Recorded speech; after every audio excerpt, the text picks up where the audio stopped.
All right, what's going on, chat? Oh, I didn't even turn my camera on. There we go. What's going on, chat? Hope y'all are having a good one today. Monterrey regional championships happened over the weekend, so that's going to be the main focus for the stream today, and maybe even a little bit of the stream tomorrow as well. Talking about what happened at Monterrey today, and then play some of the decks, some of the more interesting decks that did well. And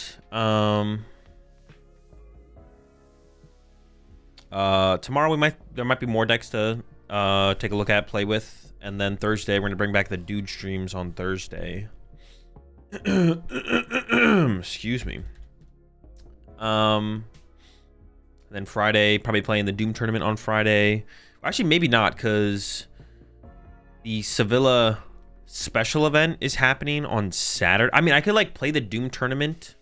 Tomorrow's maintenance, dude. Like, what kind of maintenance? Like, I guess I'll start up the stream after the maintenance is done.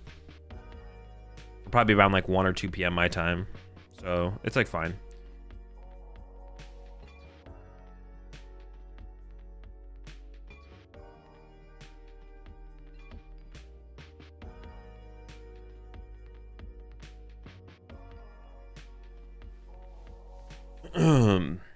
Talk about Eder. I mean, there's nothing really to say about Eder. That's what I've been saying for a while now. It's like it's done. It's over with. It's annoying how often they do maintenance just to fix nothing. I mean, they do fix things. So then it's probably sometimes we don't see exactly some things that they do fix. But they also have like the routine maintenance on Tuesdays as well, right? Where the game doesn't go down, but there's sometimes interruptions with the gameplay, but that's still like 8 hours or something. Appreciate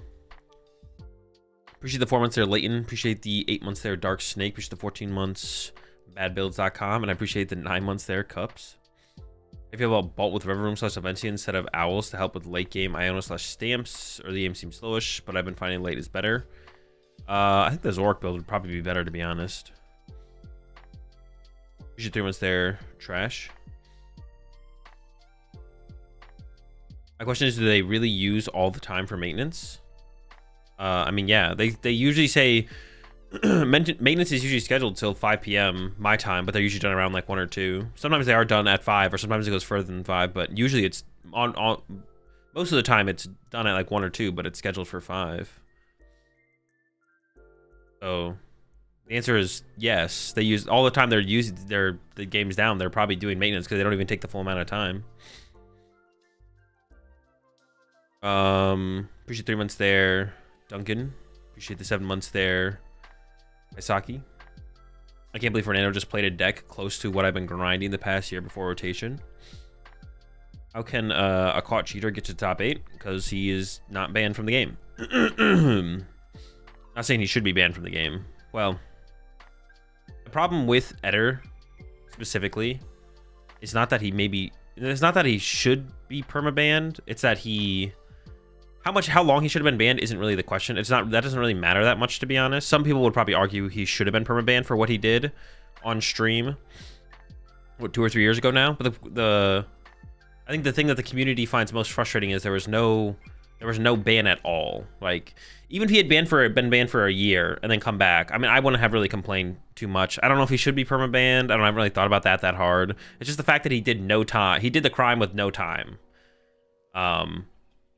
So, like, if he had went away for a year, I don't think people would still be talking about him as much as we did today. But what'd he do? Go watch the most popular video on my YouTube channel. Appreciate 28 months there, like Ollie. Would you watch him closely if you ever parent him? Of course. Maybe not permaban, but definitely at least a year. Yeah, it's not even really a the problem with the situation isn't even that how long he should be banned. The problem is that he wasn't banned at all. Appreciate 3 months there. It's the Friday. That's the problem. The problem is he did the crime, did 0 time, and it's like that leaves like a bad taste in the community's mouth at large, I feel like. And that's like the problem. Appreciate 2 months there, Moistened. That's like the problem with the situation.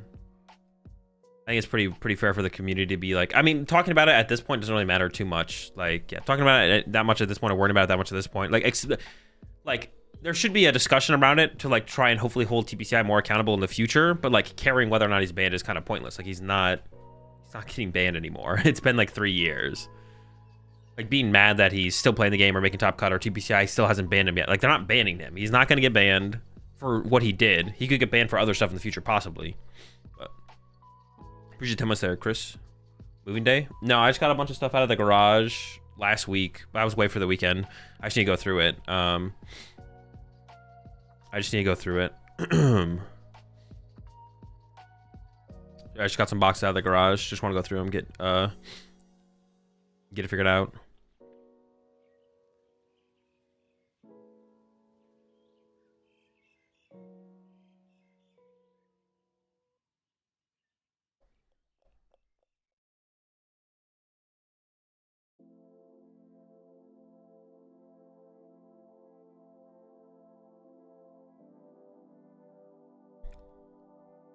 It should still be discussed so people are aware when they play against him in the future at the very least.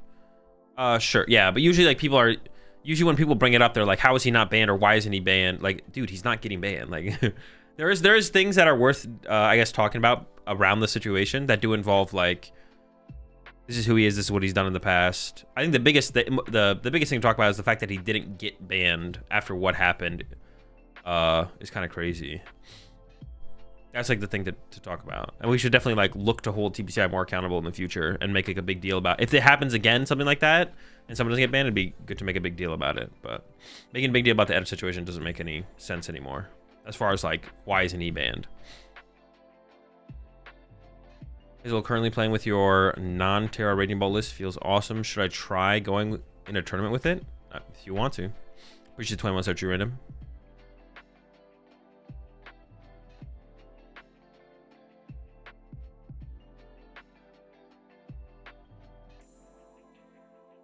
Talk about the commander banned and restricted announcement?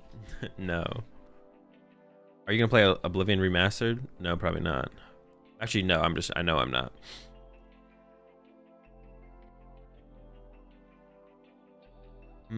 Hazel, could you do a quick recap on this topic? No. Are you talking about Ian Robb? No.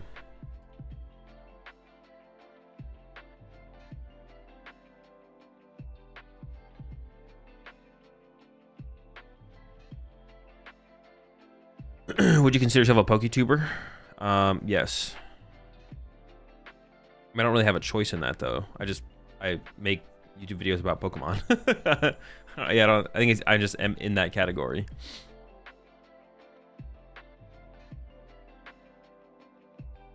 Appreciate the 44 months there, Fink. And appreciate the 30 months there, Roth. What up, buddy? How we doing? I'm doing pretty good.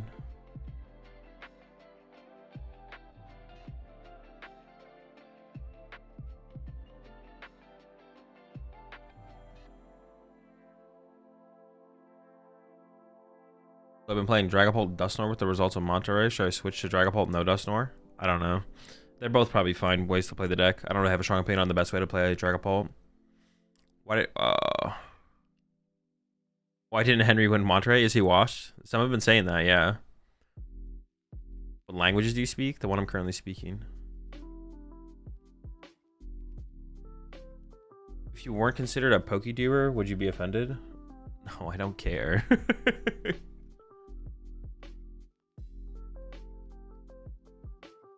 I do not care.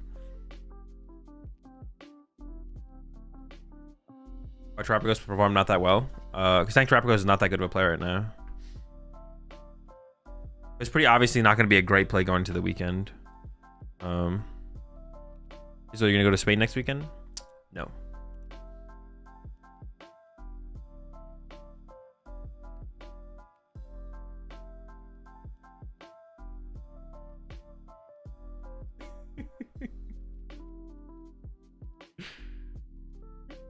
How Henry not win Monterrey? Him washed? Because not stream maybe? He only good then? Maybe cheat? I think check him sleeves. You play any sports? No. Are you going to New New Orleans. You can use the command in the title to see which tournaments I plan to attend. What do you need to play for this weekend? The play? I don't know. Maybe I'll form an opinion on that when we look at the results from Monterrey. I don't have like any strong opinions. Thoughts on Stamp versus Crystal and EVs currently? I don't know. They're both good. I played with Stamp, and Stamp feels great. Stamp just feels great in Noctowl decks in general, though. I just need to play with the Crystal and probably try it out, to be honest. I think it's like Stamp is just broken. Like, Stamp is just like such a good card.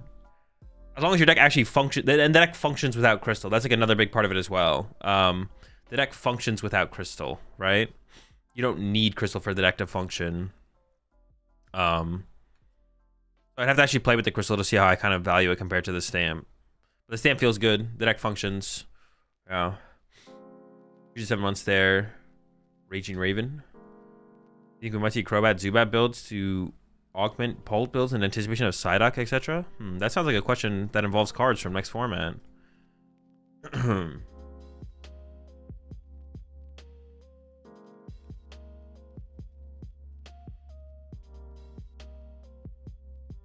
Oh, we got some new emotes in chat on Twitch as well. I'm gonna have some more coming as well. So we got some new emotes on Twitch. Had Horsey cook some new stuff up.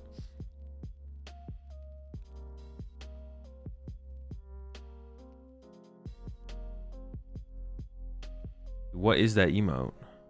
Chip Chew? Bro, what is Chip Chew? Dude, what does that even look like? You appreciate the 5 months there, Mafia. It's Chip Chewing. I can't even see what the image fully looks like though. It's just like so small. That's when he eats the wires. Chip hunting for cables. It's him chewing the cables. Oh wait, it is. Where did that come from? Who made that? Who the heck made that, bro?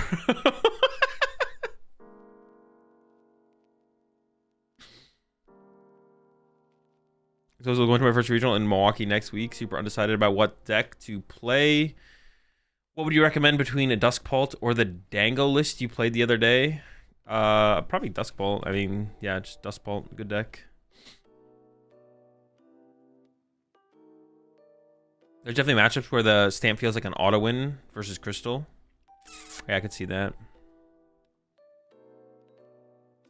It shows when you click it. I can't for the I don't have what's it called in my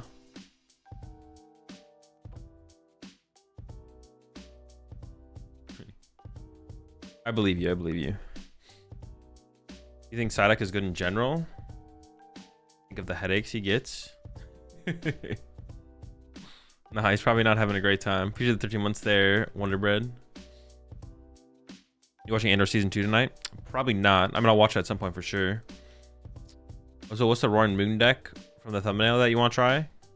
The one that did well at Monterrey. It got like what? It got top cut, didn't it? Or just outside top cut? It was like top 16. Usually 2 months there. Pass. Did you watch the Daredevil reboot? I have not. Opinions on the Last of Us season finale? I have not watched that either. I'm behind.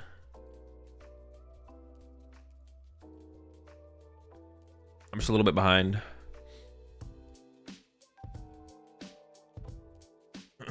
Get there eventually.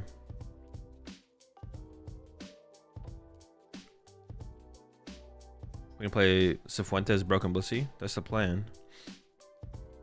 I'll be trying Blazing Greninja at some point, maybe. Hey, what's up, Harry's? Is Blissey BDIF now? Yep. We'll try to buy the stadium that gives Psyducks 1 extra retreat cost. No, it takes away a retreat cost on the Psyducks, and no, you won't need that. Yeah, it reduces the retreat cost by 1, and the answer is no. You shouldn't ever need that. Actually, to be honest, I did think about this. It is possible that if you play a deck with Psyduck, that you would actually include that stadium. What is it called? What is the World Stadium called? I forget what it's called. Paradise Resort. It is possible you'd include Paradise Resort. That's what it's called, right? Paradise Resort? In a deck. Because if you play Psyduck, it would give your Psyduck free retreat, and it doesn't give your opponent... It gives your opponent very little, if not nothing. Like if you play Artisan, if you need to play a counter stadium, if you play Artisan, your opponent gets access to Artisan. If you play Cycling Road, your opponent gets access to Cycling Road. I don't know if there's any other stadiums in the format that are like dead. But sometimes you want to play a stadium that has no effect. And all it is there is basically a counter stadium. We need Chaotic Swell reprint? No, that's stupid. So, like, you could play Paradise Resort. You're like, well, I play Psyduck. I'm going to play Paradise Resort, and I need a counter stadium. Wouldn't be super popular. It's very unlikely that situation comes up where that's optimal, but it is possible. It is possible Paradise Resort becomes the optimal inclusion in a deck as a counter stadium. Because the stadium to, like, call out on that would be, like, the Rocket Stadium that shuts off colorless Pokemon's abilities. It's like, oh, I need to get rid of... Why not just Beach Court? Because it gives it over to your opponent. Then all of your opponent's Pokemon have reduced retreat cost by 1 on their basics. It's about giving your opponent as little as possible while still having a counter stadium. How do we give our opponent as little as possible but still have a way to counter a stadium? And it could be Paradise Resort. This wouldn't be the first time this has come up in the Pokemon TCG, where you simply play a stadium just to bump stadiums, but you don't want to give your opponent any effect that otherwise you could. Like, even if in the popular matchups, it doesn't matter. There could be other matchups.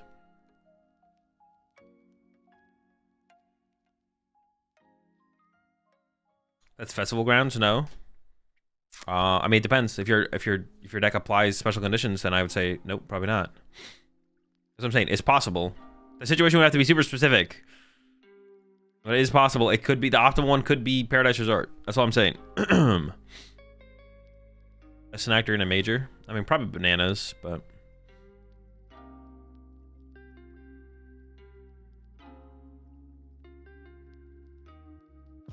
Artist 3 to 400 when it's unplayable. Can't imagine if it was necessary. Wait, that's how much the Paradise Resort costs? Reprint Path to the Peak and watch the players panic. I mean, they basically are... They're not giving us Path to the Peak, but they're giving us a card with similar... I mean, it's not going to be as good as Path to the Peak, yeah. Why is Parasite even reprinted? It's such a niche card that interacts with a single Pokemon. That is the exact point. Because it is the World's promo, but they still want it to be a Pokemon card. And they want it to be... for some reason, they want it to be playable. They want you to be able to potentially play the card. But they don't want it to be good, because that's what's happened in the past.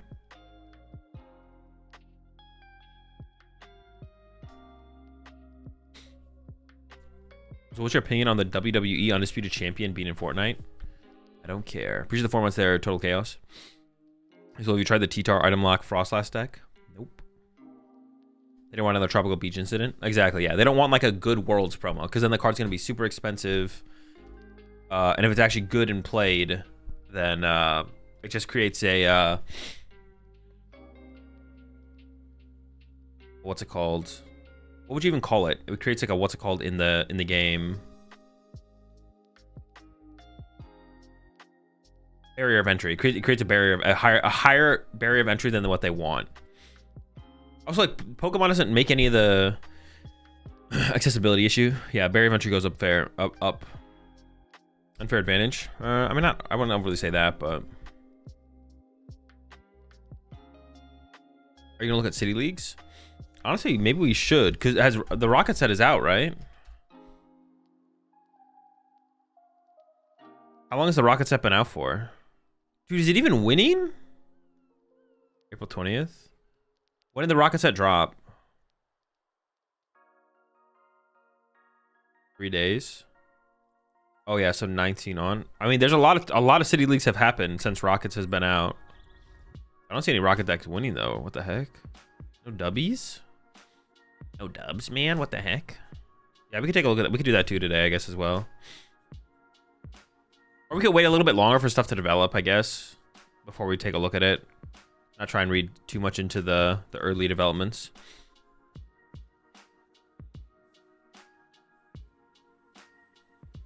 Yeah, maybe that's something we'll take a look at next week. Give them more time to develop the meta, develop the format. We should look and make conclusions.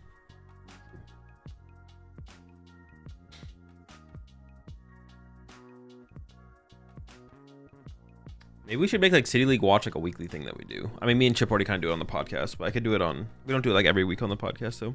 Well, I guess only when new stuff drops. We don't need to do it. I have to do it every week. Like the first 2 to 3 weeks when a new set drops, maybe. I've been watching a lot of your content lately, and thanks to that, I not only got my first dub at the local, but I also went 3-0 and got first place. Dope. Glad the content could help, Luca. Is there any cards from Destined Rivals that you're excited more than others? Yeah, I'm excited for this one called You're Getting Timed Out, because you asked me a question about a future format. Bodied. The lip balm we're using? Carmex. They say, yeah, Carmex. That's the only stuff I can... Well, I can use other stuff, but I used to use I'm allergic to something in like chapstick in... I don't know, in the like the solid in like a chapstick form. Maybe not all of them, but like I've tried 3 or 4 brands, and I just get like a reaction, like a rash kind of. I used to use Burt's Bees my whole life. I used to use Burt's Bees like literally my whole life, and then randomly in 2016 or 2017, I started to have a bad reaction, and I figured out it is the Burt's Bees. So I tried other chapstick brands, and I would have the same reaction. And now I have like the Carmex stuff works though. I don't know what it was though. I haven't figured out what it is though. I haven't actually like figured out what I'm allergic to. It'd probably be good too, but it would be nice to be able to find a chapstick brand that does work for me, because like using this stuff instead of a chapstick stick is like kind of annoying, to be honest. Like a chapstick stick is definitely optimal. It's also possible I don't have the allergy anymore. I just haven't tried in so long to use a chapstick, so yeah, I haven't used a chapstick in so long. It's possible I like don't have the allergy anymore, because you can like lose allergies, right? You can like gain allergies, lose allergies. It also could be something like new that they started adding to chapstick as well, like at that time period. There are Carmex chapsticks. I should maybe try. I haven't tried the Carmex chapsticks. I should probably give them a shot. I feel I have a feeling that the thing I'm allergic to is what makes a chapstick, like which allows it to be like more solid. I have a feeling what I'm allergic to is probably that, because every brand that I've tried so far, and I've tried like 3 or 4 brands, I always get the reaction. So even with the Carmex chapstick brand, I should try it though. I haven't tried it yet actually.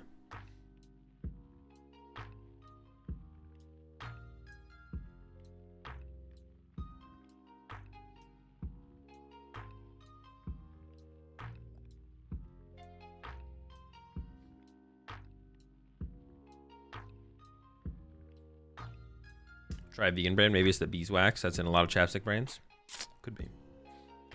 I have to assume Burt's Bees has beeswax. You appreciate the 6 months there, scrub. All right. To be fair, chapstick is a brand, not a product. Dude, that's one of those things. Dude, you're someone at parties who you're you're someone at parties. You're someone who tells people, who brings up the conversation of, is a hot dog a sandwich? Is a hot dog a sandwich type of guy.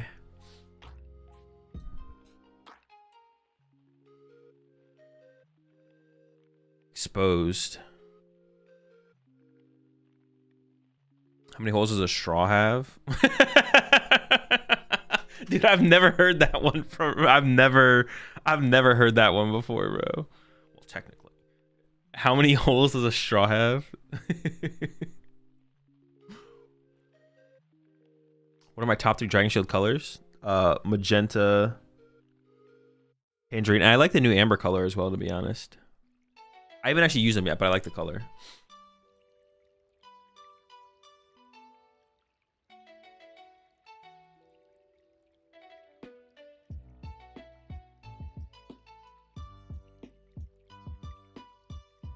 All right, let me let's see. So we'll look at this. We might look at City Leagues as well. We might do that. Yeah, I didn't play that. I mean, I like saw who won. I saw a top cut development. I didn't play that close of attention to Monterrey because I was away for the weekend. Part of that is also like the lack of the stream. There was no stream. I probably would have tuned into the stream a little bit while I was gone, but Definitely some stuff to talk about.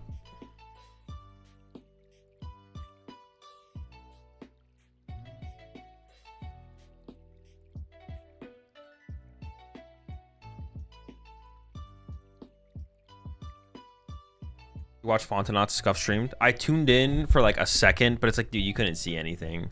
You couldn't see anything. Next year, I'm gonna commit to this right now, chat, so you can hold me accountable. Next season, if tournaments like Monterrey and Merida don't have a stream, or if they're not being officially streamed by TPCI, I am going to try and go to those tournaments and stream them myself. Like, all I want is for the organizers to give me access to internet. That's all I would ask. I'll pay for my flight. I'll pay for my hotel. I'll bring my own equipment. I just need a space and access to internet. And even if they can't give me internet, I can like try and use hotspot or something. So, if TPCI isn't gonna like stream all Latin American regionals, then at least for the ones in Mexico, I would do that. I would go to Monterrey and Merida if they run those back. I'll go to those and I'll stream them. Yeah, I'll go to those and I'll stream them. I don't know if I'd go to like the ones in Brazil, but they also the I definitely wouldn't be able to stream the Copag ones. I don't think Copag would let me stream them, obviously. And then the other ones that Copag doesn't run, usually there's some kind of stream for those. They usually figure it out for the rest of those. So it would just be like Monterrey and Merida would be the ones I'd be looking to do. It seems like the other ones usually like, shout out to, was it Otavio's dad? I think usually tries to set up some kind of stream at some of them. So shout out to him. And then sometimes they do have a different stream setup as well. Like for Puerto Rico, they had a stream setup and everything. So those ones, obviously, they don't need me. They don't need my help. But nothing I can do to bring more to the community. They got that covered. But for like Monterrey and Merida, there was nothing. So I'm going to go. My next season, if it doesn't get figured out, and there's something, I'm gonna try and go out of my way to do it myself. As long as the TOs are cool with me doing it, that'd be like another step for it, obviously. But also like maybe someone else in the communities down there step up and they want to do it, that'd be fine. I don't really care. Or maybe TPCI steps up and they start streaming the Latin American tournaments themselves. But it feels like this is a big tournament, man. There's 1,300 players and there was no stream. Like 1,300 player tournament, no stream. Like I don't know. I feel like the community was. I mean, people want to watch, bro. People want to watch. There was like 500 people watching. There's 500 people watching Fontenot's phone stream. Like, people want to watch Pokemon, man. Appreciate 11 months there. So yeah, we'll see what happens next season. Obviously, that's like a long ways away, but I'm committed to doing that next season. Appreciate the 5 months there, Dan. Appreciate 11 months there, Mox.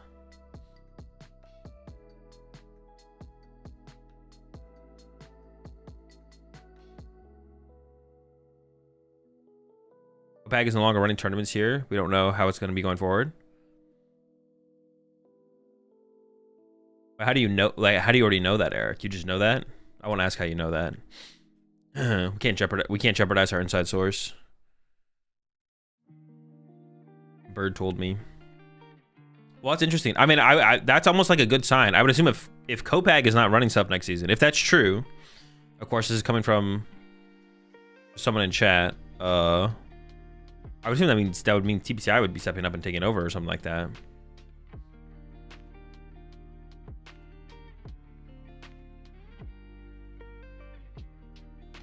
I'm shocked they don't enforce it as a requirement at this point with the internet. Yeah, I mean, I think it would be cool to like have TPCI like.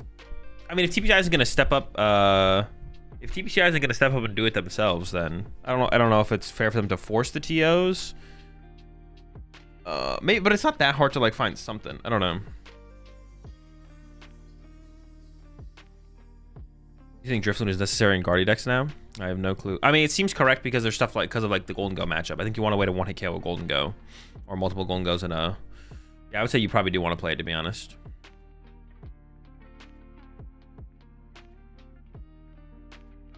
What is TPCI? The Pokemon Company International. They're the ones who run all the tournaments. They run everything outside of Asia. Not even just the tournaments. They do everything outside of Asia for the PokemonTCG.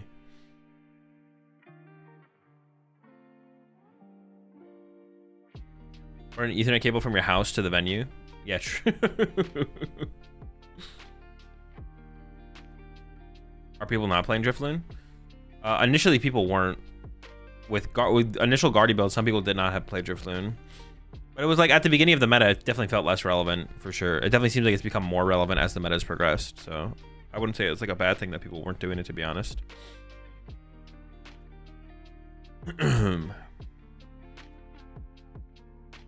Like, I don't care if there's commentary, but having a fully set up stream cam feels necessary at this point. I mean, even just gameplay would be nice for sure. Kopag announced it to the staff in Fortaleza. Interesting. It's definitely interesting. I wonder where it goes from there. I mean, I don't think the regions I don't think is being scrapped or anything like that. I feel like this is probably a good sign, to be honest. I mean, Kopag definitely had some problems, so I think it's a good thing. This is a good sign, to be honest. That if Kopag really isn't running tournaments down there, maybe they'll still run LAIC and that'll be it. I don't know, but it's gotta be a good sign. She's the 50 months there, Shaolin. How much of your worlds prep do you normally do on stream? Cause curious as to how that works.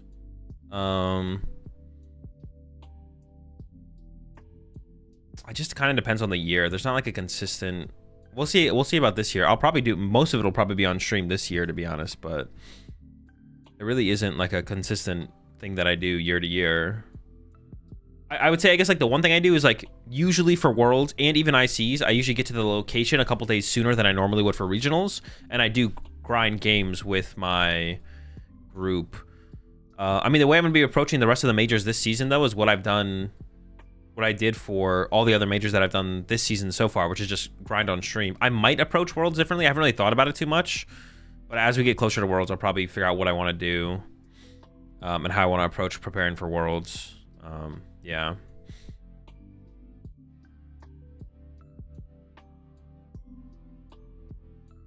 Why don't tank Terrapagos in top? It's bad Guardy matchup.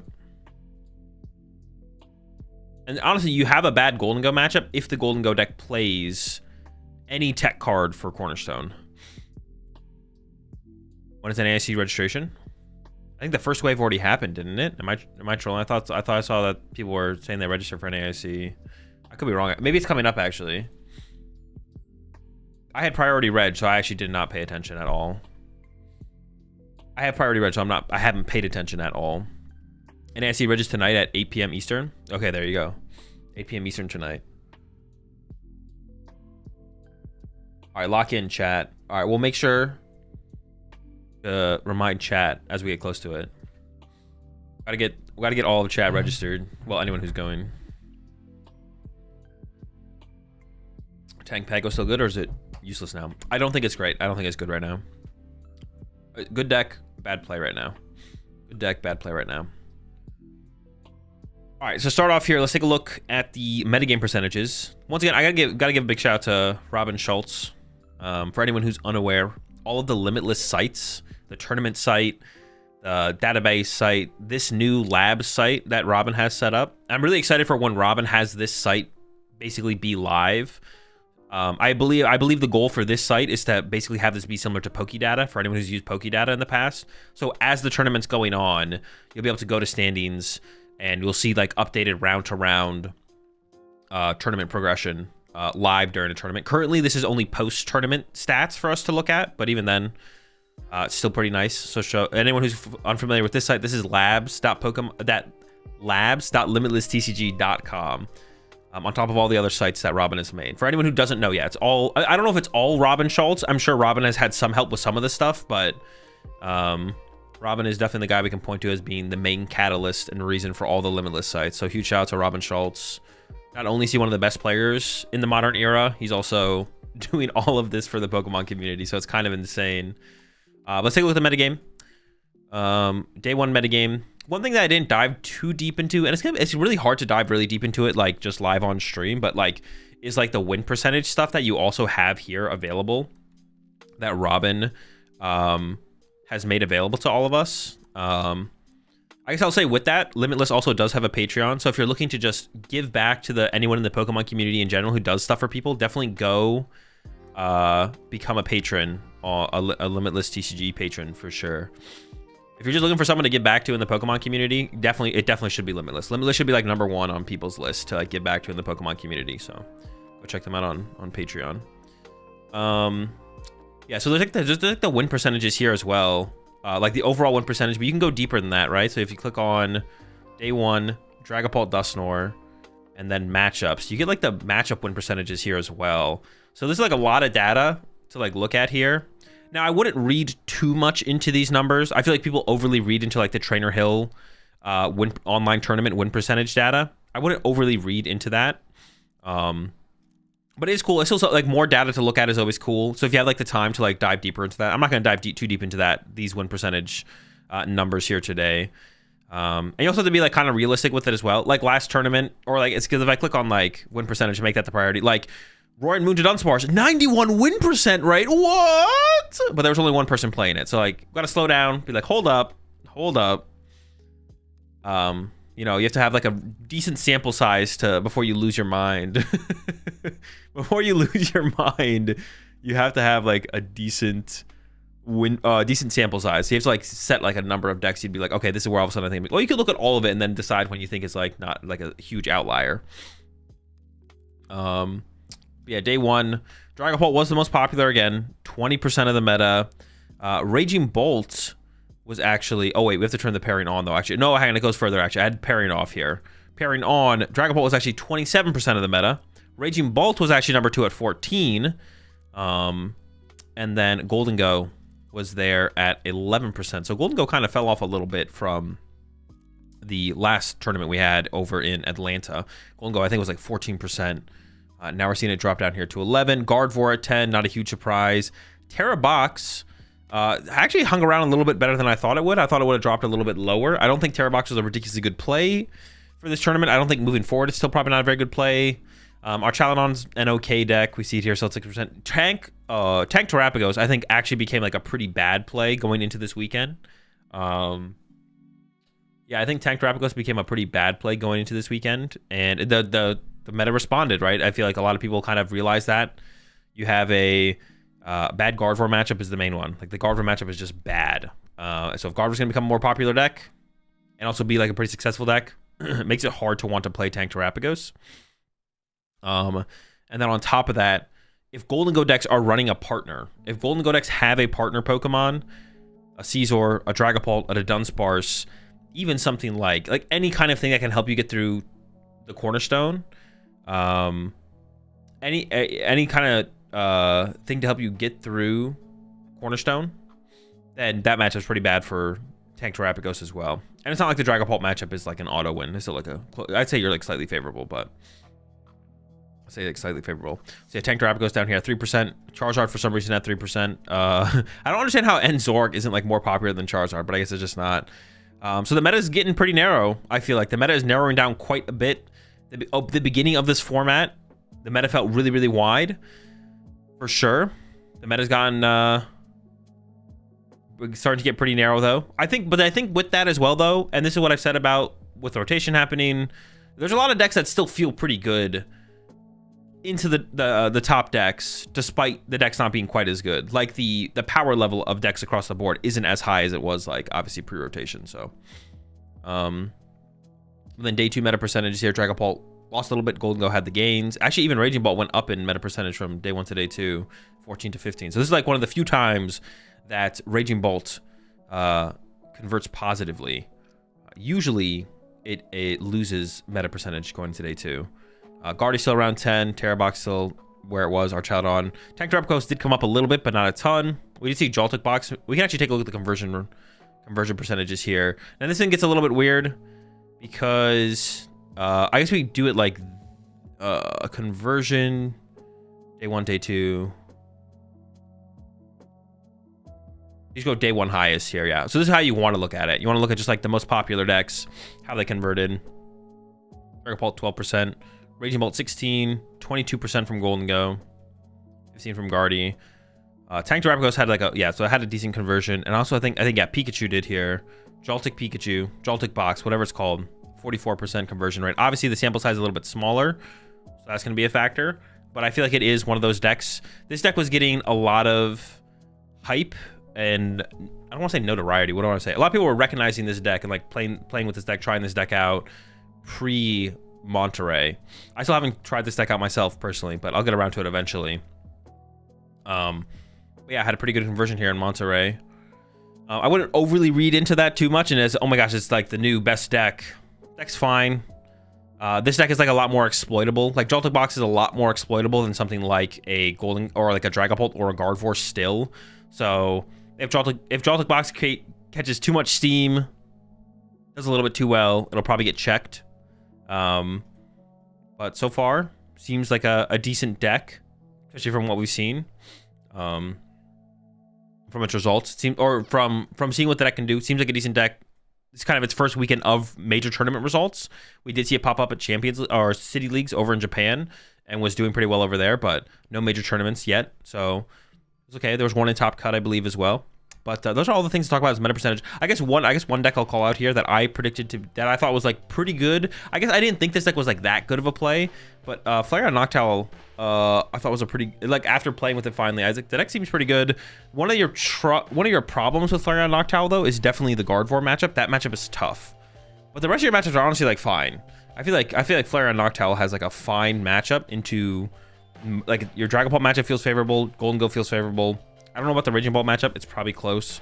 I can see it being unfavored, but Gardevoir's like the tough one, I feel like, for Flareon Box for sure. What was its conversion? Flareon Box, 24%. So it had like, you know, a decent conversion rate in today too. I think it's the only thing to like, that's all to talk about as far as the percentages go. And now we can get into deck lists. And I think for this, we're gonna do all right, I gotta switch over to here. It's a lot easier to do it like this. Deck lists. We're gonna look at the top 64 deck lists. We're gonna go down all the way to number 64. I gotta call it at some point because looking at all 200 lists is just too many. So we'll look at the top 64 deck lists. I think that's what we did last time as well. And then if any of you in chat know of any cool decks outside of the top 64, once we get to number 64, I'll look up a couple different lists if you guys think there's actually something worth looking outside of the top 64. But let's go through the top 64. Brent Tonneson, one of the best players in the game, one of the now definitely, he was already one of the most successful players this season. Now he gets his first major dub of the season, playing a Gardevoir list very similar to what he played at Atlanta. He wasn't playing the Zoroark. He's got Cleffa in here. He's just playing a 4 Iono, 4 Research, no boss, a couple counter catcher. And then has, I think the only change, he made like one change. He also doesn't play Mew EX, which is interesting. There's no Mew EX in here. So the draw power plus powerful attacking option against Dragapult, he doesn't feel is worth the trade-off of the inclusion. So that's interesting. No Mew EX. He did add the Turo from, we can actually take a look at that real fast. What did he, let me see here. What did he cut? He cut one card. Was it the Drifloon? Drifloon, 3 Vessel. Let's see. I should just like pull both up, to be honest. I'm kind of trolling with this. It wasn't the Drifloon, right? There's no way. No. Counter catcher? Oh, did he play 3? He cut a counter catcher? Oh, so he had 3 counter catcher, went down to 2. Added in the Turo. Okay. The Turo is a little bit interesting in this kind of build because you don't have like continuous draw power like Zoroark. And even the Zoroark build that we saw from Henry Chow to take down Atlanta, Henry played 2 Turo. So not only did Henry have constant draw power in Zoroark in most games, but also had, or even more draw power as well with the Mew EX, but also on top of that, played 2 Turo. So we see Brent here thinks Turo's worth playing in the deck still, just in Gardevoir, still a powerful card. I agree for sure. But yeah, no constant draw power. You know, you're hoping to kind of find it. I mean, you have Secret Box, obviously, but you know, that's not super reliable. Also, if you draw into Secret Box in the early game, you're usually using it most times. But yeah, so values the power of Turo, includes that. Has a Cleffa in here for more aggressive matchups, probably, where you're going to get knocked out anyway. So getting that extra draw power on your side is worth it. Doesn't play Buddy Buddy Poffin and still plays 0 Buddy Buddy Poffin. 4 Nest Ball, 2 Artisan to find the basics, and then obviously the 4 Ultra Ball value in fighting the Curlies and the Gardevoir aggressively. The Nest Balls and Artisan, of course, help you find the Monkey Dories, the Clefairy, the Pheasantipity, even the Screamtail. The Buddy Poffins are definitely way worse now in Gardevoir. Now that we know you don't want to set up like 3 or 4 Ralts in a game. You need like 1 Ralts as long as it can't be threatened, and 2 Ralts if the first Ralts can be threatened, and that's kind of just it. So I don't hate the idea of no Poffin. We've also seen like Poffin cuts in general getting cut back in pretty much every Gardevoir list. No one's really playing 4 Poffin anymore. A lot of people are still playing Poffin, and if you do play the Zorua, playing Poffin definitely makes way more sense, or the Zoroark I should say, to find the Zorua early alongside the Ralts or the Badoo or whatever. So Poffin makes a lot more sense, has a lot higher value if you are running Zoroark. Definitely loses value if you're not playing the Zoroark for sure. So it's like the other interesting, not inclusion but exclusion here from Brent. Fernando Cifuentes, world champ, getting 2nd place here with Blissey. And yeah, this is gonna be one of the decks I'm definitely gonna be. Oh, I didn't even know it was a trolley build, bro. Now I'm even more excited to try this deck out. I didn't know there was trolley in here. Now I'm even more excited to play with this deck. I'm a big trolley fan. But yeah, the Blissey here, Turbo Energize Arven build with the Precious Trolley. No TM Evo. I would think, oh no, you kind of need the Turbo Energize though, I guess, right? You kind of need the Turbo Energize in here to establish enough energy early on in the game to actually be able to attack with Blissey over and over. I was like, TM Evo seems pretty good here to get more Blissey EX in play, but you kind of can't afford that because you're not playing the Trumpet. Yeah, there's no Trumpet in here. You got the Blisseys, 4/4 Blissey. You got the Monkey Dories in here. I got a Roaring Moon for big 1-hit KO potential. And then you got the Ogerpon EX in here as well. So you do have a Terra Pokemon, so you could theoretically play Trumpets, but but yeah, trolley build, Arven's. Nothing too crazy, I feel like, as far as Blissey lists go. Kind of cool to see Blissey up here in general, though. Yeah, definitely cool to see Blissey here in general. Some town stores. Has the Rigid Band in here. Was it reduce the damage you take by 30? Yeah, it's on a stage 1. So that's kind of your... I mean, it's probably good on Blissey and other reasons, but that's definitely how you combat Pikachu, right? That's going to be your main tool for actually being able to overcome the Pikachu EX and stuff like that.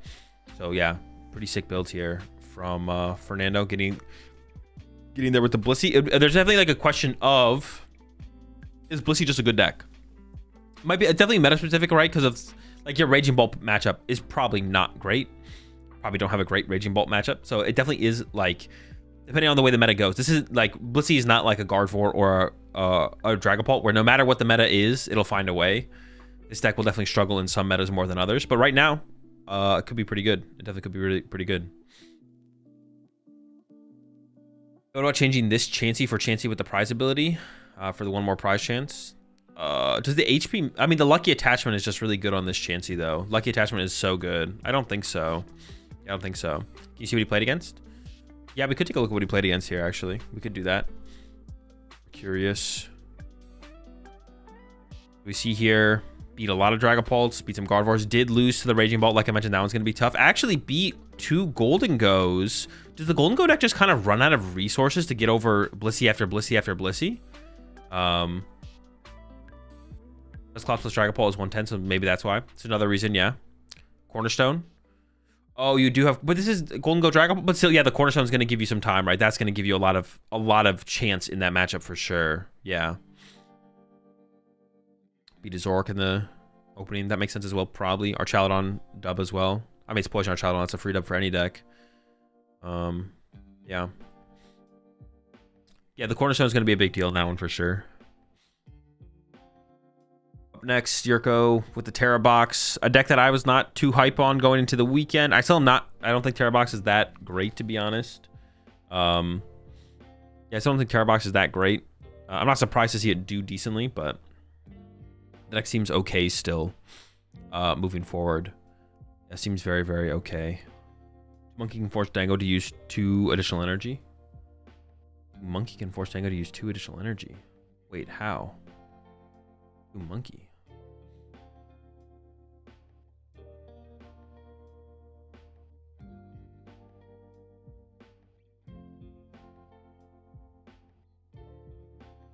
Also, Ball feels like that's a pretty... Yeah, I don't think Blissey's walking away with a dub against Bolt, to be honest. That one seems pretty terrible. Seems pretty terrible. And there's nothing crazy in here as far as I can tell. There's the Jamming Tower in here. Not everyone plays the Jamming Tower. I mean, having a way to bump your own area 0 and then clean up damaged Pokemon to play is pretty good. But Terrapagos, Cornerstone, usual suspects. There's the one Brock Scouting in here. I guess that's maybe the standout inclusion here. I do find myself often, I do kind of like that. By removing damage counters and rigid band. There's no damage counters in play. Golden Go is a one-hit KO deck. If the deck one-hit KO stuff, that means there's no damage counters in play. Monkey Dory, yeah, that's not how it works. It's not how it works. Monkey Dory is not the answer to everything. Yeah, bro, I do find myself often going Noctowl for Nest Ball, only needing basics. So I do kind of like the Brock scouting, to be honest. Like sometimes I'm only like, all I need is basic Pokemon here. One Teal Mask honestly seems fine to me. Yeah, I don't hate the one Teal Mask either. I mean, that's all you kind of need is one, right? And you don't have to worry about stuff like, maybe previously you would want 2 Cornerstones.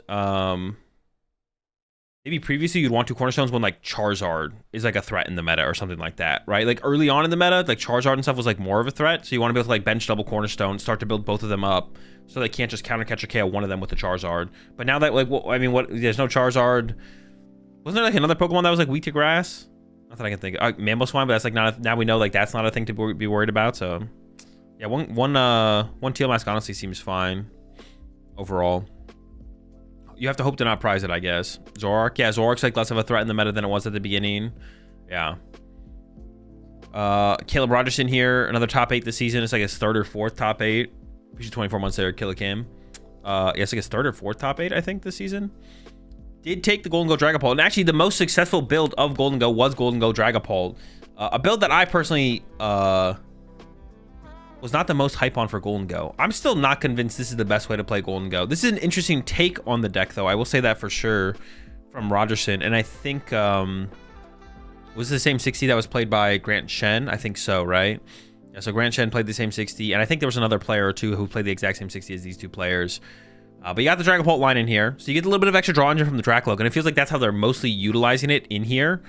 Got the Golden Go, got the extra draw engine there from the Dracloak. Then you do have the one Dragapult EX, so you have the extra draw engine from the Dracloak, which is nice. And then you have the Dragapult EX.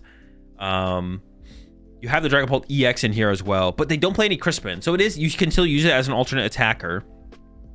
You can still play it as an alternate attacker, but you don't have like the aggressive way to set it up with the Crispin. So valuing the more powerful supporters that synergize better with Golden Go instead.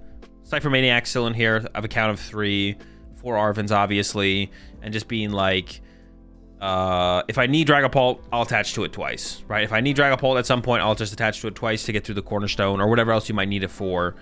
Or if you can build it up alongside a Golden Go, you know, if the Golden Go survives a turn or 2. No Baby Dango either. Yeah, no Baby Dango. I'm a big Baby Dango fan. It's definitely, Baby Dango is worse in this deck because you can use Dragapult as a 1 prize attacker, although without Crispin, it's basically, I mean, there's like not, this build is way worse versus Noctowl decks. Noctowl decks were worse going into this tournament, though, I think, just kind of across the board, though. Besides maybe Raging Ball. Raging Ball is maybe just as good as it was in Atlanta as this tournament, but that shouldn't affect Golden Go's matchup too much. But I feel like the Terra Box and Tank Terrapagos definitely become way worse into this weekend.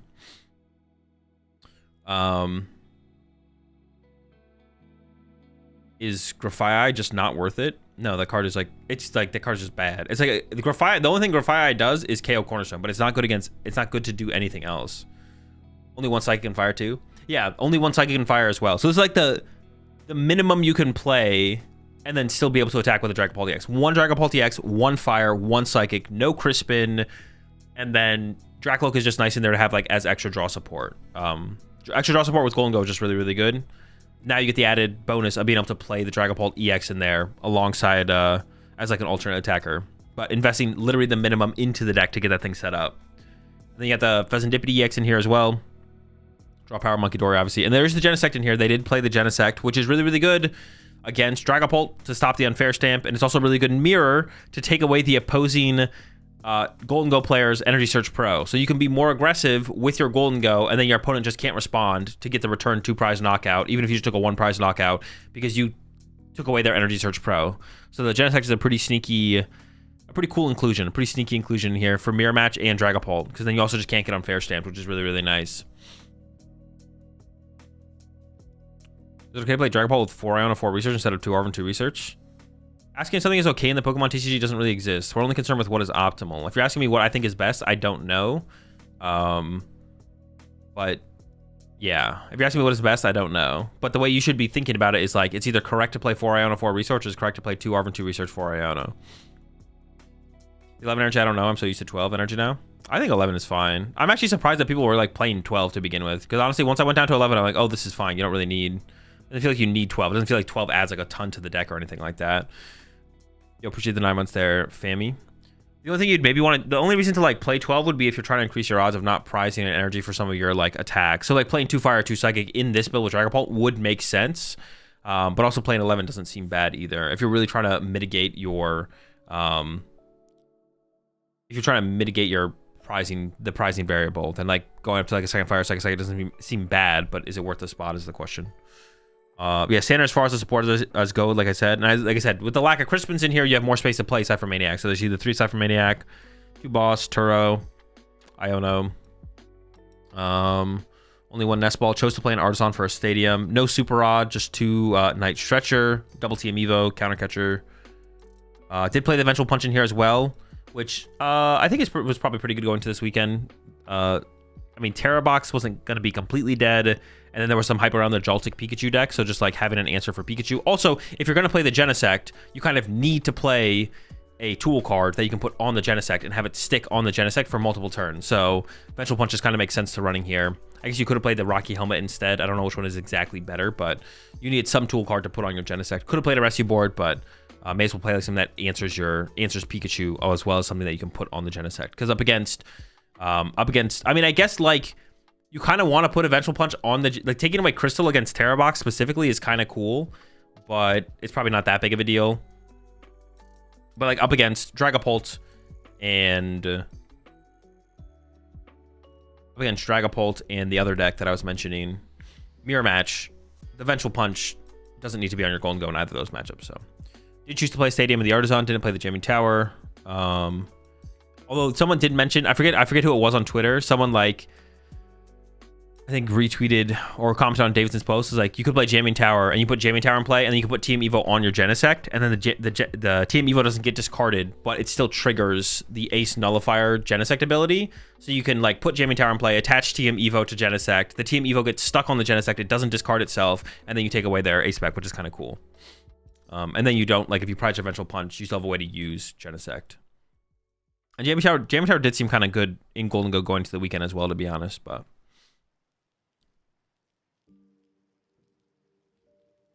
Is it cringe to write down your prize at locals? No, it's a good place to practice it. What should we win Genesect tool in the stadium that turns off tools? Genesect just needs a tool card attached to it. It doesn't matter if the tool card doesn't do anything. And yeah, 11 energy count here. Like I mentioned, just a 1 Psychic, 1 Fire. So prize variables are a little bit higher with this build as well because of the lack of those energies for the Dragapult. If you had to play Golden Go, would you play with Pult or Plane? Probably Plane. I'm not that blown away by Pult currently, but and this is the same 60 here as well from Grant, so just go past that one. Eder here, play Dragapult. That's cool. All right, Tyler Matthews here did play the Pikachu box. Did play the Joltik box. I don't know what we want to call it. I don't know what we want to call it here. Joltik box, Pikachu box. Cool deck. For sure. Cool deck for sure. So we're using the Joltik. For anyone who doesn't know how this deck works, you just use Joltik and it's Jolting Charge attack. You get 2 basic grass and 2 basic lightning cards from your deck and attach them to your Pokemon in any way you like. So you accelerate 4 energy. You choose second. You Joltik, put 4 energy in play. You set up an Iron Hands. You set up 2 Pikachus. You can put a grass and a lightning on one Pikachu, a grass and a lightning on another Pikachu, and then attach metal for turn attack. The deck plays 4 Crispin for follow-up energy acceleration. So those are your main attackers are Pikachu in your Raging Bolt matchup, in your what other big matchups is Pikachu? Raging Bolts. I'm like blanking here. Golden Go, stuff like that, you're using Pikachu. In other matchups, you're using Iron Egg up against Gardevoir, up against what do you say, Dragapult? Not Dragapult. Raging Bolt, yeah. Against Dragapult, against Gardevoir, you're using Iron Hands. And this deck actually doesn't have a way to one-hit KO a Dragapult. We see Tyler does not play the stadium, which I feel like makes sense because it'd be really hard to like find the stadium when you need it, I feel like. So it kind of makes sense to not play the stadium. Clefairy? Oh, you have Clefairy. You have Clefairy to 1-KO Dragapult. So we can't use Pikachu, but we can use Clefairy. We have 4 Crispin. We'll make it work. Then you also have the Ursaluna in here as a late game attacker. The draw power, obviously, Fez, Mew, Latios for the pivot. The Maractus in here is interesting. I'm not exactly sure what the Maractus is for. I'm sure there's like a matchup or a scenario where this might be just auto wins certain situations or matchups or something, or just like buys you time maybe. So I actually don't know what the Maractus is in here for. I'm sure there's like a matchup you just auto win because of it, and that's why it's in here. I don't know what it would be, but yeah. So I don't really have too much to say on the Maractus inclusion, but I'm sure it does something where it just wins. He said it's good for Bolt, Maractus versus Raging Bolt. You just kind of win that matchup anyways because of Pikachu. Oh, I guess Slithering gets involved, and then maybe it is just a bad matchup. That makes sense. They don't play very heavy switch count. Okay, that could be cool. And there's Iron Leaves in here as well, which is kind of just, I guess, kind of a cool neutral attacker. Obviously, really good against Charizard, but I don't know if we're teching for Charizard right now, but like neutrally, it's an okay attacker, I guess. How much does it hit for again? 180? I mean, it KOs Mew. It doesn't seem terrible to include. You have the energy for it. Where's the Heavy Baton? The Heavy Baton just never really lines up because of the decks that you use Iron Hands against. They're able to KO your Iron Hands without ever triggering Heavy Baton. Like Gardevoir and Dragapult won't trigger your Heavy Baton, and those are the main matchups where you use Iron Hands. Other matchups where you use Iron Hands, I think it's less relevant. I guess like Iron Hands, it could still be good. It's definitely like less relevant as well though. Iron Leaves gets you out of a retreat lock. That is true. It does break you out of retreat lock. Yeah. Yeah. Baton is just like, Baton is just not that good. Instead, we see double Bravery Charm here. So you're just like putting Bravery Charms on your Iron Hands. Bravery Charm is probably also just good against Dragapult in general to like play around their like four prize or 6 prize turn. A little bit of extra HP. Appreciate 23 months there, Doom. So that's cool. This is definitely a deck I plan on trying. Honestly, we might just try Tyler's list. Probably not today. Maybe tomorrow though. Prime Catcher in here. I did think about, what was the aspect that I thought about in here? I forget the aspect that I thought about in here, but honestly, it might have been Unfair Stamp. I'm just kind of obsessed with Unfair Stamp. But Prime Catcher obviously makes a ton of sense. Really aggressive deck. And honestly, Prime Catcher plus Iron Hands is just really, really good. Iron Hands with the Prime Catcher is just really, really good. Charlie is good in here. Charlie is terrible in here. Pack it up. Yeah, Prime Catcher with Iron Hands is just really... Like, if you're going to play Iron Hands in the current meta, the format, like, you probably want Prime Catcher. Because it's kind of how you beat Dragapult is Prime Catcher plus Iron Hands for any Iron Hands deck. All right. Cool deck. Tanner Hurley here ran it back with the Dragapult No Nor. We do see some changes here. Let's take a look at... Let's pull those lists up side by side. Because I think it's actually a cool thing we can do for sure. Actually, no, I can use the other tab there. Let's take a look at what Tanner chose to run differently.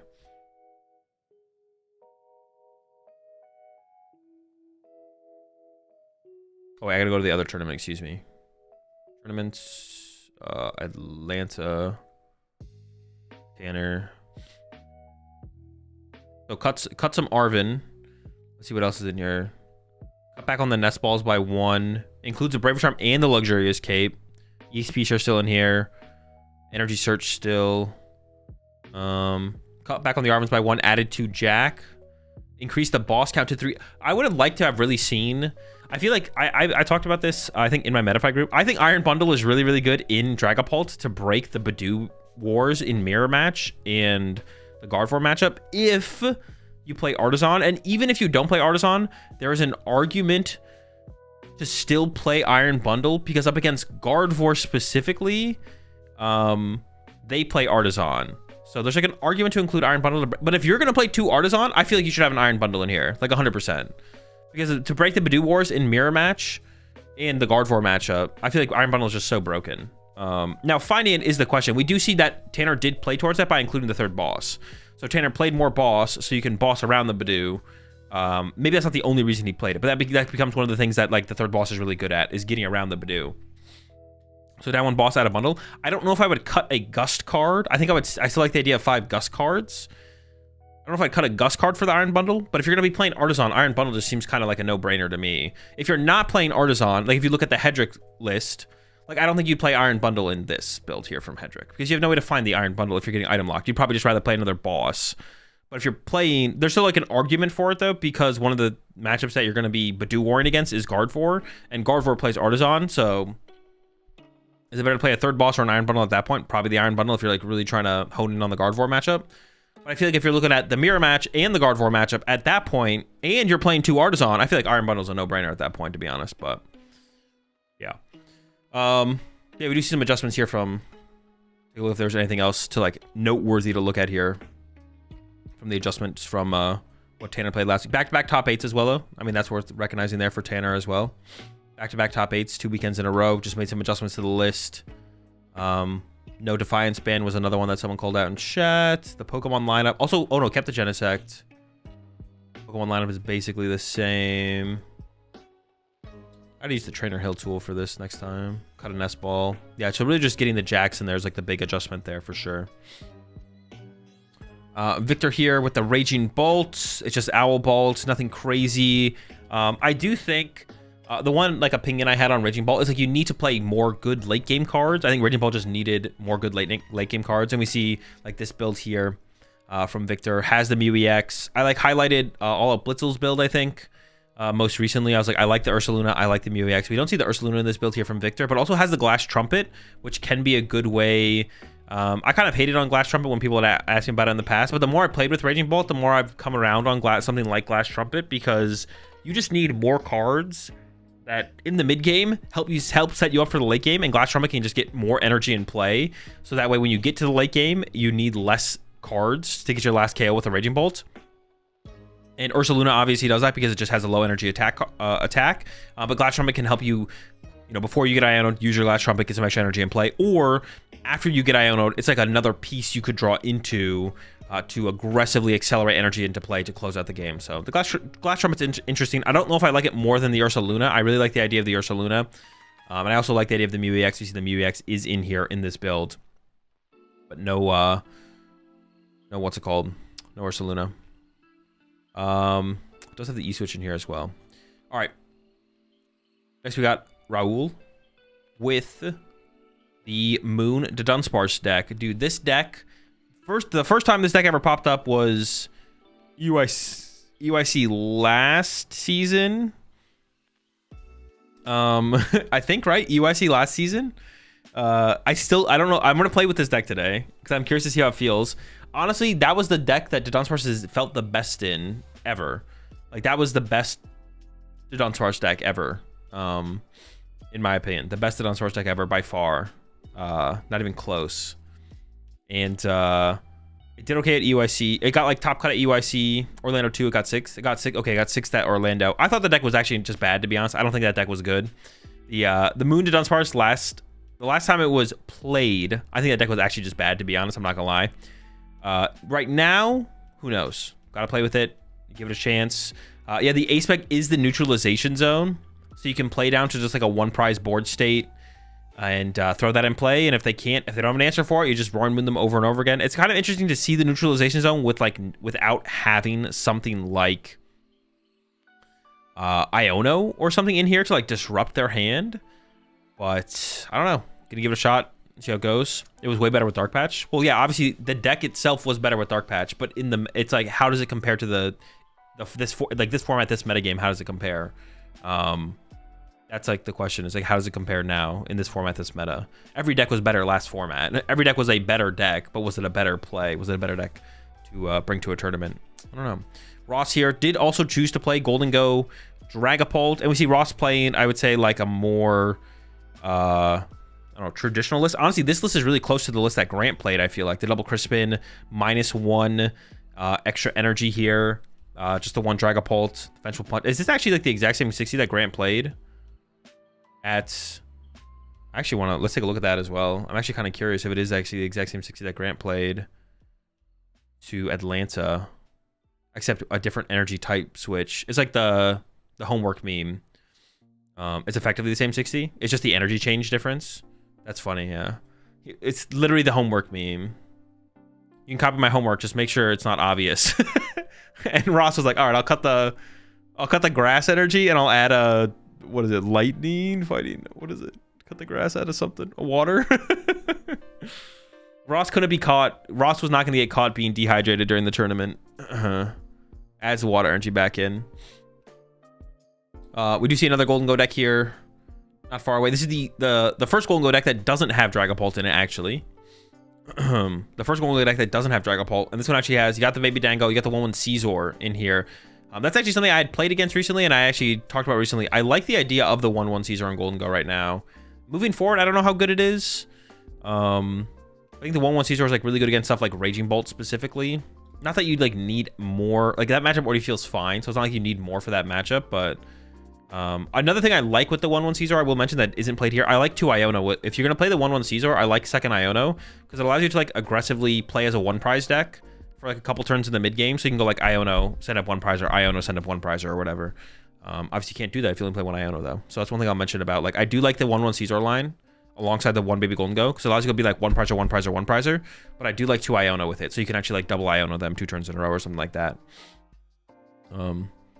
Plays the Jamming Tower, got the Iron Bundle, the Counter Catcher double, Boss's Orders, more standard energy lineup. Actually is playing the 12 basic energy, which I'm not a big fan of, to be honest. I don't really like. I think you can get away. I think 11 is not that you can get away with 11. 11 is just like just fine. You just don't need 12 basic energy. 11 is like more than fine, I feel like. Can you explain what makes the Dunsparce bad? It's just not very resource efficient. It's just not good. It's just not very resource efficient. You compare it to any other draw engine in the game right now, Revivroom. Obviously, Revivroom is a little bit different because Revivroom requires you to have excess energy to discard turn to turn to actually take advantage of it. But if your deck can do that, it's way better. Zoroark's just better than the Dunsparce. Like, there's nothing about the Dunsparce that's good. Like, it's just bad. You're setting up a stage 1 Pokemon to draw 3 cards and then shuffle the thing back in the deck. And then you have to, if you want to use it again, you got to get him back, put him in play. Like, it's just so resource intensive. It's just so resource intensive. Now, if there was like no other options, then some that would be the best thing to include in some decks. But honestly, most decks just probably wouldn't play it optimally. Like, most decks just would be like, I'd rather just play more draw supporters than play the Dunsparce. And most decks are probably better just playing more draw supporters than playing the Dunsparce. Like, we saw people try and fit the Dunsparce in Gardevoir, and we saw the Zoroark build is definitely way better than the Dunsparce build. But then you just have Brent Tonneson being like, I mean, technically you could put the Dunsparce in here, but why would you? Because it just makes your deck worse. Because it's just not efficient. For what it does, it's just not resource efficient at all. You have to work so hard to get it into play to just put his ass back in the deck. And it's like, all right, we're going to go get him again? Like, so resource inefficient. The only reason to play it is if for some reason you really, like, the Dunsparce EX is just broken in the meta. It's just so insanely powerful. Like, the Dunsparce EX is the catalyst for sure. Like, that's the catalyst for it to be worth playing in the meta. It's like, oh my gosh, the Dunsparce EX is insane right now. So then it's like, all right, well, you may as well play the draw engine part of the deck as well, right? All right, we got Andre here with Radiant Bolt, now Owls again, once again. Nothing crazy. E-Switch Iono. No Mew or Ursaluna. Like I said, I'm not a huge fan of that. I think you need more cards for the late game. Going up against these Gardevoir decks and these Dragapult decks that are going to be Iono spamming you, you need a really efficient attacker to close things out. You need a really efficient attacker to close things out. You need the Ursaluna, or you just need Mew, extra draw power in play. For sure.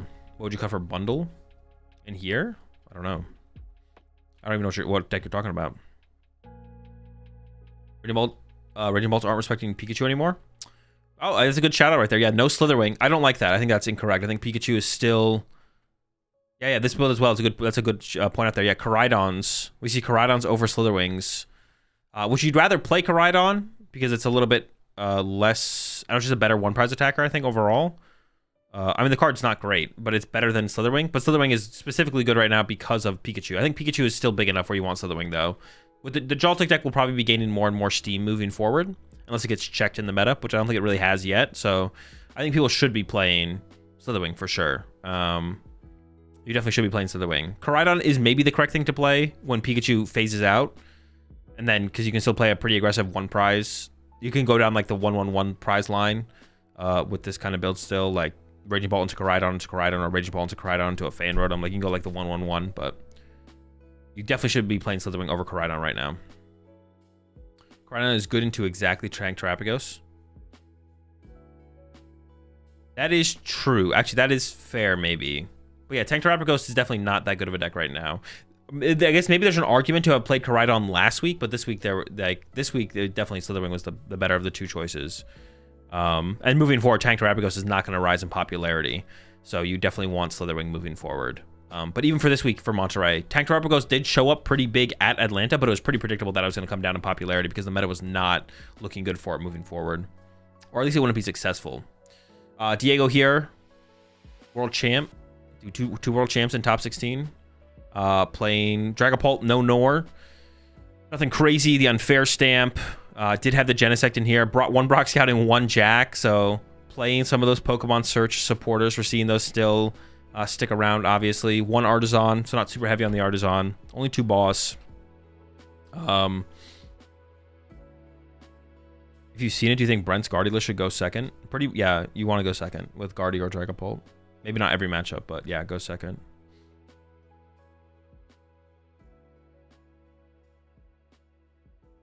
I have one more thing I was going to say about this list. Oh, I feel like higher count of Boss or Iron Bundle is essential in Dragapult. I don't know. Maybe I'm overthinking it a little bit, but like, I don't know. You're going to have to go through mirror matches and Guard Ward and stuff like that. I don't know. You just don't want to punch their Bidoof. Punching their Bidoof is just so bad. Got to get around that guy. Another list here from Jonathan. Vasquez. Dragapult, no Nor. 4 Arvin. Actually, is this literally just... This is actually just the 60 that Tanner played at Atlanta. So did not make any upgrades or changes. Definitely needs them, right? We even saw Tanner make the changes, add the Jack, stuff like that. So this is kind of just like an outdated build here from Jonathan, to be honest. Matthias here with the Gardevoir. Pretty similar.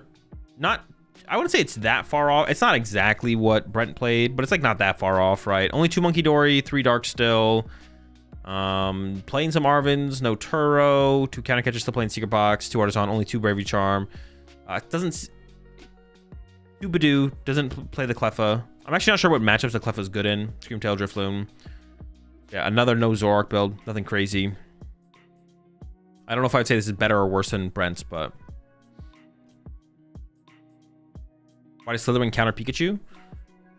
Because if you one-hit KO Pikachu, its ability triggers, which says it has 10 HP left. But if you one-hit KO Pikachu with Slitherwing, then it also becomes burned. The ability triggers, it has 10 HP left, and then in between turns, it dies to burn damage. Burn damage doesn't happen when you do damage, it happens in between turns. So its ability is already triggered. It's got 1 HP remaining. Burn knocks it out. Appreciate the 14 months there, Mitch.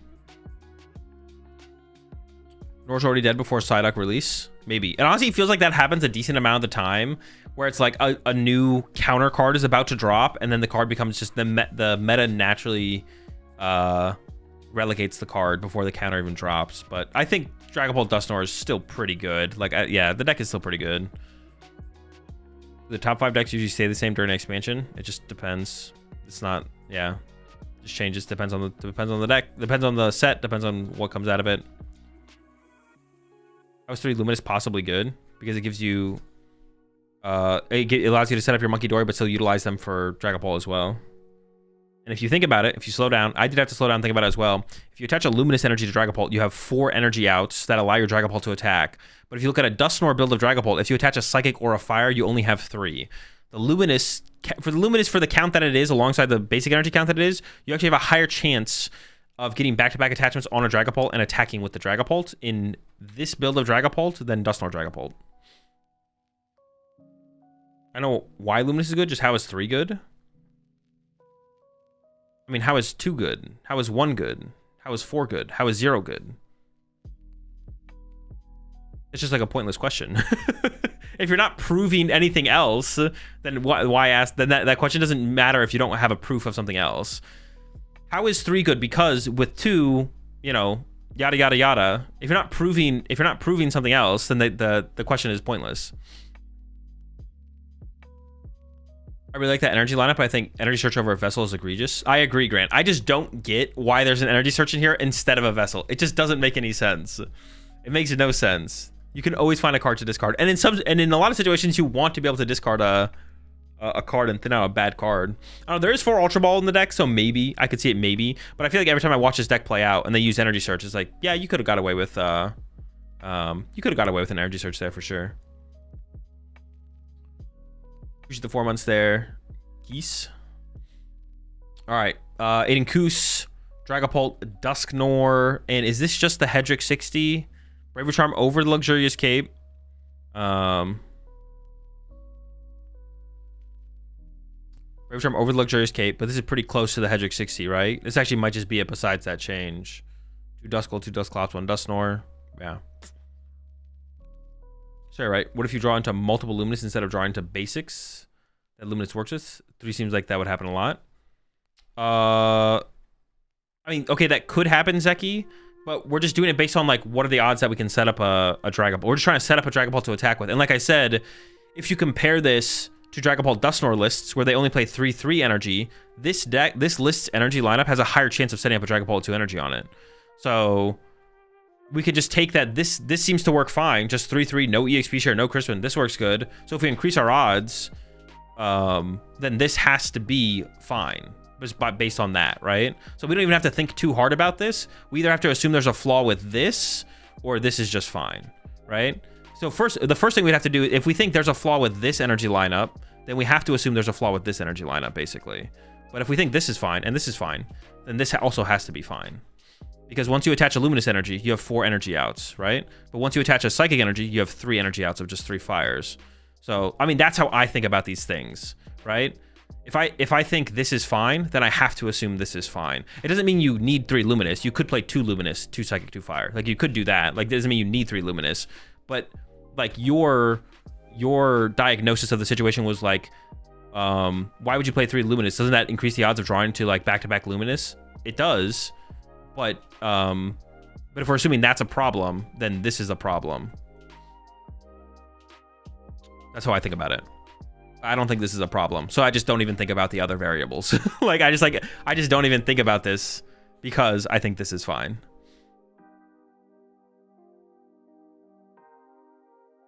Okay. Jose here with Terra Box. Nothing crazy. Vanilla Terra Box. Seems good. I will actually mention 2 things that I did like from Yurko's list, I feel like, when looking at it. And I haven't actually played with Terra Box at all this format, so I don't have, like, too strong of an opinion. 2 Luminous, 1 Dark. I mean, you could grind it, start testing it, figure it out. Seems fine. 4 Crispin and the Super Rod. Those are the only thing. That's one thing I'll mention about this. Like, there's nothing too crazy going on in this build. Jamming Tower is interesting. Got the Brox in there. But they have 4 Crispin and a Super Rod. Like, the deck is a Crispin deck, so kind of makes sense, to be honest. Just kind of makes sense. We're on to this list from Jose in comparison. You know, 3 Crispin, 2 Nitrogen, no Super Rod. Muhammad here did play the Henry 60. Is there anything different? 2 Jack over the second Morty. I think I saw someone on Twitter talking about that. Is that something that, like, Henry said that he would change? I don't even know. But yeah, Zorak already here. Nothing crazy. Carlos here with Golden Go to Dunsparce. No, what? Dude, what? Why? Dude, this guy doesn't even have the Dunsparce EX. I don't want to see it. I'm done. How are you gonna, dude? All right, how are you gonna play the Dunsparce and then not even play the Dunsparce EX? Like, you're literally, like, what is the point? I don't wanna. I'm just done, bro. There's no way. You should be banned for that. All right, Michael Davidson here. I think just playing the exact same 60 that we saw in Top Cut. Yeah, exact same list we saw in Top Cut. Ethan Hagee. For some reason, Ethan Zarua, like, left the pack here. Wait, and I'm just, like, curious. What is it? Yeah, for some... Why is that? Yeah, why is that? For some reason, Ethan Zarua has beef with the Zorak here and has separated itself a Monkey Dory's width away for some reason. Yeah, I don't know about that. I'm not sure why Zarua is straight away from the pack, but he's not about that life. But same 60 with that change, actually, we just saw up here. Oh, right here. Second Jack over the Morty. And for some reason, I feel like I saw that, like, mentioned on Twitter or something. Why is it a 1-2 line? You have more outs to find your Zorua than you do your Zorak. That's basically it. And you're trying to minimize the inclusion of the Zorak line. You're never setting up multiple Zoraks. Even if you played a 2-2 Zorak, you'd probably almost never set up a 2-2 Zorak in play. So due to the fact that we're only ever setting up a 1-1 Zorak and we don't want to commit any more space to the Zorak line, even though playing a 2-2 Zorak would mitigate the prize factors, we're only trying to mitigate it to a certain point. And 2 Zorak is better than 2 Zorua because we have way more outs to Zorua than we do Zorak. Also, under item lock, like, we're gonna have, like, that one turn of, like, Buddy Pop and to find Zorua, but under item lock, it's way easier to find the Zorak, obviously. Don't want to start Zorua either, probably. No, starting Zorua is fine. Starting Zorua is like opening a roll. You just retreat to Badoo and use Badoo. It's like the same thing. You're never actually playing the second Zorak. Got it, thanks. Yeah, exactly. It's just there to mitigate the prize factor a little bit. Yeah, Yeah, the extra Zoro or extra Zork is going to help us mitigate the prize factor. But one of them is way easier for us to find. Artisans, Buddy Poffins, and S-Balls. And, yeah. Marco Cifuentes here. Gardevoir. Nothing crazy. Is playing... yeah, everyone's on the secret box at this point. It looks like the Gravity Gemstone. That's a cool inclusion. Has the Fluttermane in here. No Drifloon. I don't like that. I think Drifloon's pretty good right now with Golden Go being so popular. Like, at the beginning of the meta, I wasn't, like, sold on Drifloon. I was like, it seems like you can get away without Drifloon. But Drifloon seems too good right now, to be honest. Drifloon seems too good right now. So not a huge fan of that from Marco here. With the Fluttermane. I'm not saying, like, Fluttermane's bad, but honestly, I can't even think of where Fluttermane's that good. I'm sure it has situations. I can't think of them off the top of my head. He's rocking the one of Cycling Road. I mean, you find it with Secret Box. Helps you cycle your energy a little bit. I guess one thing with the lack of Drifloon, you get to cut down on your energy by 1, but is that even, like, really that big of a deal? Probably not. So honestly, I'm just not that big of a fan of this list from Marco. Like, I don't hate the Cycling Road. I don't like the lack of Drifloon. Fluttermane seems fine. Gemstone is kind of cool as well. I don't dislike Gemstone. But the biggest thing is just like the lack. Also, it's the Cleffa in here. Also, the biggest thing is honestly just the lack of Drifloon, but that's like big enough for me, I feel like, right now. I feel like Drifloon is probably... There's too many matches where it's too good right now, it feels like. But still fun. Still Gardevoir. No Mew as well. So pretty... Actually, seems kind of similar... Maybe slightly inspired from... No, because we still have the Poffins in here. I was going to say maybe slightly inspired from... No Nest Balls from Brent's build. But nah, this is pretty different from Brent's build, actually. The more I look at it, the more different it is, to be honest. But I mean, you can stick Latias in the active. That's true. That's a cool cheese play. That's a cool cheese play for sure. I like that. Give another comeback out. I don't think at the... It's not worth it at the... Oh, so, I mean, I guess that's maybe what we see here. That... This is like from Marco here. I guess maybe that's the kind of build that Marco's going for. It's kind of like a trap the active build, right? Trap Latias with Fluttermane, Screamtail plus Gemstone, trap other stuff. You can even do Fluttermane plus Gemstone, trap Latias. All right, so we're going for a little bit more of like a cheese retreat trap style of Gardevoir. Also, it does have the 3 counter catcher in here to go with that as well. So that's kind of cool. You can trap a Guardy as well. That's true. Yeah, you can trap a Guardy with Fluttermane. All right, that's pretty chill. I think I would still like to see Drifloon in here, but besides that, I guess I'm coming around on the build a little bit more. Same 60 here, looks like. Blissey, we already talked about it though, but yeah. Fernandez got second. Benny Billinger here with Dragapult, Golden Go. It looks like the exact same 60 that everyone was running. Basically, is there anything different? I'm not even gonna dig that deep. I'm just gonna assume it's the same 60. David with a straightforward Golden Go. Very similar to the list that we saw Bodie, I believe, Bodie Robinson get top cut in Atlanta with. The only difference is including that Rocky helmet to have an answer for Pikachu. So just adding the Pikachu answer there. I'm not sure what the cut was, but it looks like Super Rod actually was the cut from the Bodie list. Yeah, very similar to that list. If that's, I'm not saying for sure that they copied them, but that's what I'm drawing from. Do you think Laventia should be played more? Nope, I think it should be played if it's correct to play it. I don't really think about the game, like, you shouldn't think about the game in terms of, like, should something be played? Well, okay, it's not bad to think about it like that, but it's, like, saying something like that is, like, way too broad. Should Laventia be played more? If it's good in a deck, then it should be played in the deck that it's good in. If it's correct to play it in a deck, then it should be correct to play that. Saying something like, do you think Drifloon is correct in Guardy? Like, that, I can work with that question because you're giving me a way more narrow... In Golden Go? Okay, all right, well, you didn't say Golden Go. Should Laventia be playing more in Golden Go? Should Laventia be played in Golden Go? No, I don't think it needs to be. I think in the Reverum build, it makes sense. The Zoroark build has a little bit of more synergy as well, but besides those two builds, it's not necessary at all. If more hand disruption got... If for some reason there was more hand disruption in the format, there'd be a higher reason to maybe include it more, but it doesn't really add... Yeah, it's not a big game changer for Golden Go right now, I don't think. I think you should try and fit more draw power in Golden Go than you should try and fit stuff like Laventia, although Laventia wouldn't be a bad thing to include, especially if stadium counts go down in decks overall, then playing Laventia could theoretically have more value. Like if like 50% of the, or if a majority of the top meta decks don't play a stadium, then Laventia all of a sudden gains a ton of value to be included in Golden Go. But like right now, a lot of decks have like Artisans and stuff like that. You're not hurting for energy in the late game as well. So the Reverum deck, it makes sense, and the Zoroark build, it makes a little bit of sense as well. But besides those two builds, I don't think it should be played more. I don't think it's like correct to play for sure. Do you think Klefki is worth running in Guardy if you expect a lot of Miraidon Joltik? Could see it. Yeah, it's pretty annoying for that deck to deal with. It's not like impossible to overcome. I'd have to test it to see how big of a factor it actually makes. Yeah, it also maybe depends a little bit on the build as well. Like if you're playing the Brent build, Brent doesn't play any Poffin. I don't know if you want to play Klefki in a build of Guardian that doesn't play Poffin. So I'm not sure. I don't think I'm trying to force Klefki into the Brent Tonneson build of Guardy.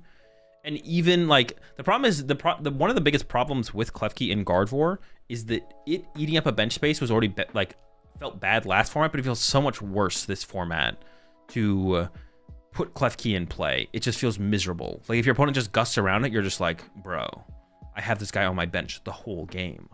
So I don't know if you can. I wouldn't play it in the Brent build probably just because of the lack of Poffin. And then I don't think I would run it in the Zoroark build either because the bench space is like super important in that build. But I guess you could just like give up on Zoroark in certain matchups as well, which would make it fine. So it definitely seems good against Jaltic. I don't know if it's worth it though. I'd have to test it. Before you got into streaming, what was your job? Landscaping. So do you think the Hydreigon EX deck? So do you like the Hydreigon EX deck? Not particularly. And do you think it fits in the current meta? No idea. Should more Arvins be included less? Another Dragapult here from Bernardo.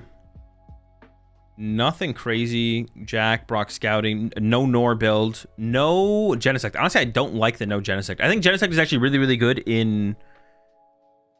and fits well into this build of Dragapult for sure. I don't know if it should be played in the Dusknoir builder at all or not, but I think the Genesect is really, really good in this build of Dragapult. So I would definitely try and play it for sure in these kind of builds. Because shutting down the Unfair Stamp in the mirror match, if you break Badoo Lock first, and then shutting down Golden Ghost, Energy Search Pro is just really, really good for sure. You played any games with Blissey? Not yet. Play some more. We'll play some today at some point. Oh, and Dalgard here. Dragapult. Dusknoir. No Ursaluna. That's interesting. I feel like Ursaluna is pretty powerful in the deck right now. But basically the Hedrick 60, but plus an EXP share over the Ursaluna. Also 3 Duskull. Yeah, so 3 Duskull has EXP share. No Ursaluna. Interesting. There's a luxurious cape in there. Diego here. Pretty straightforward Guardy build. Nespel 2 Poffin. Got the Drifloon. Still playing Arvins. Arvins not a bad card in Gardevoir. It's just kind of like fine. 3 Guardy EX. I'm a huge fan of 3 Guardy EX personally, to be honest. I love 3 Guardy EX in Gardevoir deck. Naturally drawing into a Gardevoir feels so much better than drawing a stupid Ultra Ball. What build do you like between Brents and Henrys? No idea. Haven't played with Gardevoir or either of the builds. Oh, another one? 2 people. Dude, 2 people rolled up with Golden Go with the Dunsparce and didn't put the Dunsparce EX in the deck. Just leave the rest of the family with him, bro. Just unsleeve all of it. Leave them all behind in the binder. How are you gonna bring like you're gonna leave the most important part of the fam, bro? Like the most important part is the Dunsparce EX. That's the only reason to play the Dunsparce line. Pablo here, rocking the Gardevoir, playing the Brent Tonneson build. Looks like from Atlanta, like maybe the exact same 60. Yeah, playing the exact same 60 that Brent played at Atlanta. No Turo. Did not have the Turo upgrade. Now the Turo upgrade. Ivan here, last of the top 32 players here with the Jaltic box. Definitely a deck I'm gonna have to put some time in with. Doesn't have some of the interesting cards that Tyler had. I would definitely say if you're looking to pick up a build, I'll try out Tyler's build with like the Maractus, and the what's it called guy, the grass guy. Although you can't go wrong with this build either, to be honest. They're pretty close. Fernando here with the Raging Bolt, nothing crazy. Yeah, we're gonna go all the way down to top 64, see if we see anything interesting here. I'm gonna start to scroll through these a little bit more aggressively now that we've left the top 32 to look for anything cool. The highest placing Tank Terrapagos here. With the Pidgeot, actually. Did play the Pidgeot in here. Oh, so this is actually the Pidgeot build of Tank Terrapagos. And I do think, I was saying this at the end of last week or last week in general. I think if you're going to play Tank Terrapagos, I would play the Pidgeot build for sure. I don't think, if you're trying to win the tournament, I think Tank Terrapagos is a pretty bad play for this weekend. And moving forward, it doesn't seem great. But if you're going to play it, I think you need the Pidgeot, to be honest. The deck needs to become more powerful. You need to play something like the Pidgeot in there, I think. But, yeah, no EV until now. We haven't seen a Flareon deck yet. Yeah, we haven't seen a Flareon deck yet, actually. I'm not overly shocked by that. I think it was like an okay play going into the weekend. More Raging Bolt action here. This list is pretty. They got the Iron Leaves in here. A Vitality Band. I don't know where that math lines up. Only one Bravery Charm. Also, the other list only had one Bravery Charm. Two Bravery Charms, like I've seen a lot of. Yeah, I've seen two Bravery Charm in most builds, to be honest. Bit math is for Guardy with Pikachu. I mean, does that even come up though? You're not setting up Pikachu in that matchup. Aren't you just setting up two Iron Hands and trying to win with double Iron Hands? Like, it just doesn't matter. Vit to Amp Duraludon. That's good. Yeah, Vit to Amp Duraludon would be nice for sure. Terrapagos or Terrabox?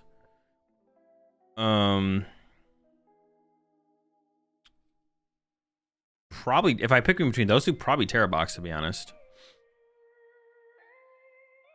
Fabrizio here, Dragapult, Dusknoir, still rocking the Crystal. We saw Fabrizio playing a similar list at Atlanta. Nothing too crazy. I don't know, Unfair Stamp seems so broken right now. Crystal's like fine. I mean, Crystal's good still, of course, but I guess like Unfair Stamp becomes less. Oh, Fabrizio was still playing the Crystal at Atlanta though as well. Unfair Stamp seems less good now that Terrabox is becoming less popular, but still I'm not sure. So what was the most fun deck to play in your opinion? The next deck that I play with. Tyler run 4 Crispy? Yes. Would Energy Booster Capsule be better? This leaves hits 200. Well, no. Getting the +1 damage on the other Pokemon is probably more relevant, so you can't. Yeah, that's not replicatable. Yeah, Iron Leaf's hitting for 200 doesn't change anything. It definitely isn't better than Vitality Band. You're playing Vitality Band because it does Vitality Band things. Thoughts on Ethan's Typhlosion? It's a card. Wait a second.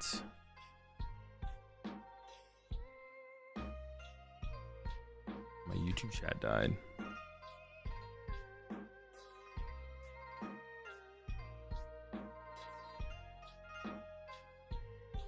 All right. Tank Terrapagos. It's kind of the standard list that we've seen for. This is what people have been playing for a while. Has the Genesect in here, but doesn't without the trolley. I'm not sure I like that. Prime Catcher as the A-Spec. Best strat to beat Golden Go? It's not a question that's answerable. That is too broad of a question to have an answer to. Play Genesect, I guess. Play Genesect. That's the only actually good answer to your question. Dragapult Dusknoir again. Highest placing Archaludon. Poison Archaludon. Top 64. I mean, that's respectable for this deck. I'm not going to lie. Very respectable for this deck. You know, usually we're looking at, yeah, top 64, top 128 being the highest placement. So, you know, respectable placement for Poison Archaludon. Another no-nor build here. Nothing crazy. The Genesect or Luna. Dory, obviously. 2 Crispin. Oh, so this is a little bit more similar to the build that we saw last week from... Reference it real fast. From Jones and Lashmet. Yeah, it's pretty similar to that build. The one Luminous, the one Basic Dark. The Vessel. Actually playing the Vessel. Dude, the Energy Surge, man. The Energy Surge.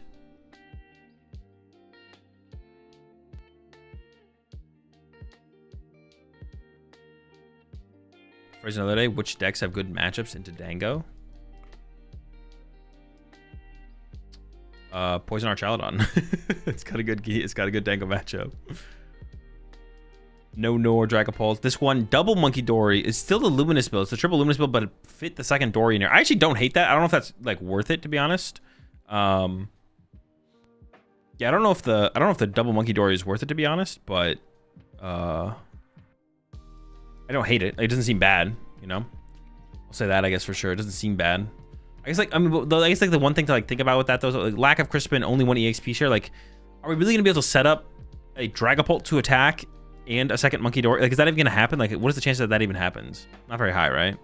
I guess it could also just be for prizing factors as well. Like like Monkey Dory is so good that prizing it hurts us so much that we'd rather play 2 just to mitigate the prizes. I don't hate that logic for playing the second one. Yeah, I don't hate that logic for including the Monkey Dory.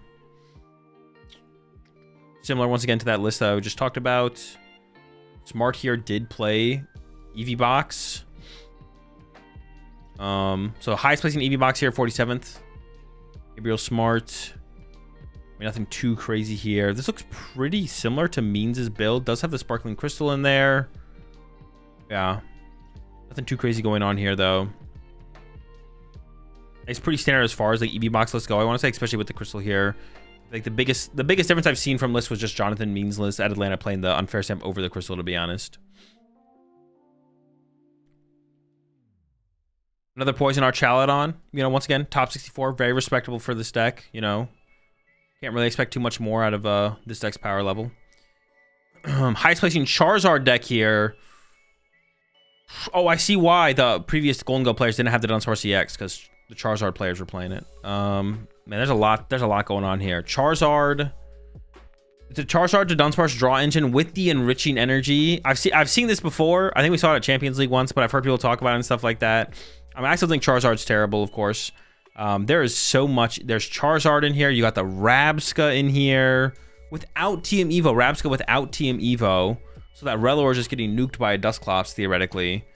Dragon Balls usually aren't attacking until turn 3, though, to be honest. So, like, you're not too afraid of that. I guess the Badoo you have as well could slow them down. One of each to Dunsparce. You got to have the whole squad. Trading Places. Got Trading Places, Find a Friend, and then the Free Retreat one as well. That's funny. No Arven either. It's a Drayton build. I don't hate that, I guess, because you're cycling the deck, right? So you're cycling the deck with the Dunsparce, then Drayton to try and find the candy combo. I actually don't hate the Draytons in this build, to be honest. I don't hate that at all. Still has Dusknoir in here as well. As Charizard to Dusknoir to Dunsparce, Rabsca. There's just a lot going on here. And then the Enriching Energy, of course, for the draw engine. Yeah, obviously I don't think very highly of Charizard or to Dunsparce, but I mean, this could be the best way to play Charizard for all I know, to be honest. There's a lot going on there, though. Dragon Ball Golden Go, Rahul with the exact same 60 we've seen so many of. Zach Lesage here with the EV box. I think this is the same 60 from Gabriel Smart played. David here, Dragapult Caesar, or excuse me, Golden Go Caesar. Nothing crazy in this list. I will mention, I think 2 TM Evo is just the way, though. I will say that if you're playing Golden Go, you should just be playing 2 TM Evo. It's just too important to pull off turn 1 TM Evo. Prizing it sucks. Even if you don't find Arven turn 1, the increased odds of just finding the TM Evo is really, really good. I also think 4 Cypher Maniac is overkill. I actually think 3rd Pokegear. I think more Pokegears. I think even up to like the second Cypher Maniac. Like Pokegears are just better than Cypher Maniacs. Definitely past the 3rd Cypher Maniac. Maybe not past the 2nd. Like maybe 3rd Cypher Maniac should come before 3rd Pokegear. But 3rd Pokegear should definitely come before 3rd Cypher. Like finding turn 1 Arven is this whole deck. The whole deck is Arven. I don't know. The whole deck is turn 1 Arven. So those are my comments though on this build specifically. Besides that, Caesar build. Nothing crazy, nothing wild. Highest placing Raging Bolt that does not have the Noctowls. Of course, you love to see that. Of course, it's always going to be hard to... so many less people playing the optimal way to play Raging Bolt, so it's going to be a lot harder for it to pull the placements here. Double Slitherwing is interesting. 3 Jamming Tower is a lot of Jamming Tower. Call Bell when? Not very often, to be honest. Pika Respect with the 2 wings. Yeah, hella Pika Respect going on with the Double Slitherwings for sure. Yeah, the triple Jamming Tower. That's just a lot of Jamming Tower. I think 4th year should come before 4th boss in Bug Miraidon. No, 4th boss should probably come first. Boss is just way too important in that deck. Also, like, Arven isn't as essential like turn 1. What the fuck we jamming? I mean, there's a decent amount of tools. It doesn't feel like there's a 3 jamming, like, overcycling roads in here. It doesn't feel like Jamming Tower is that good right now. Crystal, EXP share, Bravery Charms. I mean, against Gardevoir seems really good. Against Gardevoir seems really good, but it's not even that good against Gardevoir because, like, you have so many liabilities in play with this deck. Like, Gardevoir doesn't need these big one-hit plays that aggressively or that often. Yeah. It's a lot of Jamming Tower. Blake here. No Norpulse. Pretty close to the Tanner build, if not the exact same 60 that Tanner played. Oh, no, it's got the Jackson here. So it's not quite the exact same 60 that Tanner played at Atlanta. Got some Jackson there. Kieran here with the Frostlass Badoo deck. You love to see it. You appreciate the 10 gifted there. Storybook, welcome to the back there. Bogans. Ashley, Pixel, Blader, Zuka, Ladiak, Russ, Dad, Ketchal, the double A battery, and Mira something. I'm trying to figure it out. Miranda. Welcome all to the back. I appreciate the 5 gifts. I always appreciate the support there. Storybook. We're almost out of lists, but we got plenty of stuff to test. Yeah, you'd love to see the Frostlass Badoo here from Kieran, to be honest. I really like the 2 TM Evo here. I've thought about the TM 2 TM Devo a little bit more in this deck, and I really like the double TM Devo. For sure. I think this deck has a lot of potential personally. I don't know where its ceiling is. I don't know where this deck's ceiling is, but the deck is definitely like pretty solid. The deck is definitely pretty solid. For sure. Appreciate the 54 months there, Shadow. I've seen Tim Franklin's Badoo deck. I have not, no. Our Chaladon Caesar with double squawk? Bro, we do not need to squawk that often with our Chaladon, bro. There's no way 2 squawk ability with our Chaladon is correct. That is crazy. One of the powers of our Chaladon is how, like, efficient the deck is. Like, dude. There's just no way. What if you prize one? Bro, you probably have a research. Like, dude, double squawk is wild in our Chaladon. Honestly, I don't even know if there's a deck. The only deck I think double squawk makes sense in is literally this deck. As far as I can think of, this is the only deck that double squawk makes sense in. You trying to motivate, man? Gotta stay motivated. That's just a good shout there. You gotta stay motivated. Dude, cut the squawk for a 4th vessel, bro. We don't need motivation if we just get a 4th vessel in there.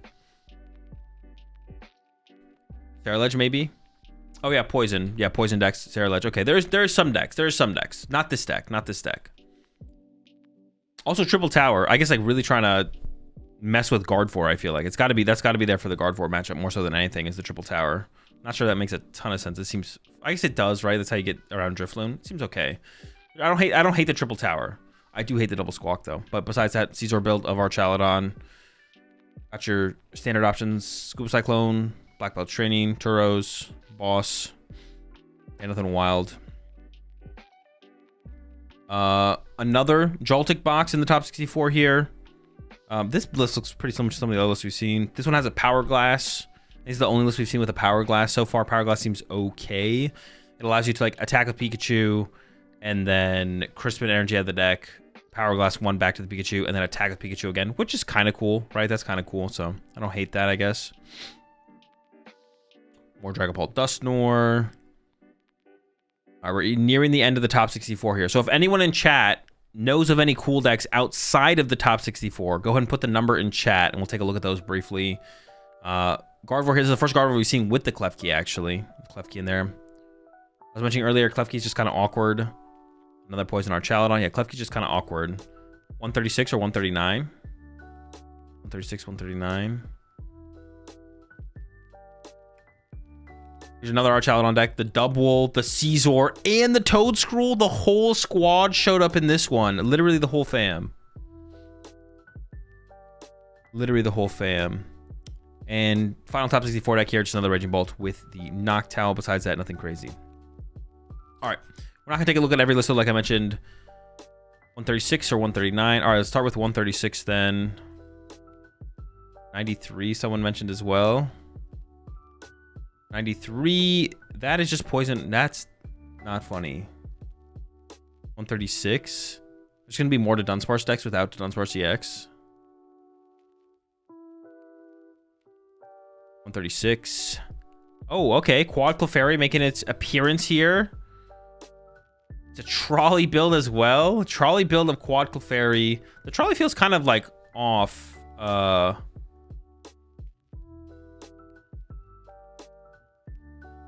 I guess maybe it makes sense. Trolley feels a little bit off in this deck, but I guess maybe it makes sense. It's not just a Clefairy EX deck, though. Hold up. There's another... Wait, hang on. How does this card work? The Lily's Pokemon. Okay. We're also playing the Metronome Clefable. This is just a... It's just a Clefairy deck. Like, they went all out on this one. The 4-1-1 Clefable line here. Yeah, I don't know what the Metronome is good against, to be honest. It's Mew EX, but again, yeah, it's Mew EX, but for 2 energy, a little bit more efficient. 102. All right, let me go to the 102.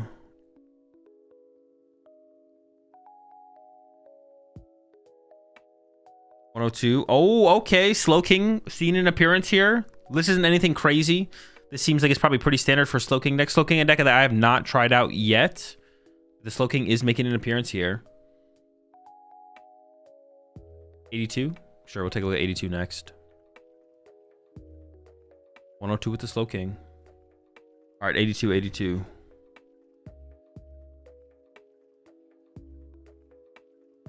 Here.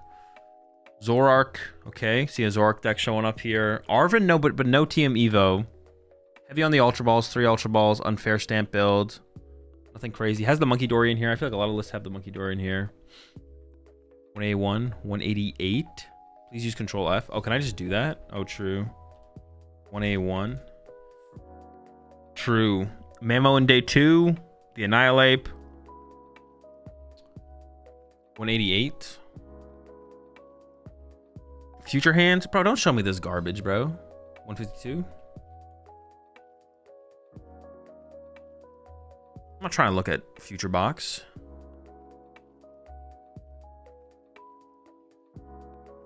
Golden Go. Did Golden Go Dodrio? Bro, is someone... Wait, no. Someone's been asking me to put Dodrio on something recently. I don't know if it was Golden Go, though. I forget.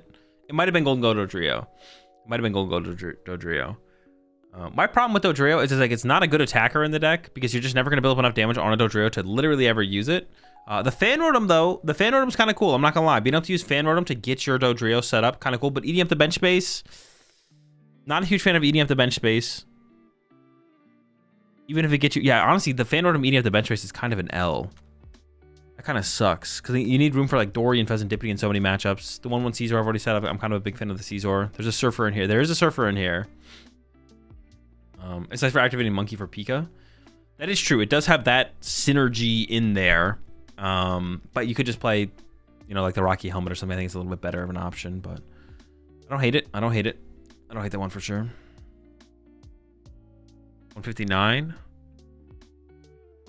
Dragapult Zorark. Deck. There's, I don't know. There's a lot going on here. This one just feels like a lot.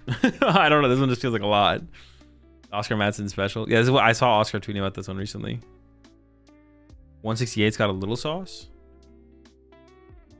177, 168. Yeah, the Bombardier. We've seen the Bombardier before. Oh, but Bombardier without the tool card doesn't make any sense, right? Bombardier, no Power Glass makes 0 sense. Why would you ever play Bombardier? Yeah, Bombardier without the Power Glass actually is just bad. They also just have a Ditto in here. Dude, I do not like what I'm looking at here. I'm not gonna lie. So you can go Poffin for Ditto to then turn it. Oh, so you Poffin for your Ditto to the active, become Bombardier, Fast Carrier. I don't know about that. It does have the Hoopa EX in here. So this is like your answer for Cornerstone, right? This is what you're using as your answer for Cornerstone, I think. More so than anything. But then playing Bombardier feels like there's no point in playing Bombardier unless Bombardier is your answer for Cornerstone, though, I feel like. I don't know. This feels a little bit, a little half-baked here, to be honest. 125. Walls made an appearance. Oh, no, it's Blissey Walls. Only 1/1 Blissey, though. Interesting. Yeah, only 1/1 Blissey. But besides that, it's basically just a Walls deck. Walls deck that includes a 1/1 Blissey more so than anything. Yeah, it's not even a Blissey deck. It's just a Walls deck, and it just has Blissey. Interesting. 110. This is just... Oh, it's Dragapult Dusknoir with the Luminous. So it's just trying to play everything. We saw some of these. We honestly saw some of these at Atlanta where they had like everything. Wait, why can't I search 160? Is it trolling?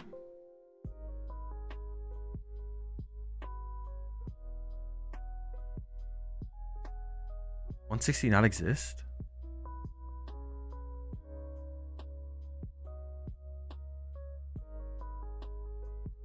It's just not there. 136. The secret deck. The forbidden deck. Dude, what the fuck? Why aren't they there? 136. We already saw the Clefairy deck. All right. I think that's going to do it for my recap here of the Monterrey Regional Championships in Mexico. Took a look at the meta, took a look at the decks. Yeah, the meta keeps evolving. It's sick. It's sick to constantly see the meta evolving, things changing, new decks popping up. I mean, I think my biggest question from the tournament is how good is Joltik Box? Because definitely solid, but how good is it? And then is Blissey a deck? I think those are maybe my two biggest questions leaving this tournament. Yeah, how Joltik Box is solid, but how good is it? And is Blissey a real deck? Like, is it? Yeah, I don't know. I don't know how to feel about the Blissey deck, to be honest. Is it like I don't like to say this. I mean, okay. Yeah, if it is a quote-unquote matchup roulette deck, anything that you would ever think about, and you'd be like, oh, that's a matchup roulette deck, that those decks are bad. They're not matchup roulette decks. They're just terrible. So is Blissey just bad? Could be. Gotta play some games, though.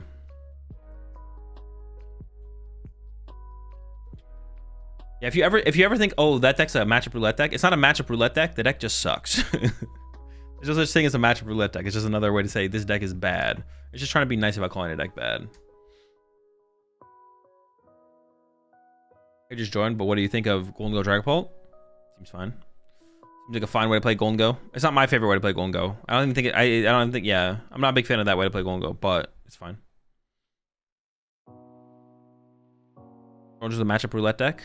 No, Thorns was just like sometimes okay to play in the meta. Thorns was a bad deck that was like sometimes a good play. You think a more traditional Miraidon list has merit over Joltik Box? Yes. There is, well, it has like pros and cons. There are some pros to playing it. I don't know if it's better though. And I don't think they're different. Like, I think Future Hands, Miraidon, Joltik Box, they're all just trying to be the best Iron Hands deck. That's literally all they're trying to do. The question is which one is actually the best at it. Joltik Box, the benefit of Joltik Box is you get to play Pikachu. And you have Pikachu that can one-hit KO stuff. The benefit of Future Hands, I'm still trying to figure out what is the benefit of playing Future Hands over the other two. The benefit of playing Miraidon is you have Magneton, and you have the big thing is just Magneton and generators. You can like aggressively accelerate energy to play throughout the game, and you're not reliant on Joltik's attack, or in Future Hands case, Baby Miraidon's attack.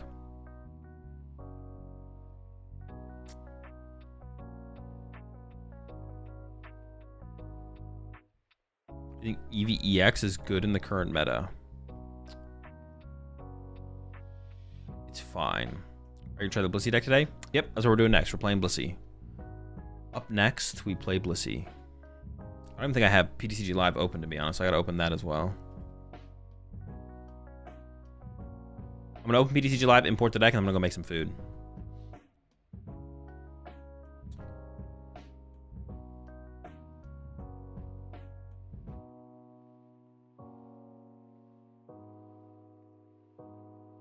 Routine maintenance is scheduled for 5:04:23. Oh, it's tomorrow, right? Tomorrow's Wednesday, right? I guess, honestly, you know what? Depending on how long the maintenance takes, it's possible I don't stream tomorrow. So I'm just gonna, we're gonna have to play that by ear. I might not stream tomorrow. I want to stream tomorrow, but there's apparently maintenance tomorrow. If there wasn't maintenance, I would stream tomorrow. Depending on how long the maintenance takes, I might just not stream tomorrow. So we'll see. But I will be streaming Thursday, bringing back the dude streams on Thursday. I will be streaming Friday. Friday, dude, I have to figure out what I want to do Friday though, because I could play in the Doom tournament and then just stay up all night until the Sevilla stream starts. And I could go for like a I don't know, 16-hour, 24-hour stream. And go to, no, but it's worse than that, isn't it? Dude, ooh, I gotta figure out how I'm gonna play this, because there's also a tournament happening. Let me see. I could go for a 24-hour stream because I'd have to like sleep between Sevilla. There's a tournament happening in Asia this weekend as well, right? Let me see. Yeah, there's the Philippines Master Ball League tournament that I wanted to stream as well. But that stream, I don't know when that stream happens, actually.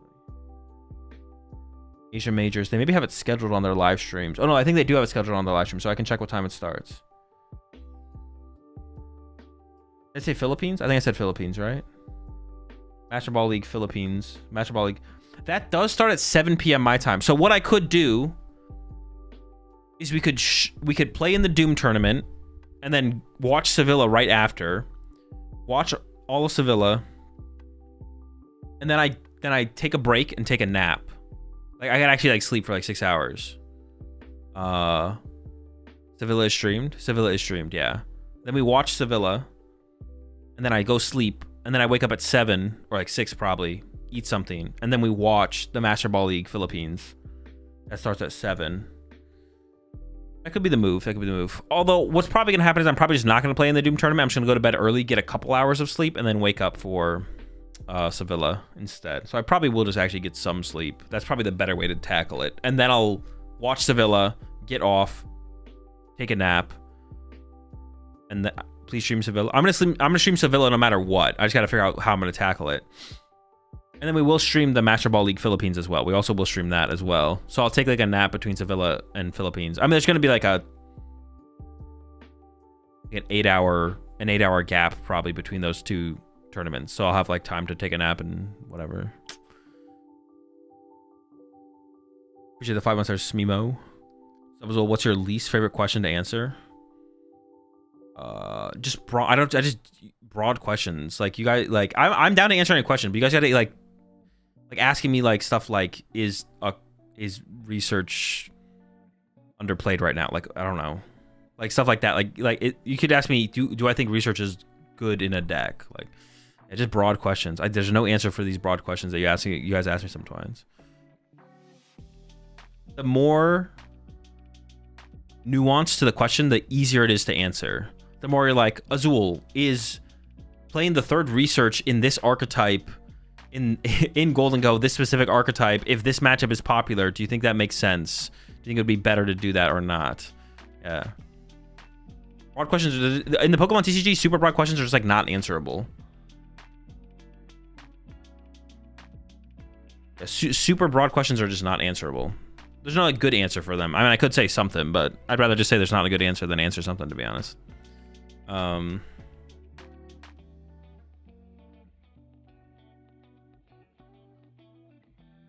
Why is Genesect useful in Dragapult Dango deck? To take away your opponent. Hey, Genesect. Every deck would play Genesect if it made sense and you could conveniently and easily set it up. So do you exist? Question. Genesect is one of those cards. Wait, there was another card like that recently that I said you would always play if you could. I don't remember what the other card was.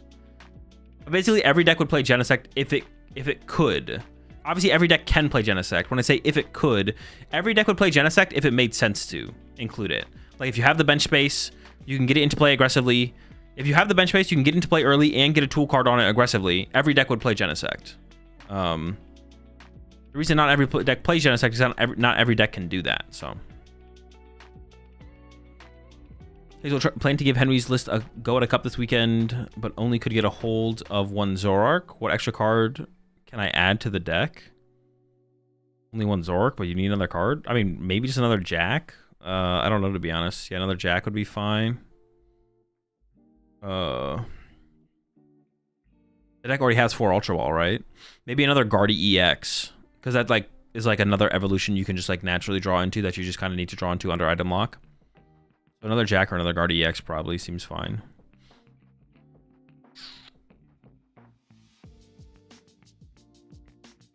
How about Dragon Ball Dusknoir with a 2/1 1-line, 1 Klefki, 1 Genesect as tech cards? That's just a super broad question. There's an optimal way to play Dragon Ball Dusknoir.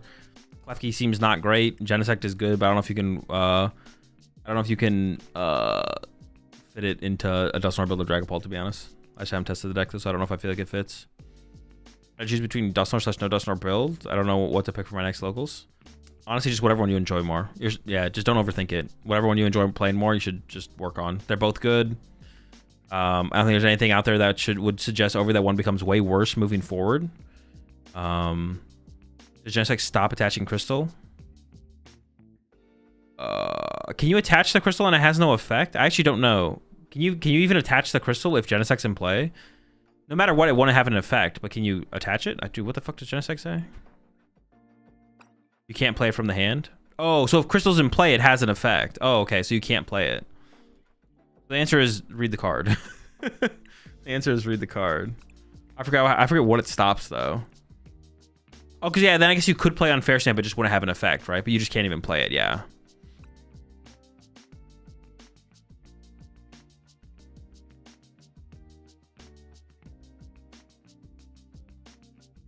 I played Cresselia in place of Azor for another option in place of Drifloon.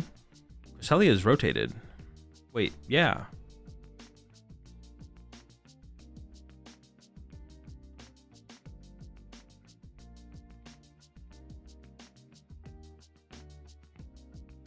That's a paragraph right there. Speaking of questions, I had a question for deck building. I was playing Ursaluna and Pult, no switch, no turn. My reasoning was odds of me opening Ursaluna was 4%. So my thought was, man, if it happens, I lose the game. It's fine. So unlikely played a lot. Play on live a lot, never happened. Was happy with my choice and got into locals because it happened. And there's a point where you draw the line of, okay, this is low odds, but I won't change my deck around it. Or was this dumb reasoning from my end? Well, the switch card does a lot more than just that, though. Like, Charo and switch can do more than that. So you have to factor in those situations. And you also have to factor in how often do you need to reset the... Because sometimes you attack with Ursaluna, but you don't win the game. You go like, I want to attack with Ursaluna, but you need to attack with it on the next turn. So you need the switch or the Charo. So it's more than just opening the card.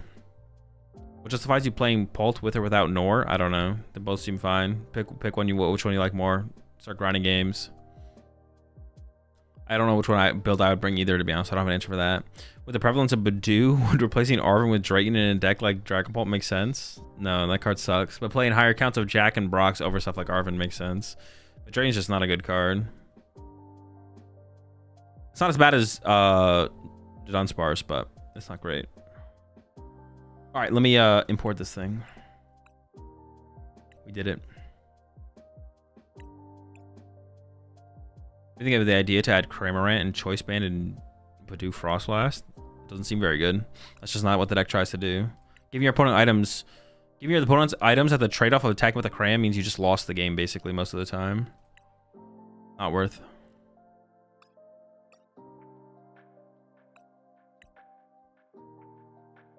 Many L's. So do you think Poison Arch is the best Arch option? Sure. What if they could nerf cards like adding energy cost to Badoo? I mean, then they probably would do that. Although I don't know. I mean, they wouldn't. I don't know if they would add energy cost to Badoo, but they would probably nerf cards. Like a nerfing a card would have happened at this point if they, if that was something that was like implemented in the game and something they want to add as like a balancing tool, they would do it. What are you about to eat? I don't know. Rice and something.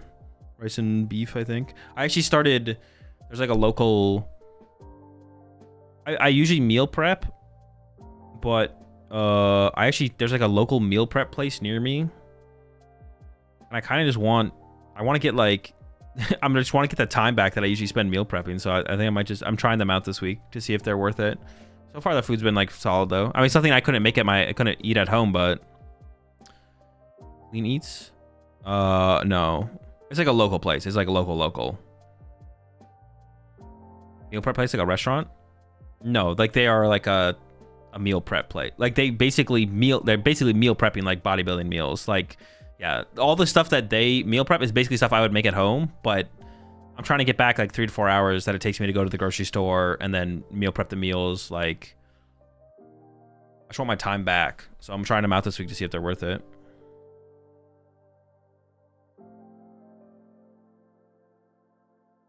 And it's like convenient because they're like local and they deliver and stuff. Chicken, rice, veggies. Yep, literally. That's literally what it is. So like all I have to get from the grocery store now is avocados and strawberries. That's it. So when I go to the grocery store, that's all I get. We have Clean Eats in that place as a time saver. Food is solid too. Yeah, I did look up a couple different ones online, but I want to try and do something that was like, but yeah, they're like they just have like a local shop near me, so it's like way better than or is it going to be like the best as far as like stuff being freshest? Probably, yeah. Basically local HelloFresh. I mean, it's more like local. It's more like local. What's called factor. Yeah, because HelloFresh like sends you the ingredients. You still have to make this stuff, but it's like everything is just local. I mean, they make everything, so everything is like literally in a container ready to go.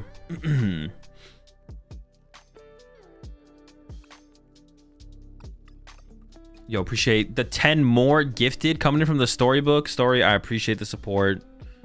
Welcome all to the pack. Ender, Crow, a named player. Dude, what is that name? Zubby. What's up, Zubby? Vidonite. Ukes. Charmaster. Zystorm and Maddie5. Appreciate the support, storybook. Appreciate the 10 more gifted today. Welcome all to the pack. I'm about to go some food, and we have plenty of Blissey games to grind. I will be right back.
All right.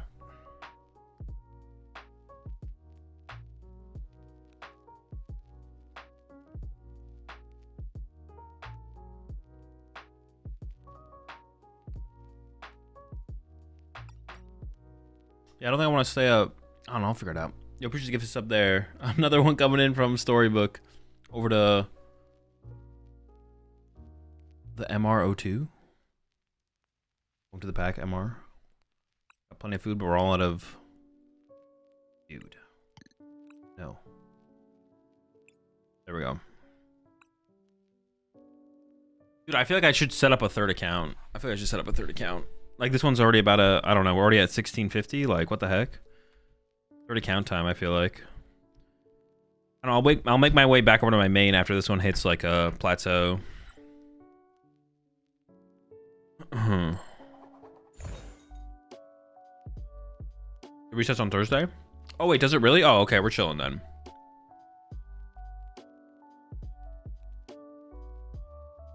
Okay, we're chilling. I thought it didn't reset until the end of the month. So it's like another week. That wouldn't even have been that long anyway, so we probably could have got away with 2 accounts.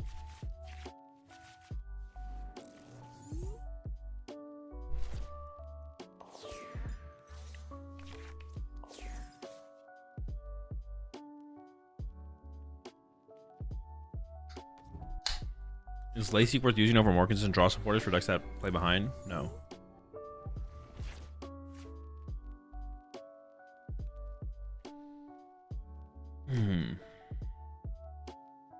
Nope. Will this deck work with lucky bonus chances? Yes.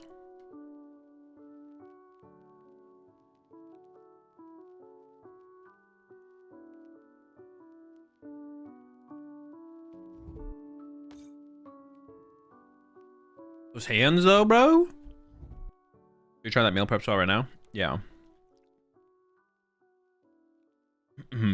But it literally is like it's like a fitness meal prep place. Like literally, like what was in the bowl was like rice, rice, ground beef, zucchini. I mean, it was seasoned, and then they had like a sauce. Oh no, this one had like a spicy sauce on it, and then I also had some hummus, and then I had some salsa with it as well.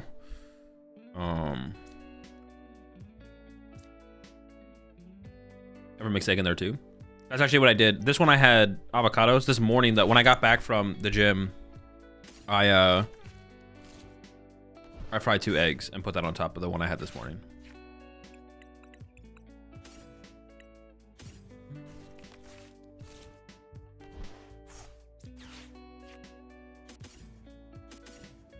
I don't even want either of these, do I?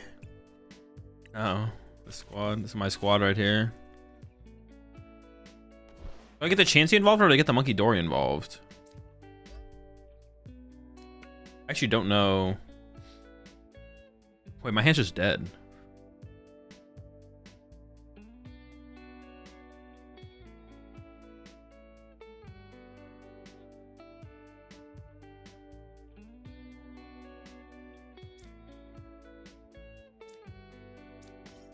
I left the Chansey. I could have gone with neither, but I think I should do... Oh, what did I just do? I used Lucky Attachment, bro. It's from the hand?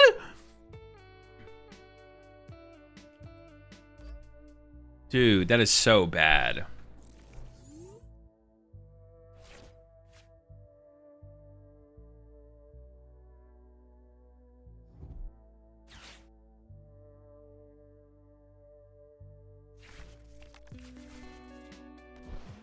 Bro. That's so bad.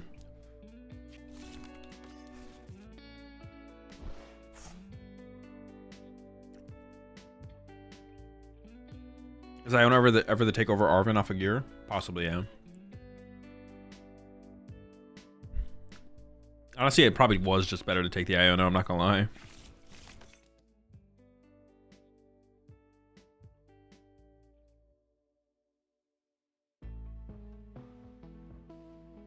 Probably was the better play.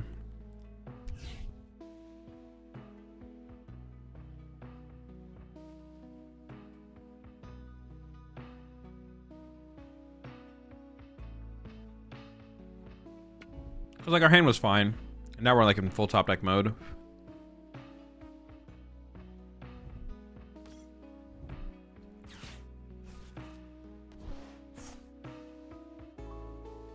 They don't have benches for Latios here.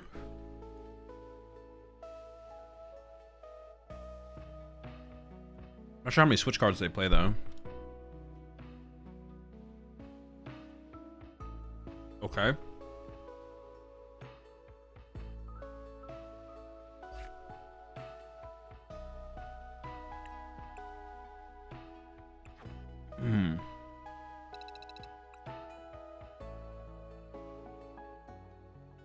Another win for Lucky Attachment. Yeah, another Lucky Attachment dub. You know what it is.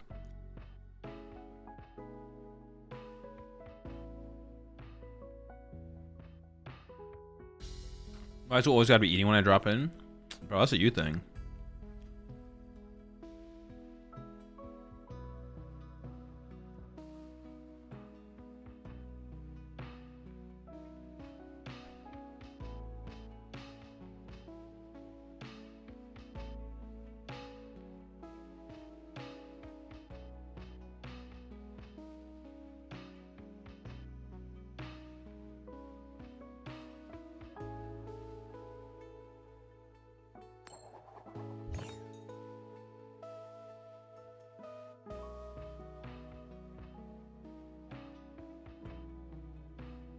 You want to go first? No.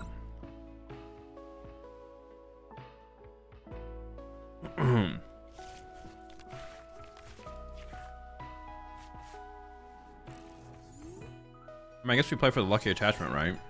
Well, I could have opened a door because I have the rest of your board in hand. Mulligans, all right. Like it.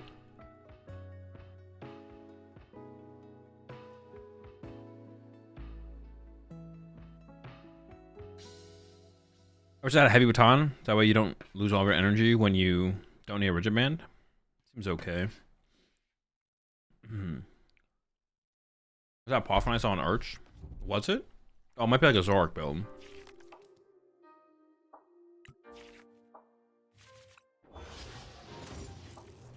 And I can go back and look at the mulligans. There we go, took 2 mulligans. That was a Poffin, so it has to be a Zorua build, right? Or maybe a double.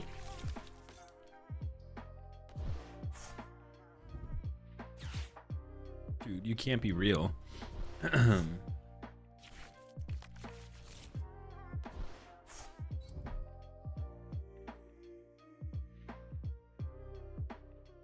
guess that means they probably don't play Trolley then. It's not a Trolley build, right?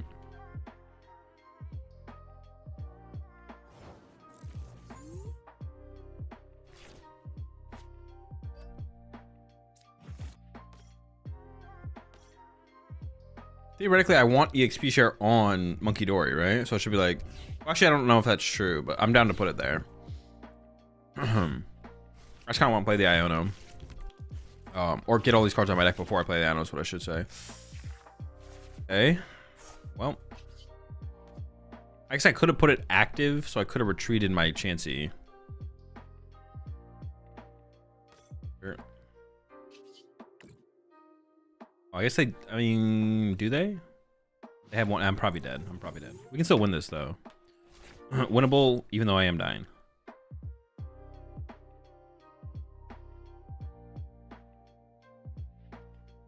Could still be Trolley. Might have whiffed the Arven. Well, they went first, so they can't play Arven. I doubt they play Trolley. Because even if you're playing a Trolley build, I don't think you'd play Buddy Poffin. You'd still just play Nest Balls. So, yeah, I don't think they play Trolley.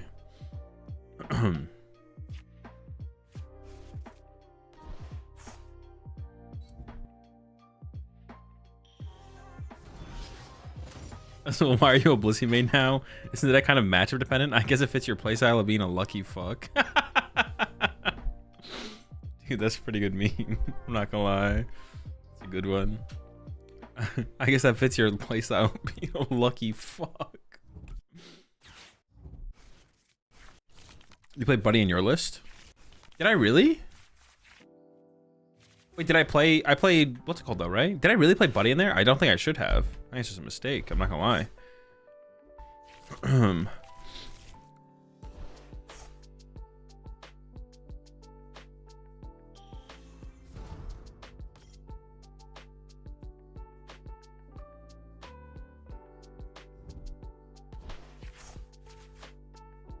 Did I really play Trolley? I feel like I didn't play Trolley. You might be right. I maybe did. So what do you think of EV Box against Paul and Gardevoir? Gardevoir is a bad matchup. Paul's a good matchup.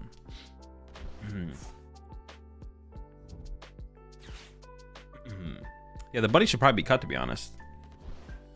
I don't know why I played that. I think if you play Trolley in there, you just play some Nest Balls. It's like good enough. Nobody popping can't be that good. I mean, you're gonna Trolley most games, so I don't think it makes sense to have the Poffin in there.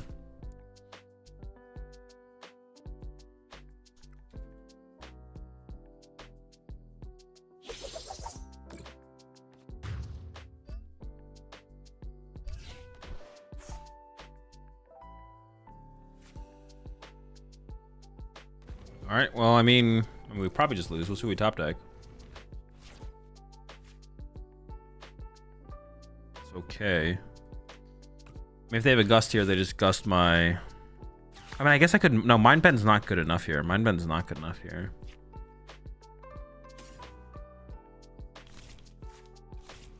I mean, I could set up Roaring Moon, I guess. That could be a play. Yeah, Mind Bend's not good enough. I need to get the energy in play. Setting up Roaring Moon is just so weak, though. That's the problem with setting up Roaring Moon here. It's just so insanely weak. But I'm always running to this. I'm always attaching Psychic here because I don't play one Psychic. I'm always attaching this here. The question is just, do I bench the Roaring Moon or not? I just don't know. Put all the energy on the moon instead. I could do that.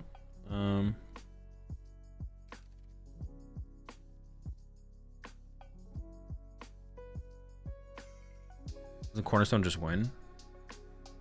Oh shoot, I should have got Corner. Dude, I didn't even think about Cornerstone. Wait, what the heck? I'm trolling. Okay. Now I gotta find Cornerstone. Alright. Dude, I completely forgot about Cornerstone. It's in there too, right? Oh my gosh. Yeah, I forgot about Cornerstone entirely. Alright, Chansey set up. I definitely don't commit to the Lord Moon, no. Probably play One Station. They probably do play One Station, but yeah, Cornerstone is pretty good here. Still to slow him down. Definitely should have grabbed it. It doesn't just win me the game, but it's definitely a good... It's what I should have done here because I need to buy time. It's definitely what I should have done here because I need to buy time.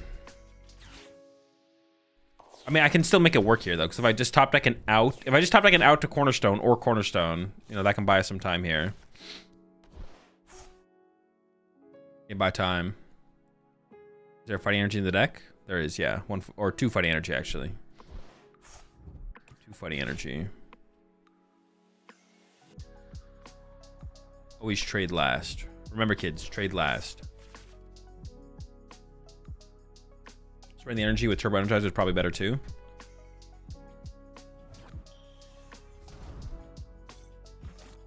Yeah, you're right. Actually, no, I don't know if you are right. Yeah, maybe you're right. I just had to double check to make sure you could actually be right. Checks out.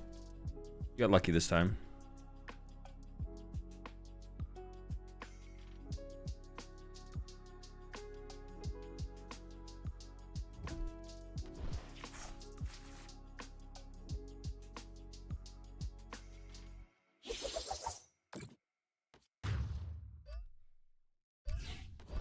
All right, well, I also got rid of my stadium, so I can't even go get my other Turbo Energize. It might be a Mind Bend. Oh.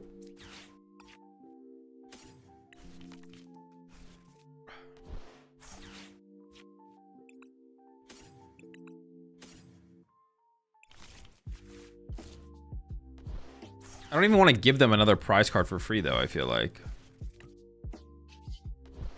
I'm just gonna retreat to this guy and attach to him. So I want to be able to threaten with him, but I don't need to be able to attack quite yet.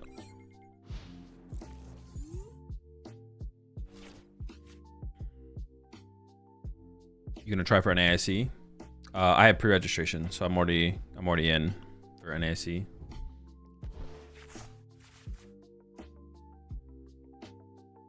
Did you just win? No, they have Turo and probably. I guess I don't know for sure if they have Zacian, but they definitely have Turo. The thing is with their current board set, because they have vaulted double Archaludon, it's actually kind of awkward for them to. It's kind of awkward for them to actually get into Azation aggressively. So we have time.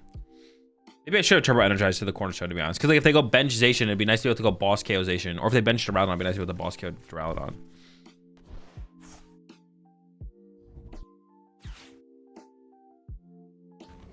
I mean, now I could do it. I can turbo energize to the one with the psychic energy, get 2 energy. I kind of just don't want to give them a free prize card. Because if I feel like they run out of Gust effects, then I could like bench something in the late game. Like, the more Gust effects I force out of them, the better. Want to use the other chance with the lucky bonus ability? 10 less HP. I mean,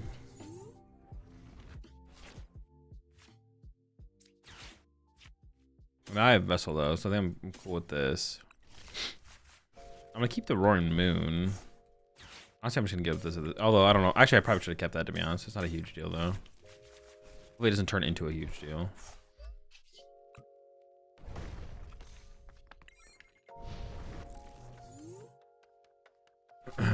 How's the pre-registration work? It's for players who are in the top 32 in between ICs. So because I was in the top 32 players, because there's like individual leaderboards for like between ICs. So like between LIC and EUIC, the players with the most points accrued in that time period, not including LIC but including EUIC, get a pre-registration. That's how it works.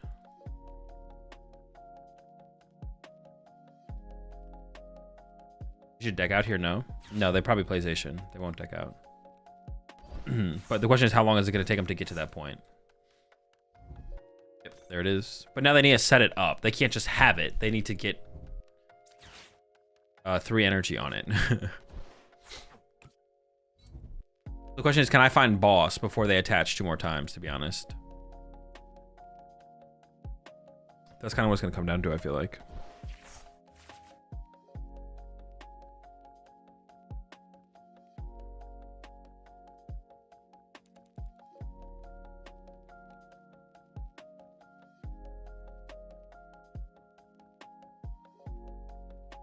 What are your thoughts on Chow Guardy versus the more streamlined Tonneson Guardy?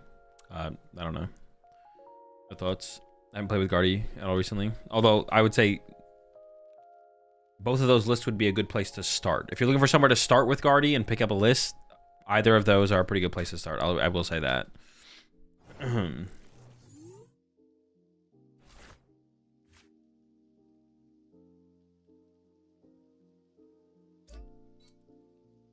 I don't even want to punch their active, right?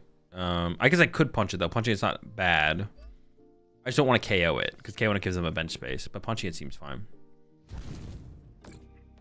Oh, also, I didn't even like mention this at all, I don't think. But I am doing a giveaway today over in Twitch chat. Twitch chat only. I'm giving away some sleeves from Worlds 2023. Some Lapras sleeves. All you have to do to enter the giveaway is put ! enter in Twitch chat. Good to go. That's it. Not ticket. It's not ticket this time. It's changed. ! enter. They created a bench space. That's pretty bad. I basically need to top deck boss. But this deck does play 4 boss. So I can also retreat and hide and hope they can't find boss. They are down 1 boss and Palpad. So they maybe have like 1 boss left, to be honest. They can't attack me this turn. So I probably will retreat next turn.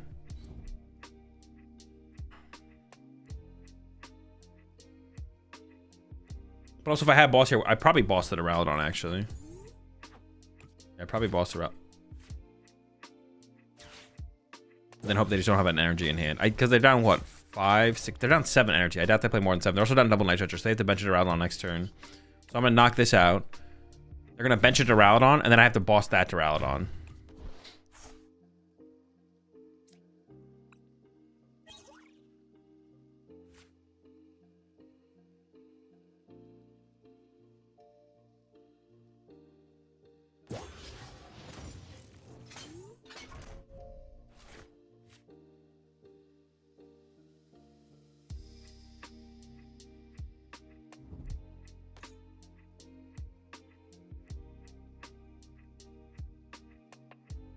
Bundle.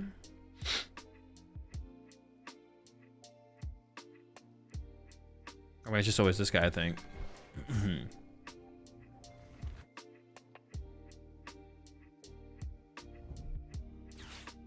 They literally night stretcher for an energy. Yeah, last turn. Well, no, their second night stretcher didn't. Am I trolling? Energy. What'd their first night stretcher grab though? They could just KO me here this turn if they had an energy to work with. Oh, it did. What the heck? Shouldn't they just have an energy in their hand there? Push 2 months there, Pixo. Yeah, what the heck? Shouldn't they have just had an energy in their hand there? Or do they not realize? I swear they just had an energy in their hand there then. Yeah. I thought the second night stretcher got something else that wasn't energy. I got a Pokemon.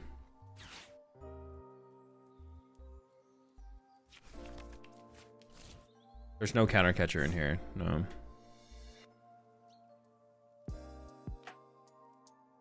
Are you planning on going to Milwaukee or Portland? You can use the command in the title to figure out which major tournaments I plan to play in this season. What's the uptick in Genesect and Tool lately? It's good against Unfair Stamp and Golden Go. I mean, you just lose now, right? Well, no, if I top deck boss, I killed it around on. I mean, they haven't metal yet left, but they should have killed me last turn. They didn't, so maybe they just don't know. I don't know. Attachitization? No, but was that 2 different turns, maybe? Oh, the Night Stretcher was over 2 different turns, actually. Oh, yeah. They didn't have an energy in hand. No, they didn't. I'm just gonna send this guy up. We need a boss.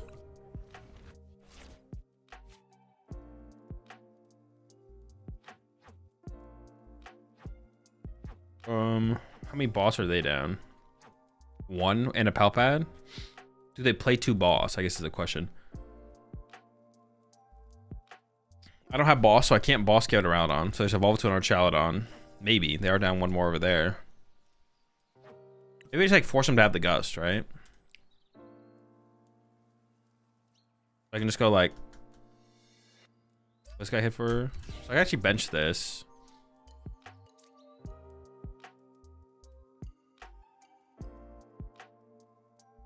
Catch this. Play this. Oh, maybe I shouldn't have played that. I played it anyways. Do I have any Blissey left? I have plenty of Blissey left. Okay.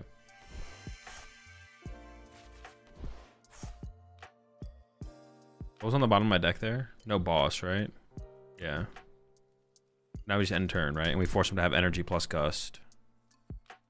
And that can evolve, attach.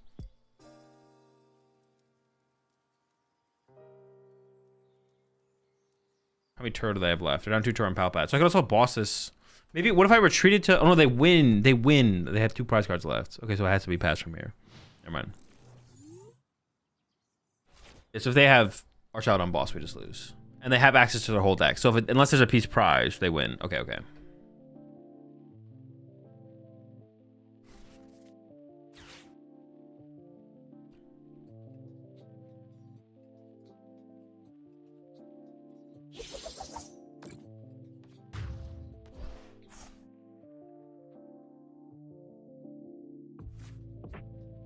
Stadium Gus Zoro. I feel like most of the that I see play the Ends Castle usually play 2. I don't know. I think Ends Castle is kind of just bogus in that deck. Now I just boss KO the Duraludon though, right? I don't think they have another energy. So boss Duraludon's the play here.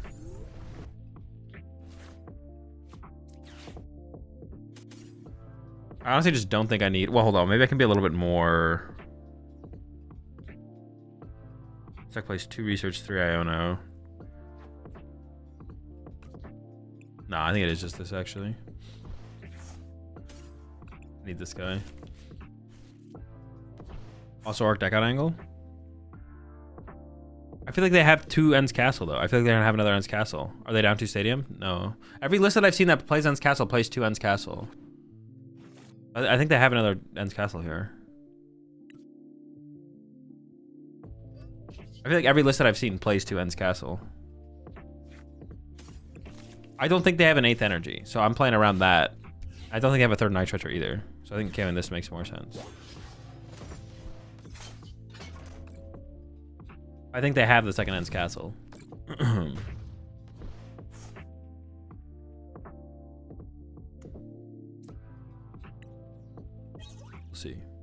8 metal in here is just bogus. Like, you don't need 8 metal energy. 2 boss is reasonable. I think Ends Castle is bad in here, but every list. Oh my gosh, they have the third night treasure. Every list that I have seen plays to Ends Castle. So I'm just kind of that's the data I'm going off of.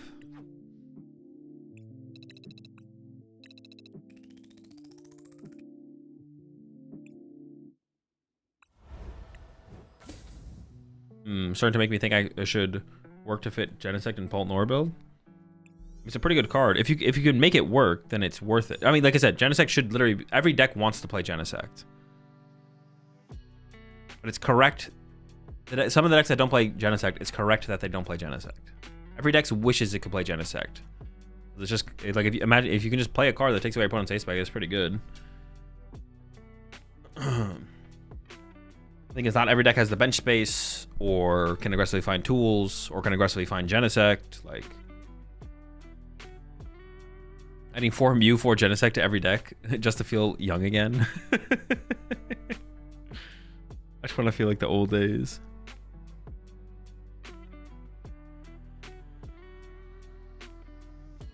Wasn't attacking with Blissey correct there somehow? I don't know. I guess get punched by our child on. They bench around. Actually, maybe it might have been. Actually, might have been fine. It might have been okay. Their Relicanth was gone as well, so they couldn't. Well, that'd be a reason to have not attacked their active, so they couldn't use Relicanth actually. The Relicanth was gone, but not worth adding in pure Pult. If you're playing Artisans, but I don't think you should be playing Artisans.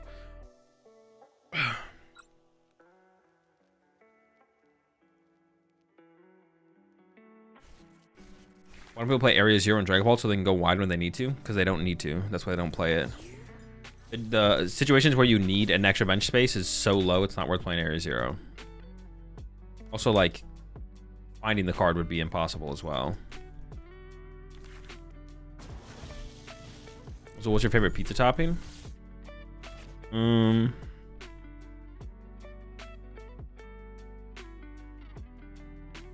mean, probably just pepperonis, to be honest. Time to start taking Ruffian and Dango. It's still like a turn slow though, right? You Cypher Maniac to put Ruffian plus Energy Surge Pro on top of your deck for next turn. Next turn, play Ruffian, play Energy Surge Pro, knockout active. Black Olive Pepperoni is optimal. Definitely a good combo. Definitely a good combo.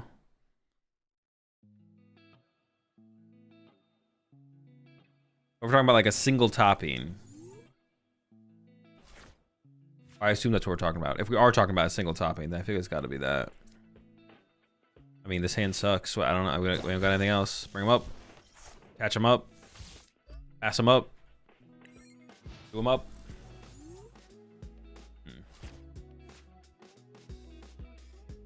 Now, hot honey and pepperoni is optimal. Hot honey is, it's fine. It's overrated for sure. The hot honey thing is like overrated. It's okay now and then. No lucky attachment, what the fuck? Oh, true, yeah. My bad. We'll get lucky next turn. Is this Jaltic any good or Fool's Gold? Well, it's definitely not Fool's Gold, but it could be bad. Seems fine though. It seems solid. Question is just like how good it is. That's like my, but I haven't like played with the deck yet.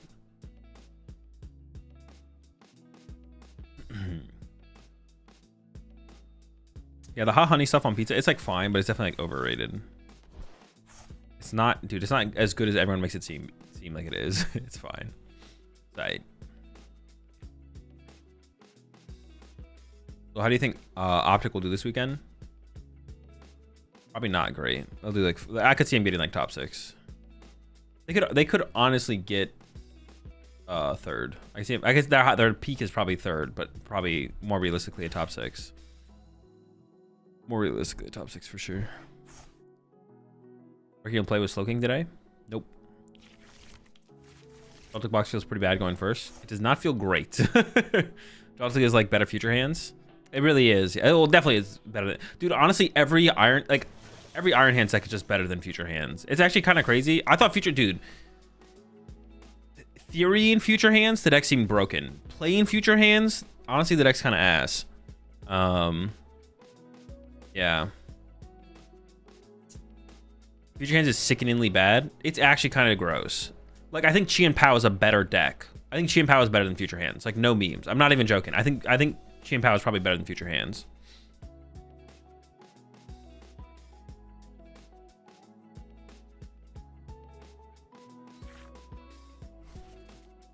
What's worse, Future Hands or Agent Box? That's honestly, I couldn't tell you. It's kind of close. All right, this is still, this is like winnable, but this is pretty bad. We do live because we top decked the Rigid Band, I guess, for now. You think you'll win NAIC? Sure. Do you think it, does it feel like Terror Box might get better with it flopping the last 2 events? I think the answer is just yes. Like, no one's like, not no one, but less people are worried about it. Less focus on the deck. The answer is just yes. Like, things will get better for Terra Box. The biggest thing is just like Dragon Ball players playing Unfair Stamp, though. I don't think Dragon Ball players are cutting Unfair Stamp, and now more people have like Genesect, which isn't like terrible to have to deal with, but is kind of annoying. Are things actually getting better? I don't know. It seems fine. Dude, that Pika be swinging. It still doesn't do anything for me. There's no draw power in this deck. I don't even want to go get anything. I think I'm just gonna pass.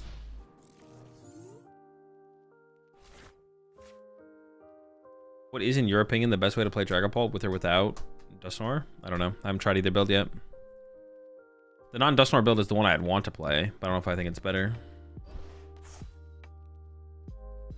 Is it flopping when Terra Box got thrown at Monterrey?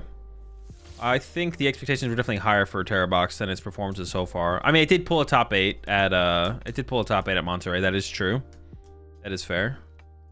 Would you have scooped here at a tournament? Probably if it was game 1. How are we doing, Azul? Hope the games are treating you well. We're not doing great so far. It's not been good. We're surviving, I think. You still think No Owls is better Raging Bolt? I think No Owls is better, or Raging Bolt. There's just no good way to play Raging Bolt, because Owl Bolt is just not that good. Owl Bolt is just not that good of a deck. So if No Owl Bolt isn't what No Owl Bolt is better at than Owl Bolt, isn't good enough to make the deck good, then Bolt just kind of sucks right now. Like, Owl Bolt is like super mid. It's like fine. Owl Bolt is like super fine. Yeah, that's a top deck.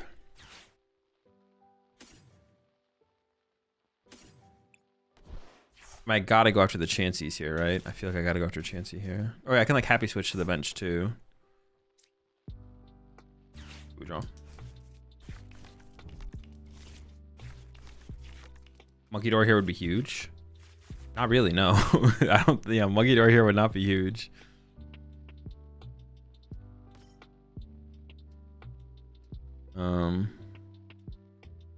An energy for turn would have been nice.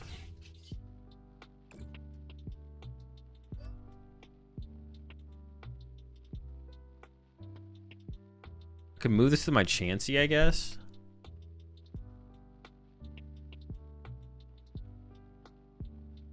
What do I want to do? Evolve this to a Blissey, Turbo Energize from a Blissey to another Chansey or something?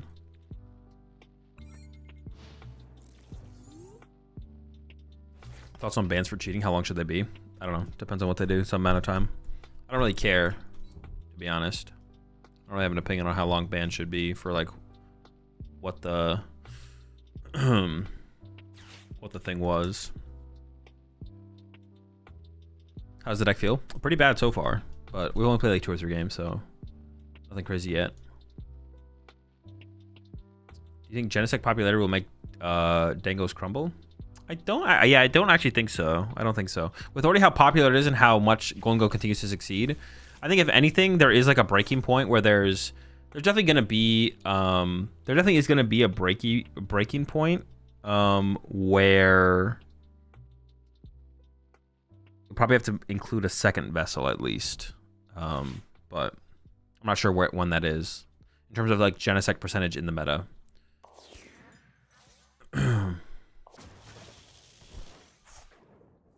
I honestly don't get the point of playing this Blissey over any other good deck at a regional. If the Blissey deck is good, then you're just playing another good deck. Would be the reason. Sorry if you answered this, but thoughts on Flareon EX list? What do you mean? Just thoughts on Flareon EX in general? The deck's like fine. Thoughts on Festival Elite as a meme deck? I don't know. I don't think about meme decks past them being meme decks. Any site recommendation for decks, ladder, etc. Well, I don't know what you mean by ladder, but as far as decks go, Limitless, all the Limitless sites, the tournament site and the main site and the lab site. I guess like the main site, you don't really need the lab site to be honest. Let's look at deck lists from major tournaments.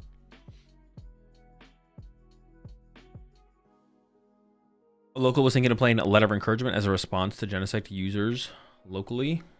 I think you don't want to. I don't think you want a response card. You want to be able to do it aggressively. Doing it as a response isn't very good, I don't think. I need to push this because I need to turbo energize. Dude, all right, whatever. Sure, it seems fine.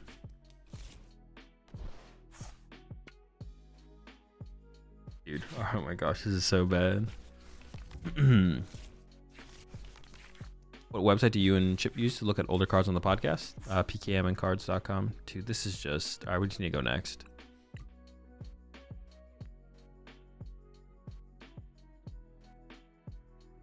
You think Genesect or Toadstool is a better tech into the meta at the moment? Probably Genesect, because Toadstool is like only good against Golden. It's not only good against Golden Go, but you have to commit so much more to your deck to make it work. It's so much harder to make work. Genesect is really easy to make work in a lot of decks.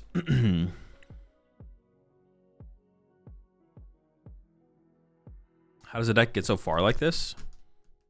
Because the deck is probably decent, piloted by a good player.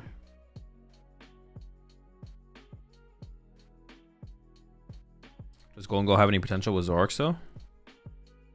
It seems decent. I would say that's probably. I think that's probably the best way to play the deck if you don't play Dragapult. But there's depending on the meta, there's definitely an argument for Dragapult. Are you ever going to do another Pokemon player reacts to Yu-Gi-Oh cards with Simo? I don't know. Maybe. Who knows what the future holds? What'd you do at the gym today? Just ran. Just a run day. All the Fernando's opponents threw their dice a little too heftily. Exactly. What's the worst deck you and your team agreed to play? I don't know. One of them, though. What do you think are the weakest and strongest points as a player? What do you think are your weakest and strongest points as a player? I don't know. I haven't thought about it that hard. Now this is a starting hand? Now, yeah, this is what I'm talking about. Yeah, I haven't thought about it that hard. So we're up against it. Dude, is all anyone playing is the Joltik deck? Ever tried incline walking instead of running? Not really. Like, yeah. I mean, I've thought about like walking, but I just think running's good. I like running. I don't like running, but I think running is a good thing to do. Ladder's infested with the spider. How big of an impact can top players having conversion rates of a deck? Depends how popular the deck is.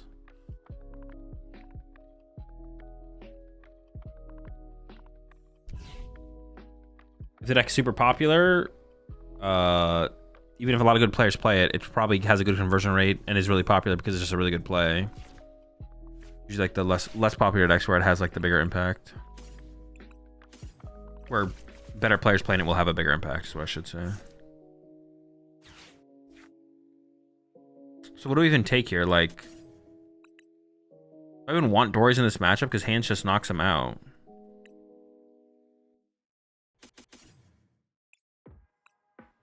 I could do something like that, I guess.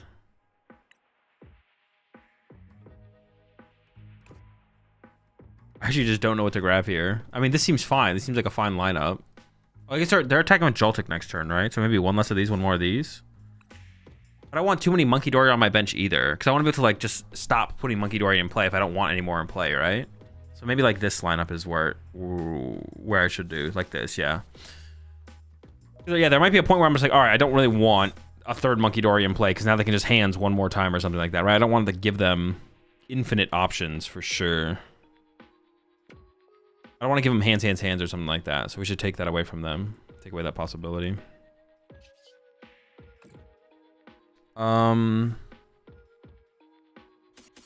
I guess I just leave the fightings in the deck for now, right? Maybe it's not true, actually. Maybe I go, like, fighting dark to get one dark in play, but...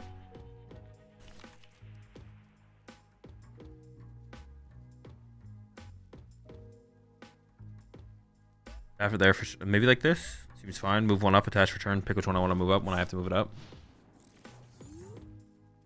Cornerstone seems good. I'm not really, they just hands it. Cornerstone's pretty bad. Doesn't draw me cards. They set up hands. They're gonna be setting up hands anyways, so. I honestly maybe should have gone one less. No, I kind of like, I should have maybe just gone one less Chansey and just gone double Chansey, to be honest here. That might have been better. So what's your favorite music genre? No clue. Never thought about it before. They turn to you turbo energize again? No, I want to kill this Joltik. Because if I just turbo energize again, they would just go, ah, fuck it, I'm just going to Joltik again. And that's not good. I want to force them to attack with their big guys.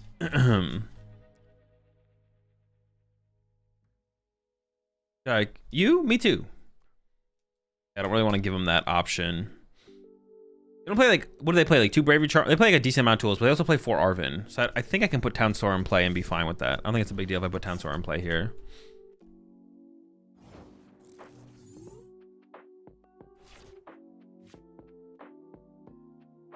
They whiffed a way to remove their active? Am I trolling? Are they trolling? They played Crispin. Dude, wait, what? What is their hand?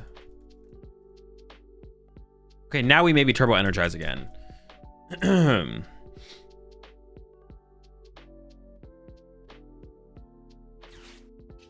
This does give them rescue board, but it gives me turbo energize.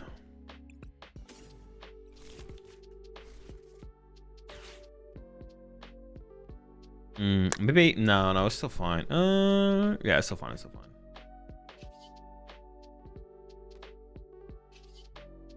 Yeah, it's okay.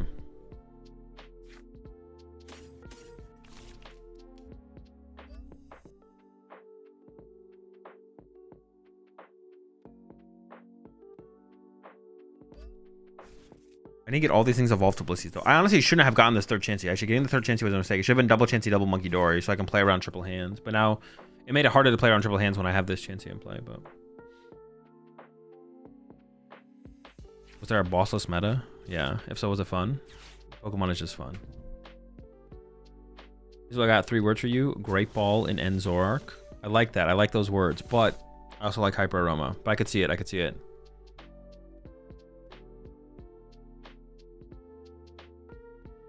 I would not have gone for the Turbo Energize here if my opponent hadn't just, like, passed. Oh, I guess we have Roaring Moon as well. Like, Roaring Moon is an option. Yeah, Roaring Moon is an option. I could Ultra Ball away these 2. Oh, I don't have to Iono here because I can draw cards, right? Yeah. Hold up. I didn't really think about that, but yeah. Let me just grab Rescue Board. I forgot Blissey attack drew cards. I completely forgot about that.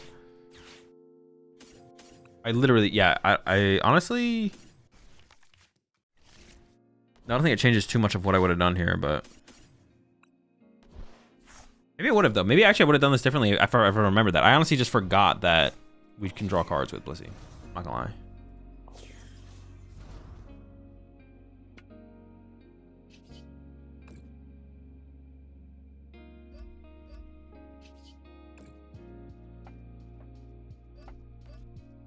Things might have been different if I'd remembered that. I completely forgot about that. But I like to draw. Of course. What the heck? Don't ask me that question ever again. The game ever asked me that question ever again, bro. Would I like to draw cards? Are you kidding me? Yeah, see, here's where they can just... Well, they need to set up a second Iron Hands, which they didn't do off the rip.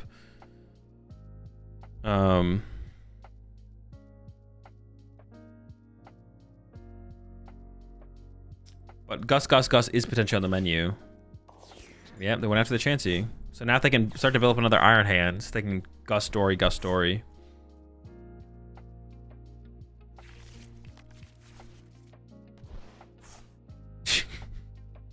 Is it short to bring a calc? Short for... Why wouldn't you just ask, is it legal to bring a calculator?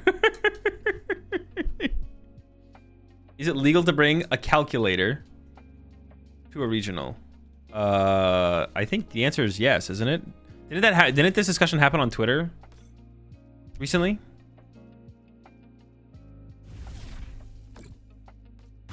I thought this discussion don't diss the calc, bro. My bad. I think didn't this happen on Twitter recently where this discussion happened and then like you can bring a calc if you want to? Or am I trolling?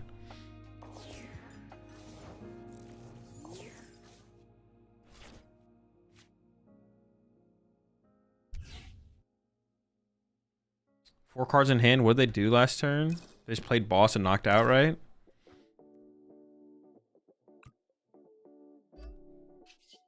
Dude, I'm gonna get hands here, man.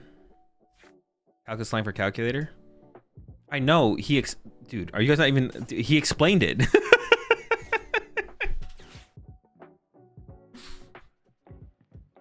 Dude, there's no way chat's re-explaining it, bro. Yeah, I mean, I have an Iono now, so I kind of just want to hold the Iono. But if I get like an Arvin here, maybe I'd play it.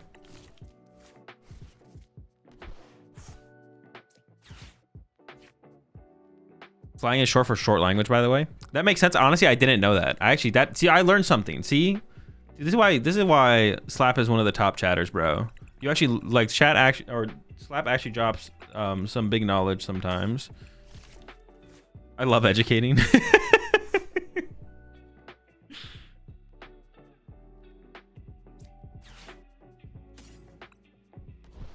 Stay educating the squad. Oh, return for 0. Yeah, sure, why not? I wasn't even thinking about trying to draw a card. I don't care about drawing cards here, but I didn't really realize I was going to be drawing 0 cards. Would it be worth bossing the other hands? Maybe I should. I could have, yeah. I could have. But then I don't KO this hand, and it gives them more time to find. No, I probably should pressure the energy, because like if I bring this up and punch it and then KO it, I draw 2, but I don't win the game first. Still, no. This is still probably correct, to be honest.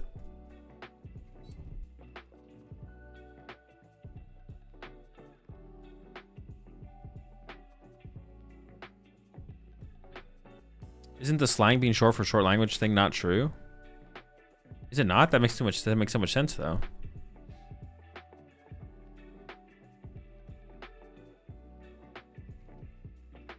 How was Cancun? It was pretty solid.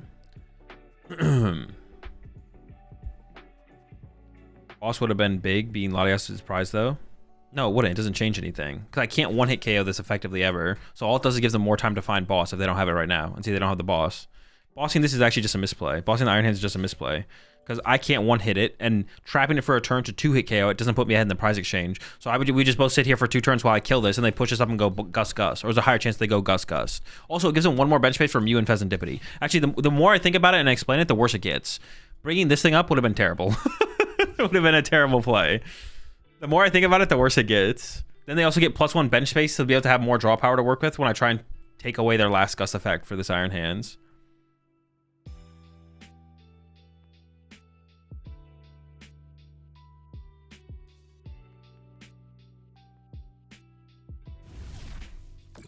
I'm 30 to the active. Okay.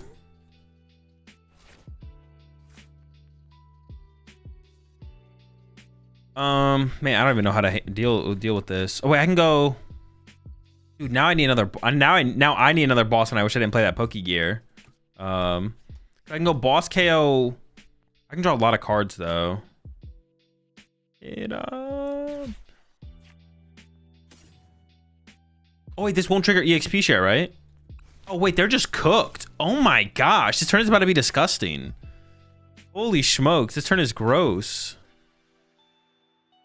Honestly, a counter catcher in here does not seem terrible. Wait, how does that thing work again? Wait. When your active Pokemon is knocked out by damage from an attack. Oh, okay.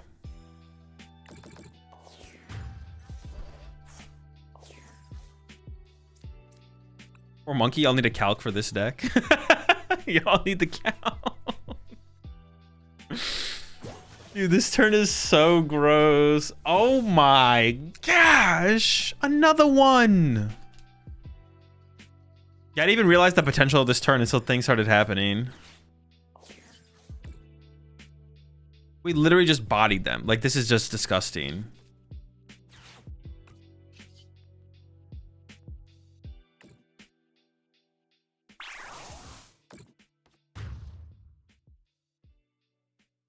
What is a calculator? It's a calc. But long form.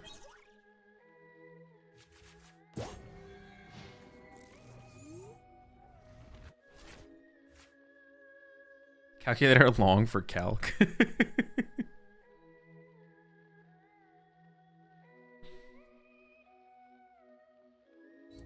can that rigid band fit on Blissey? That's got to be the widest band ever. Dude, what the heck? Why are you hating? Dude, they make rigid bands in different sizes. Even for Blissey's fat head. What the fuck? How'd they get another energy on this? Oh, because I killed the Pikachu. Oh, wait. Could I have not killed the Pikachu? I didn't need to kill the Pikachu, did I? Okay, so I did mess up there, actually. I could have not killed Pikachu. Yeah, I could have not killed the Pikachu there. I could just punch the Pikachu. And then I would have let them KO me, and then I just like, oh no, but if they KO me, I don't have the damage to work with. No, I guess it was correct. I just did need double boss, which I do have. I'm thinking about in terms if I didn't have my boss. I was trying to not trigger the EXP share, but that was like never not triggering the EXP share was never realistic. Is it going to give me the option to do the return here? Oh, they conceded. I want to see if it was going to give me the... It's probably going to ask me if I want to draw the cards, which I guess is like fine. Appreciate the 18 months there, Ender. Appreciate the prime sub there. Silence. 24.72. Going to the rat pack. We're out of milk, but we got plenty of protein.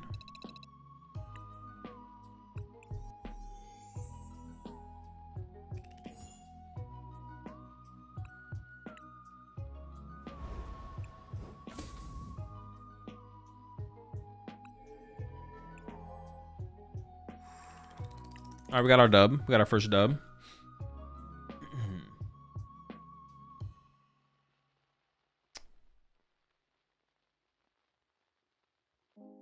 Primes over there.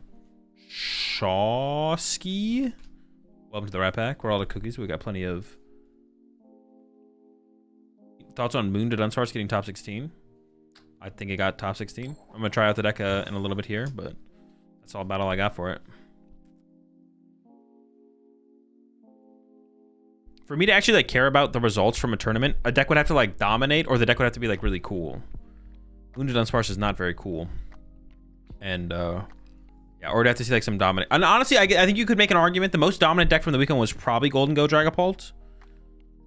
What ended up winning the tournament, dude? Why am I blanking on that now?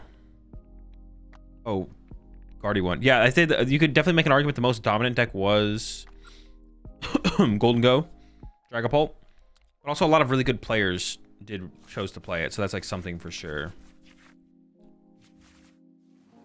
It's definitely a factor. Honestly, I kind of want to open the Monkey Dory over the Chansey. Does that make sense? I don't know if that makes sense. I'm gonna do it though.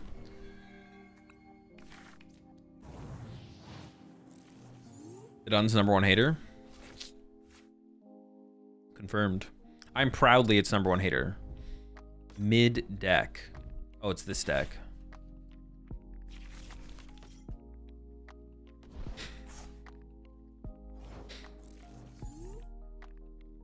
Why is Slack spreading misinformation? Slack is short for Slapjacks 13. This meme is so stupid. I think I do take this, right? Because I want to increase my odds of drawing into the other stuff. I did whiff the turn 1 Arvin. We're just looking for...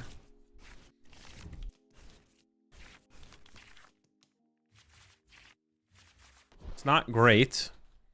But the matchup is pretty good, so I'm not like worried, I would say. It's a pretty good matchup, so we'll see what happens. We'll see what happens. The hand's not terrible. Yeah, the hand's not... It's like, yeah, it's not... it's like fine. The hand's fine. Not great, not terrible. We're chilling.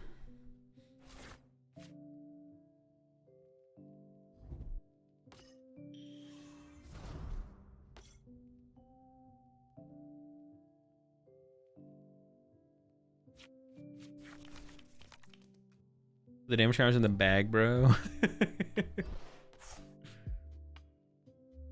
Appreciate the 10 months there, White Wizard. Thanks for the content, Rat King, of course.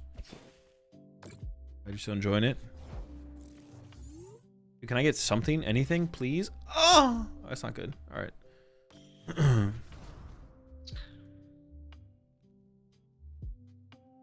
There's a rescue board in here. I just go for like a boss stall, right? Probably on this guy.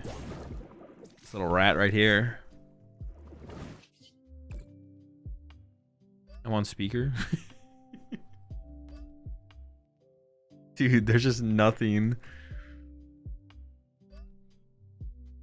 Weird. Could have attached a Monkey Dory there, would have been fine, but I don't think I needed to. I think this is fine as well. Attach one next turn. I know knockout? With what? No, I can't mind bend. No, I can't mind bend. I don't have a psychic energy. Does this deck not play 4 Iono? Honestly, that's a decent question. I feel like I'm probably more Iono. I was gonna say more research or more Iono definitely seems good in here. I feel like we're a little bit light on the draw supporters, but it should definitely be more Ionos probably before more researches. Wellspring versus Sylveon thoughts? That's not a question. Do you have any pets? No.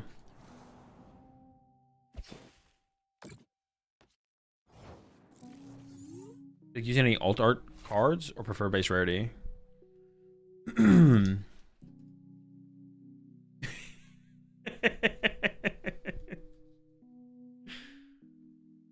I prefer base rarity. Yeah.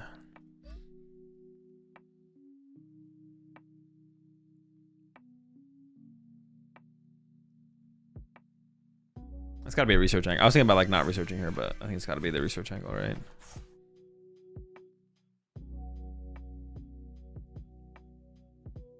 I need this.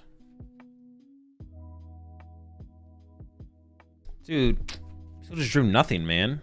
Do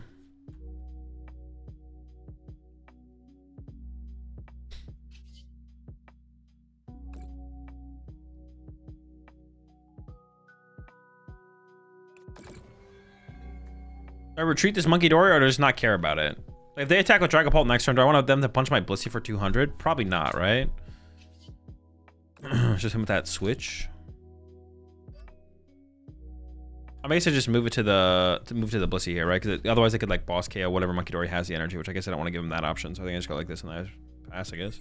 I mean, we're still fine. It's just annoying because we're still fine, but it's just annoying because it's like we're not doing anything, but we're actually not in a terrible spot. Would you get any pets? Potentially, but I don't want any pets right now. Why chance you over the lucky bonus one? Because it has lucky attachment and it is also plus 10 HP. The bigger reason I think is the lucky attachment for sure, but the 10 HP can make a difference.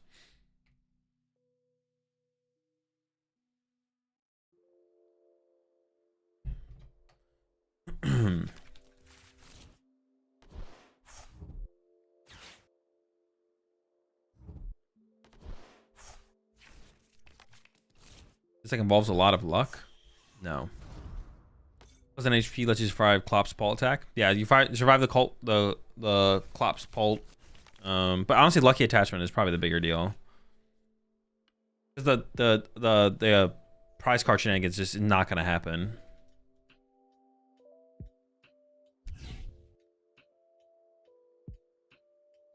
Isn't the current meta to slap 4 research in every deck? Fossey, name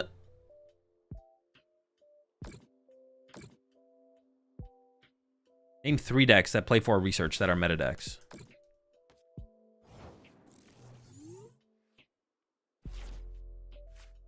Name every deck. Name every deck. No, just name 3 decks. Name 3 decks that are meta decks that play 4 research. I want to know what meta you're playing in. I just go after this guy, right?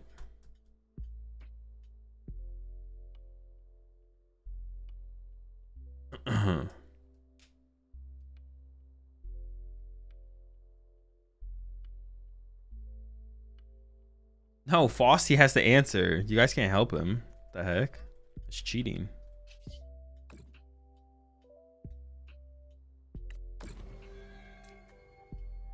Oops. I do this first.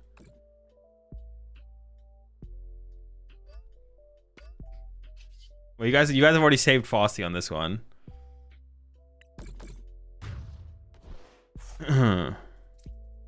Frosty has been unjustly saved here. Fourth Monkey Dory is crazy. They're sacrificing that? No, I don't think so. I'll take the Dracolic with the energy, thanks. Thanks for that. Thank you. Also bench my fourth Monkey Dory. Good luck. Honestly, is that overkill? I kind of want the third Chansey set up instead. 4 Monkey Dory is a lot of Monkey Dory. That's a lot, man. I don't know about that. Maybe should have chilled on that fourth one. Should have just held it. We could have done it next turn.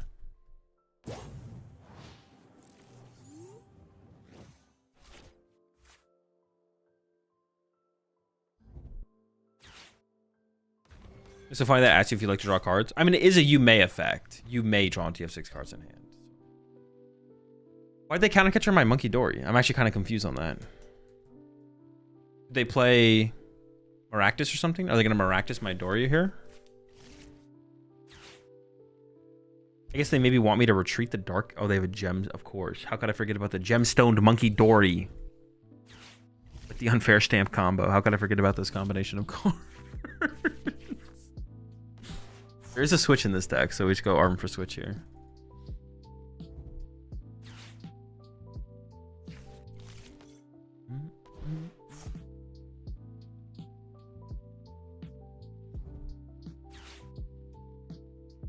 What is this Pult list? It's just Frostlast Pult. It's like not this is a deck. Like it's like what I mean by this is a deck. Like, this is a thing that people have played. Yeah. Does this deck play Turo? Honestly, there's been a couple situations already where I'm like, Turo would be pretty good here, but the opponent doesn't appear to be doing anything. They're definitely not doing very much. Yes. Appreciate 2 months there, Bisco. Yeah, Frostlast Pult is like a. I don't even know like the correct way to like phrase it. It exists technically. I added a Turo and 4th Iona and feels good for sure. I like the idea of those changes, yeah. I don't know what I cut here. From the switch doesn't seem very good in here, to be honest. The rest of your board is obviously good, but the switch seems like mid. Happy switch plus retreat plus stretcher to preserve the switch. No, energy in play is... Preserving the switch doesn't matter. Preserving the energy is more important. We play psychic energy, so we can just like mind bend the Maractus, and that's fine.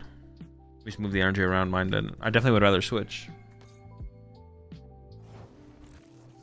One of the decks of all time.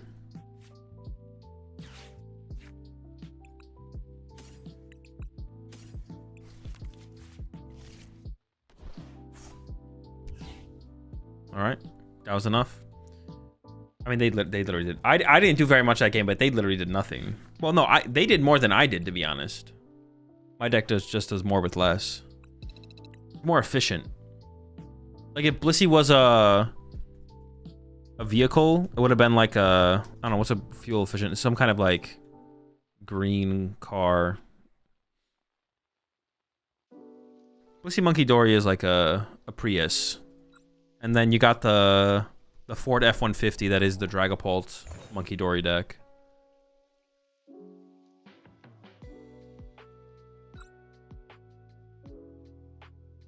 Blissey is the Kia Soul of the TCG.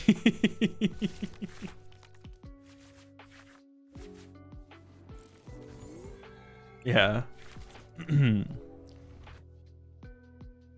Like Ursaluna could be good in Blissey. Seems okay. I don't know. Depends if you. I mean, it has the Roaring Moon in here. That's kind of like your late game attacker as your Roaring Moon. Because you're theoretically always gonna have energy to work with in play, so you have Roaring Moon EX as like your late game option. Playing two. Is this the exact same person? Dude, I might need that third account. No memes.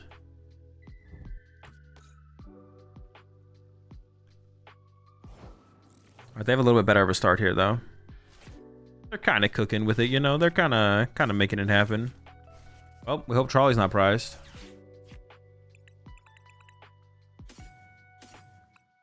Already have a Turbo Energize. Could I Turbo Energize back to back? I could, but I don't really want to. Let's go for the Rigid Band.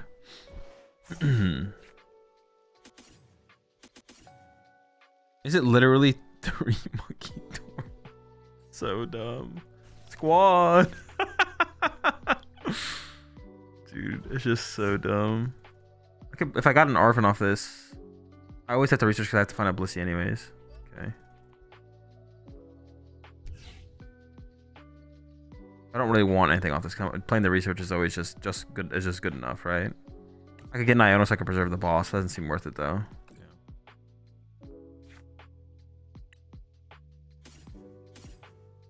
Grab double fighting here, I think, because the fighting energy are like the worst energies in the deck in this matchup.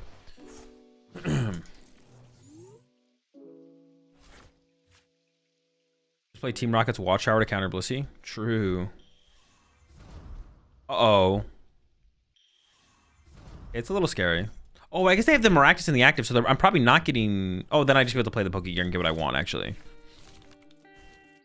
You're going to Portland? There's a command in the title that you can use to figure out which major tournaments I currently plan to attend.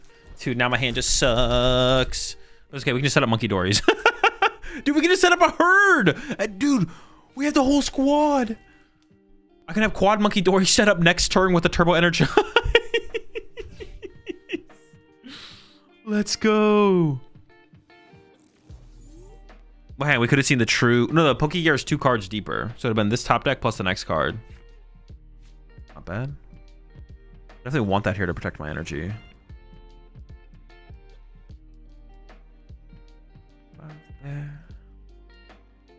The question is, like, how do I play this? Because I kind of want to do the Turbo Energize thing and just kind of fiddle around. Just keep the Maractus trapped in the active. I think I like that more, to be honest. Just pressure their guy here.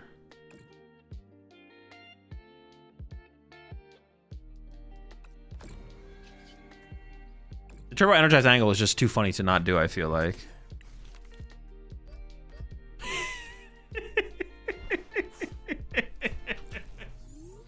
Dude, this is insane. I'm not locked in here with you. You're locked in here with me, literally.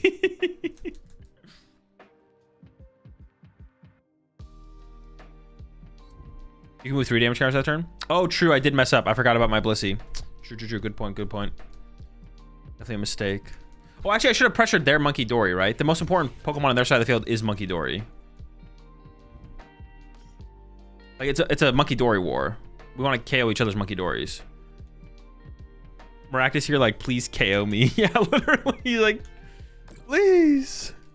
They're going after my Blissey, though. And they're healing their Dracloak. Okay, well, I guess I baited them into thinking that was the correct play. Or maybe they just think it is.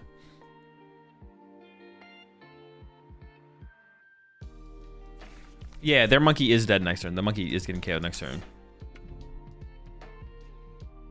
Nice bluff. Yeah, classic. Dude, and they're even gemstoning, bro. They're fully invested into thinking this is the play. Like, they're like, oh, we got him. We got him. He's cooked, man. Dude, they were so done there. Oh, that's funny.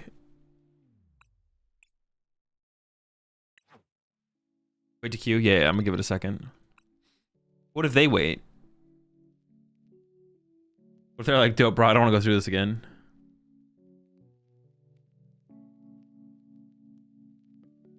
Turo or Penny better? In this deck, probably Turo, because you want to be able to pick up your Blissey, a damaged Blissey.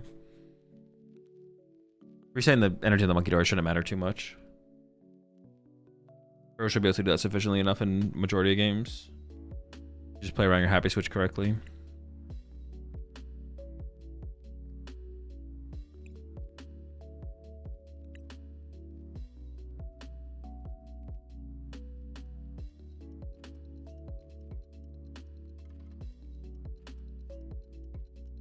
Oh, I forgot to do my intro for this deck. I got to do that after this.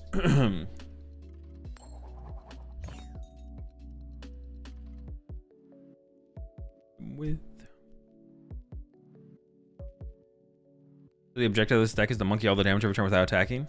No. That's just how it worked in that game specifically.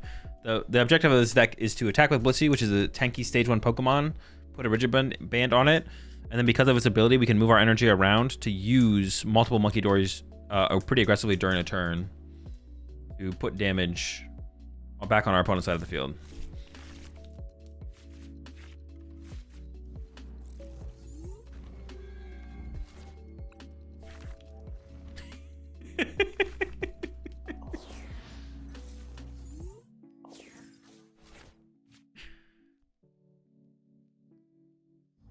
Sunspars. Dude, if we're up against Moon, that could be tough. Moon is definitely probably a bad matchup. If they're actually playing the Moon deck. What is this deck's bad matchups? Raging Bolt's probably one of them. I think they're playing the Moon deck. How do I beat this?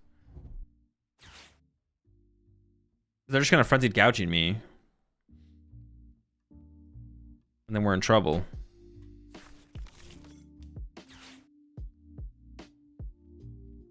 So what time does NAIC registration for NAIC start? I don't know. Don't ask me.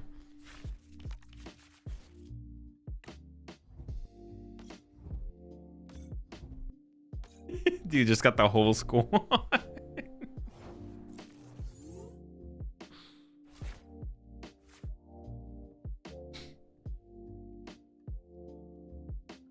Alright, it's gonna be. I mean, for them to get to the big moons could be tough though as well, right? So them getting to big moon could be tough. Okay, I'm assuming that's what they're playing. Of course, it could not be. So they gave me Artisan, so I don't think I need. This isn't a trolley game because they gave me access to Artisan. I can play a little bit more chill.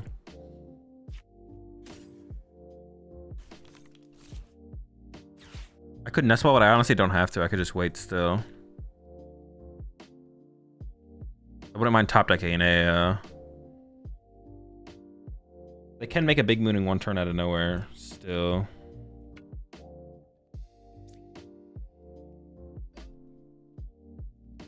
Maybe I will just go get another chancey here.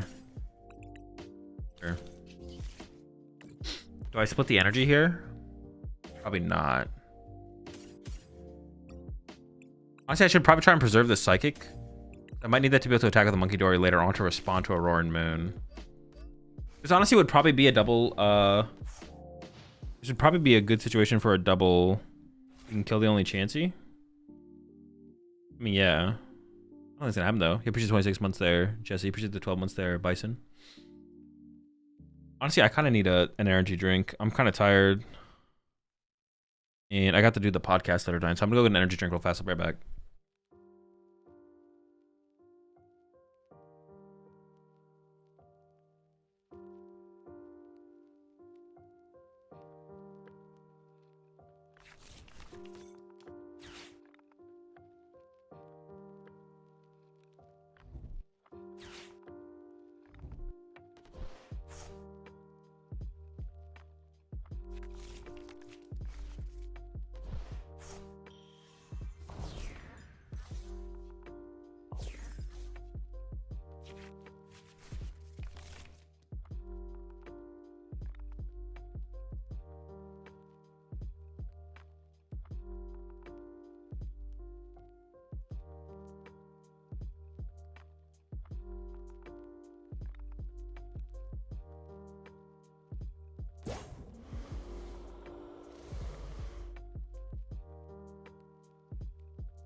Alright, this is actually my first time trying a Prime energy drink.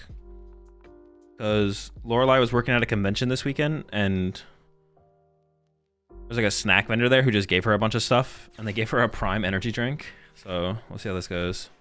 Do a Prime review. Orange Prime. Give it a sniff. How much sugar is it? I mean, it's only 10 calories, so it's like any other diet energy drink. So no sugar, probably. Zero sugar. Actually, I think it's one of their advertising points, isn't it? Zero sugar.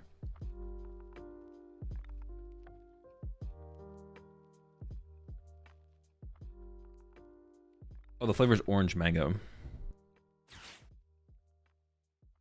many calories? 200 milligrams. I mean, the flavor is fine.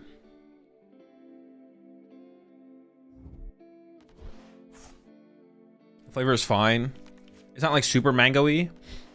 And usually when I drink something that's mango, I want a little bit more mango in there, to be honest. But it's like fine. It's like fine. It's an energy drink. It's like the flavor's like solid. The flavor's like solid for an energy drink, I feel like.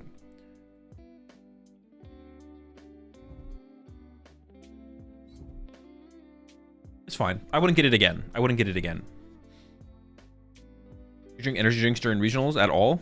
I personally don't like that much caffeine without being able to eat a decent meal. It just depends if I'm low on energy. Yeah. I just drink energy. I just drink caffeine if I just am low on energy. So I mean, ideally I just don't ever have caffeine, but it's just not. Yeah, ideally I just never have caffeine, but like sometimes it's just like, all right, I need a little energy. I do drink. I do take pre-workout before I lift. So, but that's about it. It's the only time I do it consistently.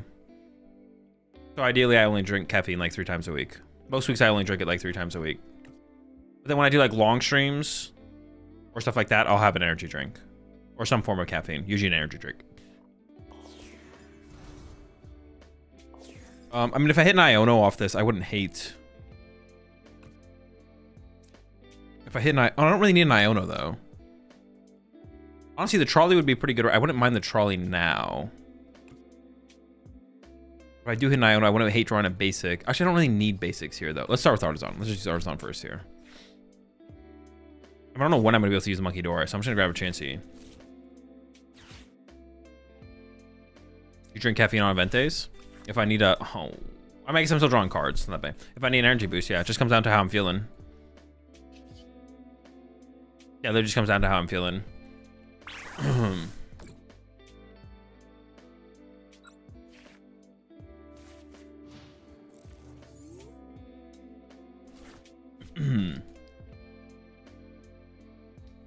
Seville, is it Seville or is it Sevilla? I thought it was an A, not an E, but people keep putting an E.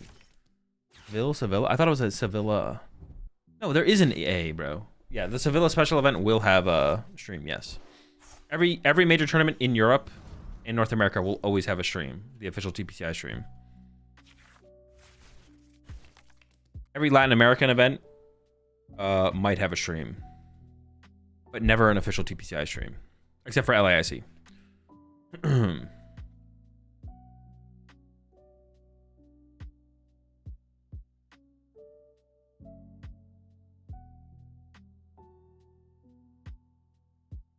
Any event day rituals that you do to get ready?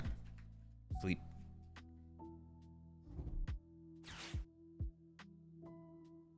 Mexico is technically North America, sir. Yeah, but you know what I meant.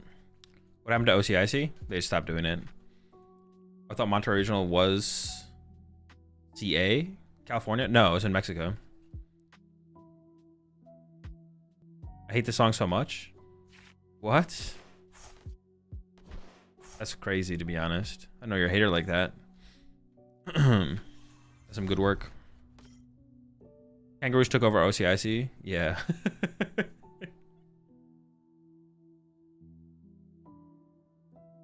Hate is a strong word. I know, dude. What the heck?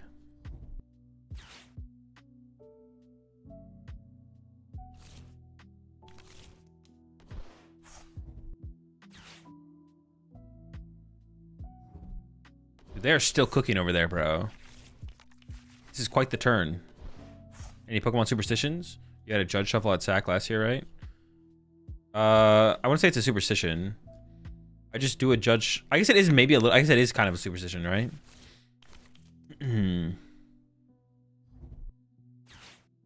Oh yeah, I guess that is my superstition. Would be just the judge shuffle. I haven't done a judge shuffle in a while, but yeah, I guess the judge shuffle is the superstition. I guess. That is my superstition, is doing the judge shuffle. Should TBCI bring back OCIC? I don't know. I don't fully know why they had it before or why they don't have it now. So I can't really comment on what I think about that, to be honest. Theoretically, more ICs is better, but like, yeah, I can't really comment on that without like knowing why they got rid of it. To be honest. Dude, this thing is just gonna come up and punch me for 220 and knock me out, right? How do you win this matchup, dude?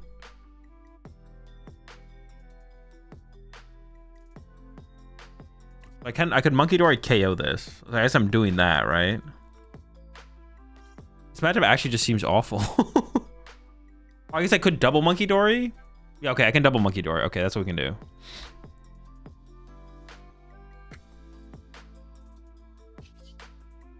Let's just... do I ever Iono here, though? I could Iono here. I could Iono here.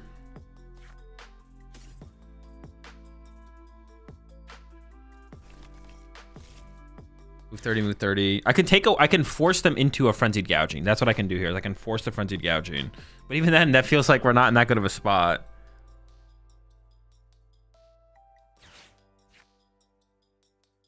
Well, I kind of want the boss, right? I want to boss punch this thing. Oh yeah, because I can boss punch it, then they have to frenzy gouging, they knock themselves out. Okay, okay, okay. Okay, it's still pretty bad though. It's still pretty bad. Are you going to NASE? Use the command in the title. Command in the title. I don't know, okay, okay. I'm still kind of like a cool play we're gonna do, but yeah, we're just... Honestly, this is definitely a matchup where we want to like turbo energize twice. We want to like open Chansey so they can't just baby moon KO it. And then we want to turbo energize twice. This is definitely a double turbo energize matchup for sure. Because responding to these moons is tough, man. These goddamn moons, man.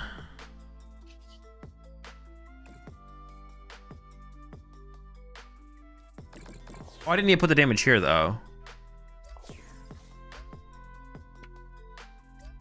Because I need to boss punch this ahead of time anyways. Okay, so I should not put the damage. I actually messed that up. I should bring it up, boss punch it. I should not put the 30 damage there, though. That was a misplay. Because it's already going to knock itself out anyways. So... Dude, I'm just really unlucky when I misplay. Boss trap the baby moon. That doesn't trap it, they're just gonna Sada to it. Boss trap. This? What, boss pass? It's gonna Sada punch.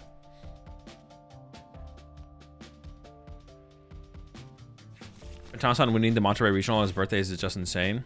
It is pretty suspicious, I feel like. I agree with you. I think you're right. I think they definitely rigged the tournament for him in his favor. That's a good take for sure, Sleepy Cat. I agree with you. Why did Joltik Box play Iron Leaves? Way to like unstick yourself, I guess, a little bit. It's like an alternate attacker. I actually don't know 100% to be honest. It seems like okay. Why was the tie rate so much higher in Monterrey than in Atlanta? I've heard a couple of people say this, and maybe there's some truth to it. It has tracked 2 tournaments in a row. It was kind of similar in Merida. And what I heard some players say, and it technically makes sense, they just haven't had major tournaments in Mexico in a really long time. So the players just aren't used to playing best 2 out of 3. They aren't used to playing majors. And best of 1 versus best 2 out of 3 is definitely quite a bit different. So I think there might be some truth to that. I'm not entirely convinced of that myself personally. But it's not like the worst take ever, to be honest. Yeah, it's not the worst take ever. I guess I could turbo energize this turn to try and... Okay, I got the turbo energize. I think I need the turbo energize though. Just because B-Day sus? Exactly, right? Like where the judge is ruling in his favor because of his birthday. Like, what is going on here, you know?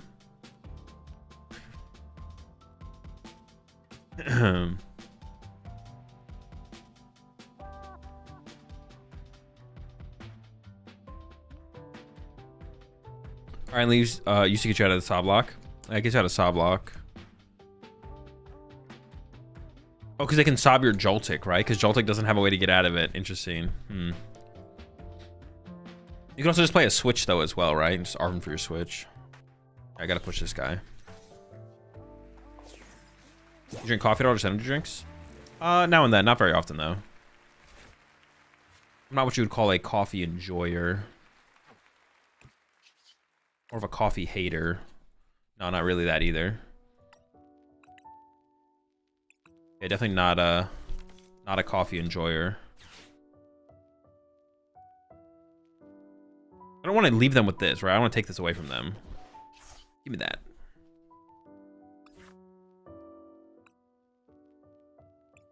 How many energies do I even have left in the deck here? 4? Okay. Let me grab the worst. Is this the worst tool card here? It might be EXP because I might want to run my Blissies around with that actually, possibly. How much is this thing swinging for here actually as well? 3, 5, 6. Oh my, 4. All right, I'm dead. Like the Chansey will die. So Operation Save the Chansey. EXP could still be good. Let's go with Rescue Board. I'm gonna play both Ultra Balls here to get double. Ultra Ball away these two. Do I have to Ultra Ball away a boss here? I guess I kind of do, right? I definitely want to get double Blissey here. And then Ultra Ball away boss Pokegear. Gotta be that way. Sometimes it's gotta be like that. Fun. I guess I didn't. Well, no, I want to build up the energy in play though, so I do want to attach for turn here. I have 3 prize cards left. I guess I have 3 liabilities now. Maybe I shouldn't have put this Chansey in play because they could go Gust, Gust, Gust. Actually, I don't even know how many boss this deck plays. If it's a neutral. Oh wait, I need a stadium for neutralization zone. Okay, I have a town store left. We're chilling. I should probably take this energy off the Monkey Dory though, to be honest, and move it like here. I'm just like thinking about like the best play they could get. I just want my energy to be all. I just want as many energy in play to be as protected as possible. So this seems pretty good. How come Hydreigon EX isn't more popular? Which is not very good. Do you think Flygon Poison could be good this format? No. I could be wrong, but IDs suck. I get you and the opponent. Want to guarantee placement / top cut, but somebody below could have won to get it. I feel like all games should be played. I mean, if you get rid of IDs, you have to get rid of ties as well. So, but like, I'm theoretically not against that myself. I don't really have an opinion on it, though. I haven't really thought about it very hard. As we'll just start playing the TCG. I'm doing a Zoroark deck. Watch your videos about it. Any tips? Any question? No, I mean, no general tips. You just gotta play games. At what point should I change the deck you did, or that's the only way to play it? There's always a better version of the deck out there.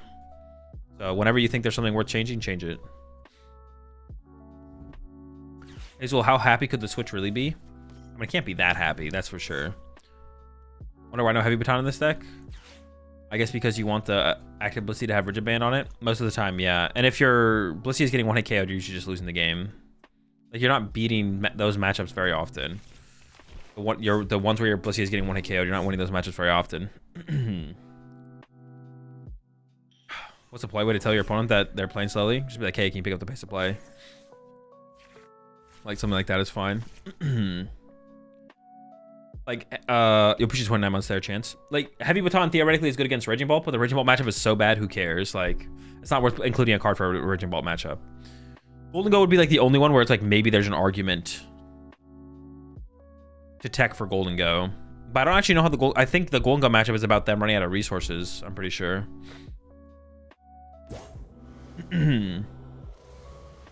Or using Cornerstone a lot. That's what it is. Yeah, Cornerstone's the guy. Cornerstone's the guy. Cornerstones and Monkey Dories. No, that's what it is. Yeah, you just use Cornerstone. Why Blissey so thick? It'll just be like that. Will the 151 chance be slightly better in this deck? No, that's why we play this one. The attack is super good. The extra 10 HP is like... the extra 10 HP is okay. I'm not going to like hype up the extra 10 HP too much, but... doesn't feel bad to have the extra 10. Not KOing the active here is honestly pretty bad. But make it work. I actually want to play the Ultra Ball, but I don't want to... Maybe I can Ultra Ball with the EX feature, actually. Maybe I just don't need this. Oh, wait, could I have done something else here? No, not really. Could I have like a Switch combo? I was like, could I have Roaring Moon KO'd this? And I could have if I had Switch, but I didn't have Switch, so...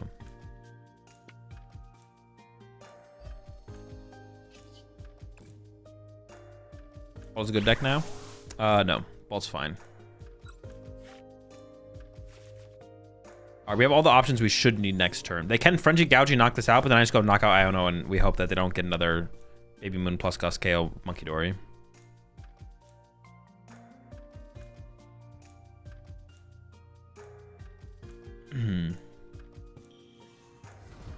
Lucky Bonus is a farce. You dislike Terra Orb? No. The card?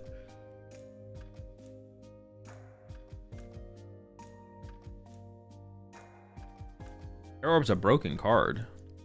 I don't dislike or like any cards in general. I just think things are good or bad.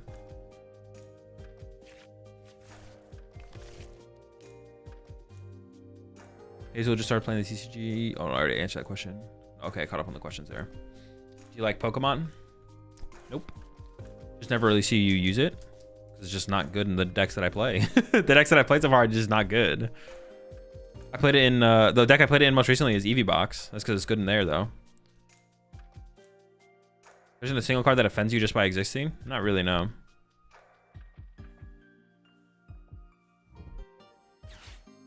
Okay, well that's not Mooney Egg, so I'm still feeling pretty good.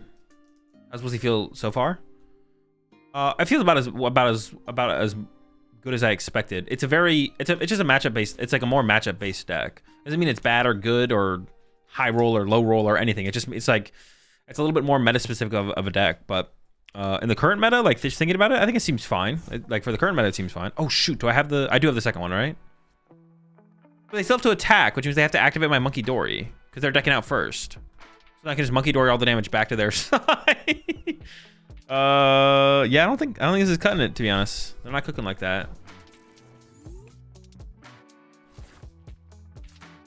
I do have to make sure it's in there though, to be honest. Let's have a peek. Oh, it's not in there. How close can they even Mooney X me though? They have one Sada left. If they Sada, they lose, but how many Super Odds does this deck play?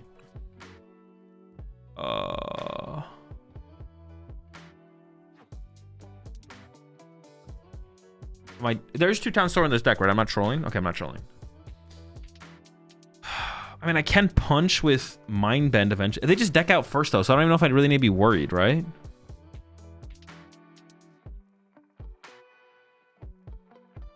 Oh wait, do I have Switch? Oh, I still have Switch. Hold up, I could switch into the monkey and knock him out here. Oh, was the Switch in the deck though? Oh, they have infinite to Duns, you're right. Alright, we can attack, I can attack once though, and then they knock me out. Oh, this is weird. Definitely weird.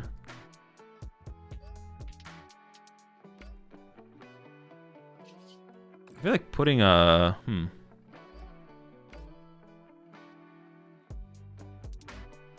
This just feels correct to me. I don't know why.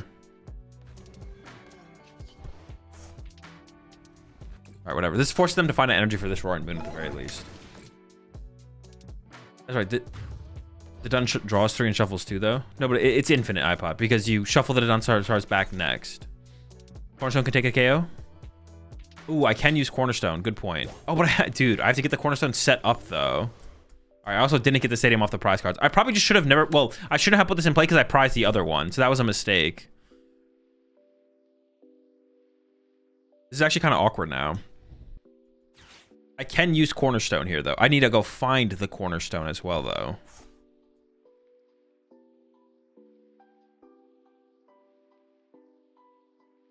I'm down a lot of energy at this point as well.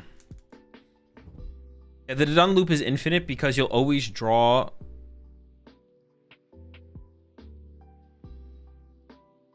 back. Yeah, you'll always have a Dun source in your... it is infinite. It's infinite. Yeah, you'll always draw back into it.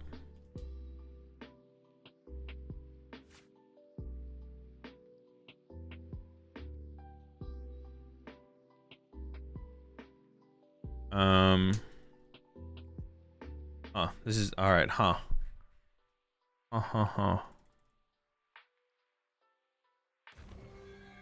They have 6 minutes left. Do they ever time out? They probably don't ever time out here.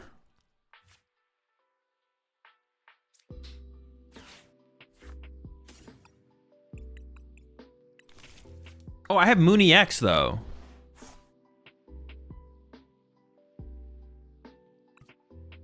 I could Frenzy Gouge knock this out. Oh, I can also... Wait, how does the Stadium Bump work?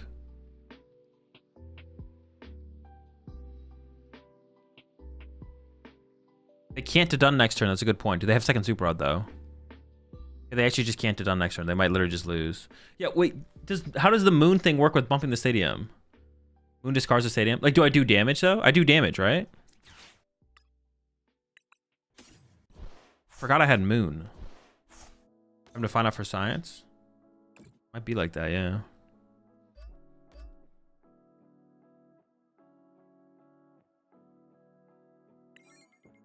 If that goes through but not damage.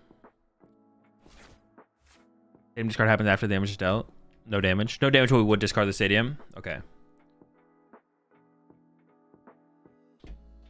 I mean, did I have like a nest? I don't even know if I had a nest ball or an ultra ball left. I don't think I did. No. Oh my gosh, thank goodness. Oof. Oh my gosh, I'm dead? Dude, I didn't think they KO'd me. What? I just assumed I wouldn't die. Bro, all right, we should have played that differently for sure. Bro, I didn't think I was gonna die there. I just assumed they weren't doing enough to KO it. I didn't even think about the possibility of them KOing me. I was like, all right, this seems fine. I didn't know they was hitting for 230. All right, could have played that better, obviously. All right, let's check. All right, let's lock in, check some prize cards.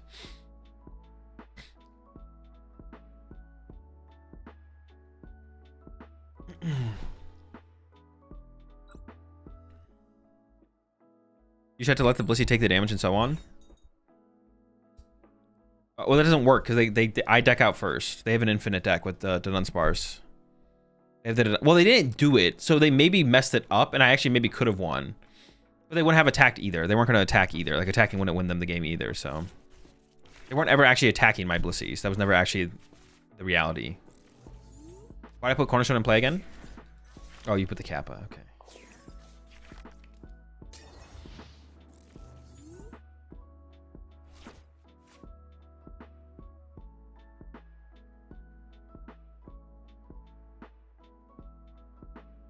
What did the Dunsparce eventually end if they draw the evolution line first and then no? Okay, so the way, all right, I'm gonna explain the Dunsparce loop. It does involve a 2/2 to Dunsparce, but they did have a 2/2 to Dunsparce. If you have a 2/2 to Dunsparce, let's say you have one card in deck, and let's say it's a Dunsparce, and you have Dunsparce, Dunsparce, and a Dunsparce, and a Dunsparce in the deck. You evolve to the Dunsparce, draw the card, shuffle the Dunsparce back to the deck, evolve Dunsparce to the Dunsparce, pass, draw. Use the Dunsparce, draw Dunsparce and a Dunsparce, put the Dunsparce back to the deck, bench Dunsparce, pass, draw Dunsparce or the Dunsparce, evolve to the Dunsparce, draw the other half, shuffle the two back to the deck, bench Dunsparce. It's infinite. If you have a 2/2 to Dunsparce, you have an infinite loop. It goes infinite. You do need to have a card in your deck, but you will always have a card in your deck if you don't mess it up. If you have a 2/2 to Dunsparce in your deck, you will never deck out. What if it's only a 1/1 Dunsparce? That doesn't work.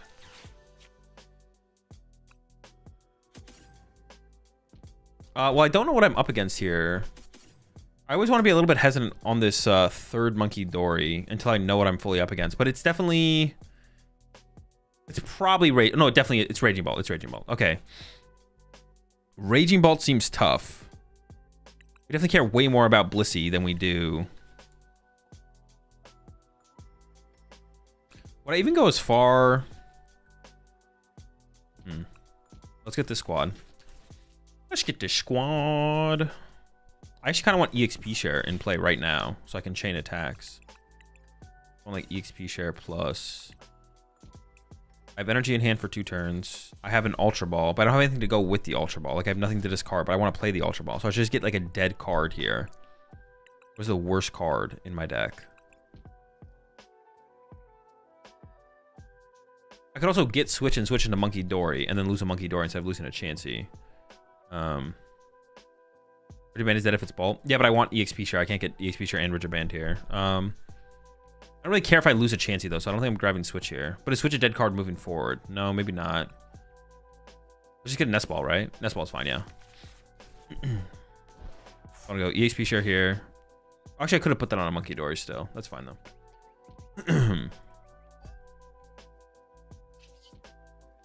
Then Turbo Energize. This is a tough matchup though, for sure.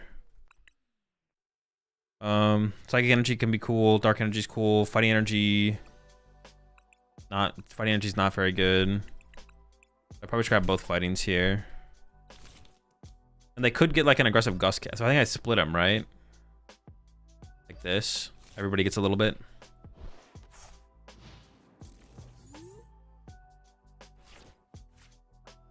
Did Dunsparce loop #1 track on Azul Spotify? Dunsparce loop. Actually, I could have put 1 dark on a Monkey Dory. I could have gone fighting to Chansey, dark to Monkey Dory. That's what I should have done, actually. I should have done a little bit of a split there. I messed that up.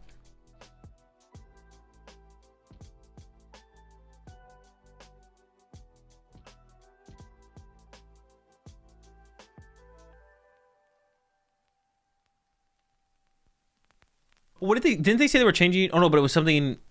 Was that for the last update, or is that the update that's happening actually? They said they were going to change how ranked works, right? How that but it's just for the lower leagues or something. I forget what they said. They're not changing Arceus rank elo, I don't think.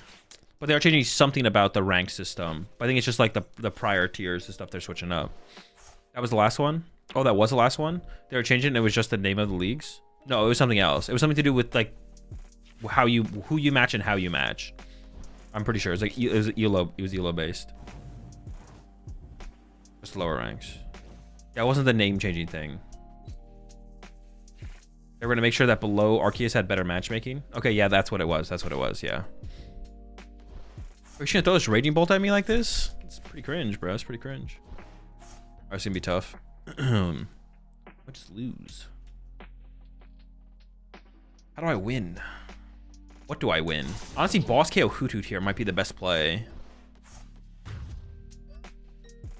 Doesn't feel like there's a good play in general. I mean, this matchup is just so bad. This matchup is so bad. Such a bad matchup.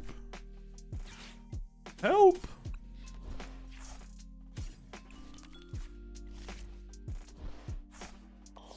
They're unwinnable. What about a Clefairy tech? That would not make this matchup any better. And our Dragapult matchup is already fine. Oh, I need to be able to replace their jamming tower. Well, I kind of want to put one of these in play. I want to start to like thin out the deck of the garbage. Rigid Bands don't matter in this matchup, right? I might need the Turbo Energize later. But may as well just get grabbed and throw it out there, right? Just get involved.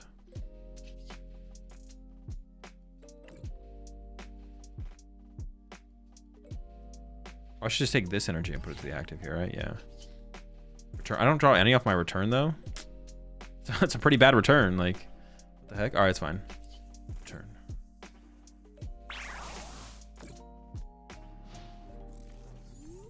Could you punch with Monkey into return? I mean, I could have. It's just so weak into switch. Do they just not play switch though? Is it all, it's so bad into Latias too, right? All I have to do is go. Yeah, it's just not good. Also, then I feed them the odd prizer as well, which doesn't feel good. I guess I could try and feed them another odd prize later on. This matchup is just so tough. It's so tough. But they don't have that good of a board state yet. So I don't feel terrible about our situation because their board state's not that good yet. If they don't have like a really explosive turn, if they don't go like wide and like get down like Mew and Fez and all that stuff, then I'm actually not feeling terrible here, to be honest. If they have like a really strong turn, they got rid of a Nest Ball there too. Like they got rid of a Nest Ball there. That's a Fez. That's a Mew. Oh, Latias is in the discard pile actually. Okay. Oh, and Fez. What the heck? Never mind. Squad's down. All right, now they're going wide though. Oh my gosh, they're going wide. Let's see what they get. All right, I'm not scared of an Ogre Pawn. And I say Reg in 40 minutes. All right, chat. Remember, 40 minutes away. If you're trying to Reg for NAIC, get your RK9 page pulled up. Dude, all right, I'm just cooked. They went wide.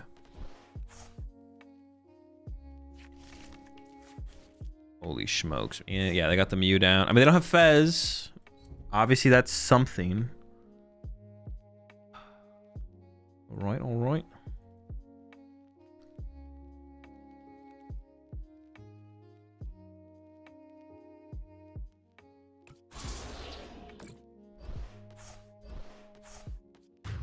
I did already register, yeah. I mean, probably the Dark Energy is better to have access to. All right. This thing has 2 energy. I could just boss KO the Raging Bolt off the bench and remove 2 energy from play. Honestly, I kind of lean towards that being the better play. So if I get boss off Pokegear, I'm probably just boss KOing that thing. I don't want to replace their stadium at this point, right? Although, is it better that no? Because then they could Area 0 again and go wide. I want to give them. I don't want to make it easier for them to go Area 0 again. Honestly, just removing this from play is better than Ionoing them, probably.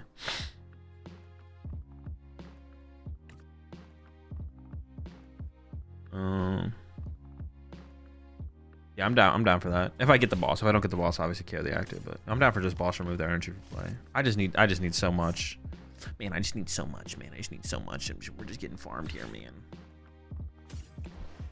All right, we're fine. Why is Owl's Raging Ball worse than other? Because the deck just doesn't thin out. It doesn't. The deck is just not. This deck is super fragile against Iono. The other build of the deck is less fragile against Iono. That's literally it. Because of how the decks play out. Oh, okay. So, all right. Maybe I did mess this up. Because the thing is, I kind of need Town Store to find Turbo Energize like next turn, possibly. So I maybe should have just thrown it out now. Because now this thing can get like discarded. The damaged Raging Ball can like get discarded. But like, if I bump this turn, then they have like, oh, Area 0, bench a Hoot Hoot. Even that just feels terrible. You have to pay when you register? Yes, if you want to actually reserve your spot. Otherwise, you lose your spot. Like, once you go through the registration process, or like the half of the registration process, once you go through half the registration process, then you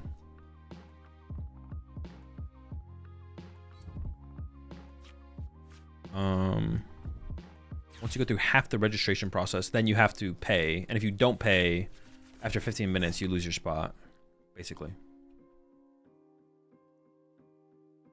Pro players / content creators get priority? No. I was in the top 32. They're giving priority registers to players who are in of a certain rank in between ICs. During the IC periods, leaderboard periods.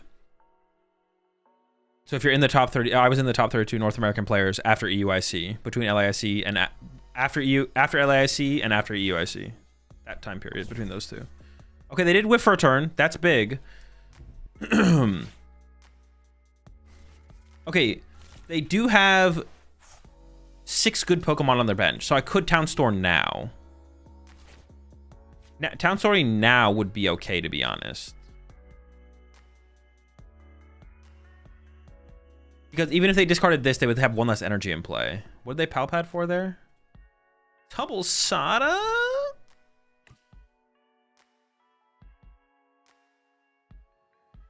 Well, am I an idiot? I thought NAIC Reg was 22 minutes ago.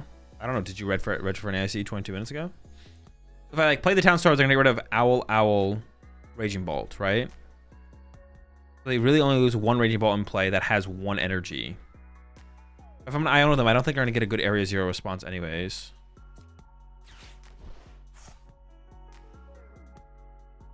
I think I'm okay with this. Like, even though they lose, I mean, but if they discard an Ogerpon or something like that, I mean, they could discard like this Ogerpon instead of this guy. I guess that would be fine as well. They did get rid of the damage Raging Bolt. Okay. Well, it also activates Night Stretcher for Noctowl, though. Maybe I did troll with the Town Store, putting Town Store in play. Maybe I did troll. All right, I think I maybe trolled there.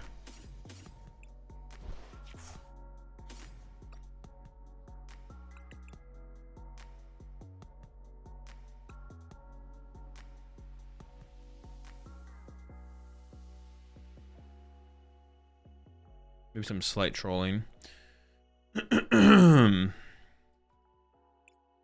Not unwinnable. I'm gonna Iono, but the thing is, they just put 2 Sada back in their deck. Do I really want to Iono them into Sadas?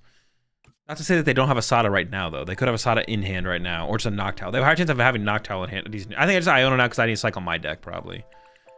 Well, it's not necessarily true either, I guess. Also, another thing I actually could have got there instead, I could have got the Moon. I don't really have to play Iono here. I think I am going to. I think I am going to play the Iono here.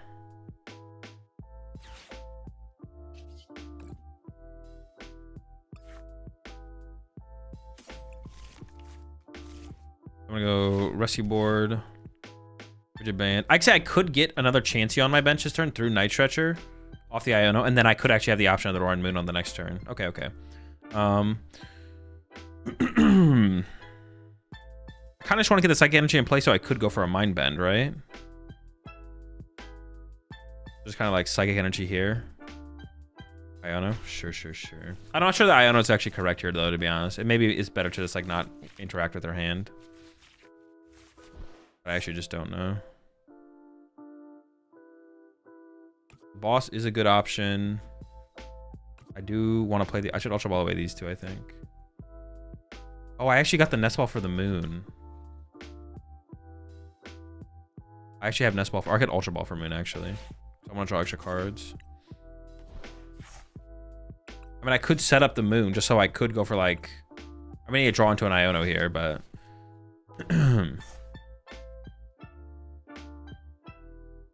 I could go bench Moon. Happy switch. The Psychic to the Moon. EXP sure triggers back here. Yeah, this is correct. And then just I put a dark here, attach a dark, move it over. I could go like knock out the Raging Ball if I wanted to. Okay, we got the Poke Gear. That should almost guarantee an Iono with how many cards we have on the deck. The only other thing we maybe want, well, now that I got the Moon, I guess it's not that big of a deal. But like Nitrogen for a Chansey there would have been nice, I guess. Dude, I've only drawn 2 prize cards. I've only drawn 2 prize cards. Holy smokes. Usually the prime sub there. Flash over, welcome to the pack. We're in trouble. We got no good outs.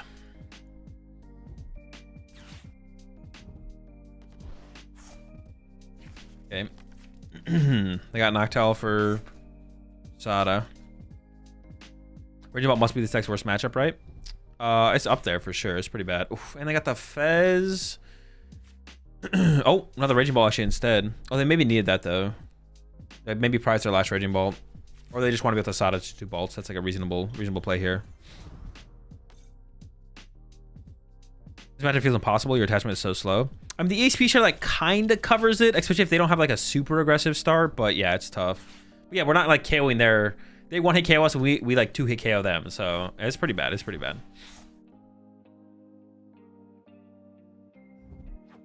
Yeah, all I can do is be aggressive and hope for the best. But they're gonna have... Oh, they have such a setup board state at this point. The superior energy retrieval, double pawn. Like, oh my gosh. What do you even do to cover? Splash and a Crispin? For the this matchup, you don't tech for this matchup. The matchup is terrible.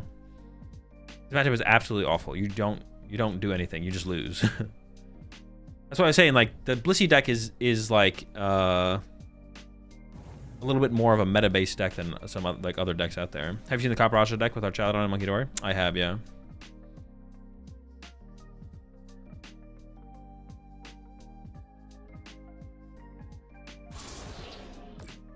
Okay, so they have to get out 5 energy. They simply need a lightning energy to win the game. They have no card. They have a Mew. Very few cards left in deck.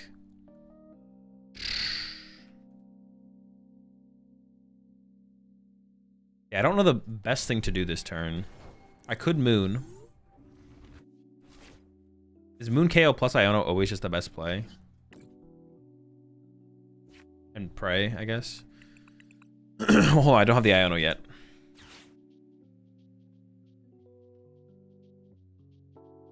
I could also like Iono and punch with Blissey though. That would also be another play. It just comes down to if they have, because they could get like grass. Oh, they need so little, man. But all their grass energy, not all of it. A lot of it's in their hand though, right? There's 2 there. Would they recover off the superior again? Triple grass lightning.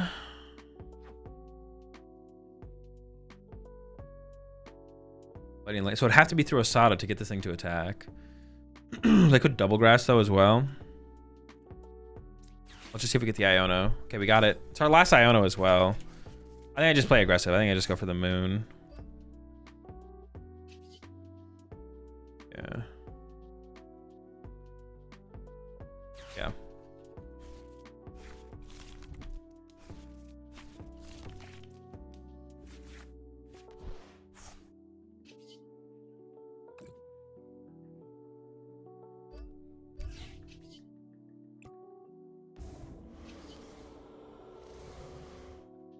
Not a real answer, but it's the only thing I got. Hazel, haven't watched much since the rotation, but what would be your general thoughts on the game post-rotation? Very good. Yeah. PokemonTCG is still the PokemonTCG. If you ask your opponent what they did with a card last turn in a tournament, do they have to answer or can they just lie? They don't have to answer, no. If there's confusion on how the board state is the way it is, that does need to be figured out. But if you're like, oh, what'd you get off Ultra Ball? Your opponent doesn't have to reply. Unless you think for some reason they got like oh wait, did you even show me what you got off Ultra Ball? Yeah, we lost the double grass here. All right, we did our best. We tried. We had a route. We had an out. We lost though in the end. Never lucky.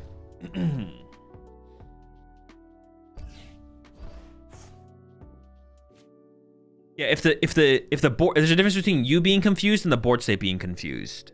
If the board state is if there's a difference between you being confused and the board state potentially being confused. If the board state is potentially confused, that has to be fixed because the board state has to be a legal state based on the actions taken. But if you just don't remember, you just don't remember. Your opponent doesn't have to tell you what what they took. They can. Like if I Ultra Ball for a card and like my opponent looks at it, they confirm, I look at it, I put it in my hand, and my opponent's like, wait, what'd you get? I will show it to them again. I don't really care. It's not that big of a deal. And usually when I ask my opponents, they usually show me too. I don't think I've ever had a situation where I like, wait, did you grab Zorak with that? And they'll just show me and confirm. Now, if we're going into their turn and they're like, wait, what'd you get off Ultra Ball? I probably am not going to tell them. I'm probably not going to tell them. But if it's like literally like, you know, within like the next 30 seconds, yeah, I'll show my opponent what I got. Not that big of a deal. But for 2 turns later, and they're like, yo, on that Ultra Ball, on the Ultra Ball 3 turns ago, before you played the research, after you attach return, what'd you get? Nice try, buddy. Have you tested that Joltik Maraudon deck? I have not yet, no. I think the deck seems decent, but having not tested it, I don't really have a strong opinion on it.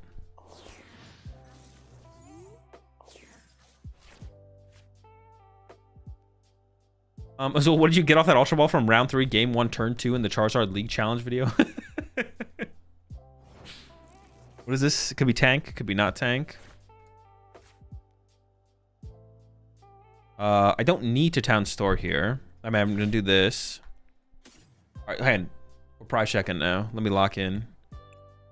Dory. This is the first time I feel like I prized a Dory. I feel like there's always 4 Dories hanging out. They didn't fan road him. They also didn't have that good of a start. I feel like Iono's not that good here. I actually might research this hand. It's only I lose 1 Blissey, but that does activate both of my Night Stretchers to get a Chansey, which is actually increasing my odds of seeing a Chansey next turn. I think I'm actually gonna go with the research here. I think I am gonna go with the research. The Iono has a pretty low value. If they had fan road him for some Noctiles, I probably would have Iono'd here. And research isn't that much better, but I think it's the correct. It seems better. It seems worth it. It seems worth it. Prize Poke Gear. Oh, did I prize my trolley? No, not the trolley. Like a town store to thin out the deck by 1 more card before I play this research. What would I even grab? I'd have to just discard it. Sometimes we want to use that second Turbo Energize. I mean, I'll put it in play. Wait, hang on. What would I grab? What would I grab? Because I don't just want to use it.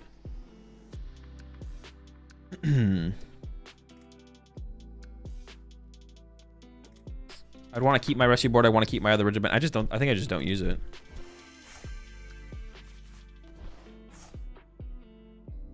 I could lose my only Chansey here on this next turn. It's possible.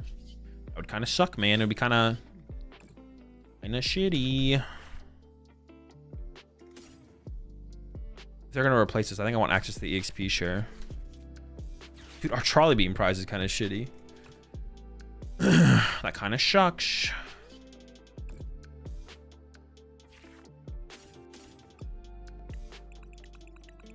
I got 1 nest ball in here.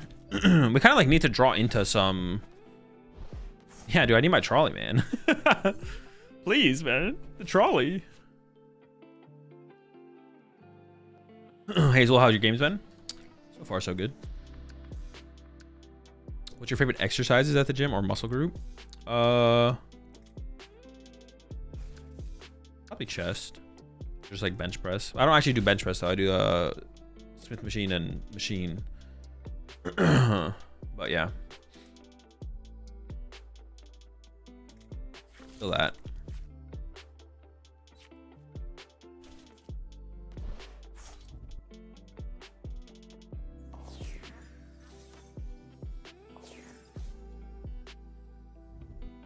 Am I allowed to Ultra Ball just to discard, even if I know there's no more Mons in the decks? I just don't need Mons. Yes, you do not have to get the Mons.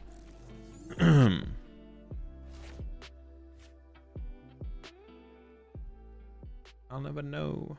Wait, this hand is just broken. So I go boom, Blissey.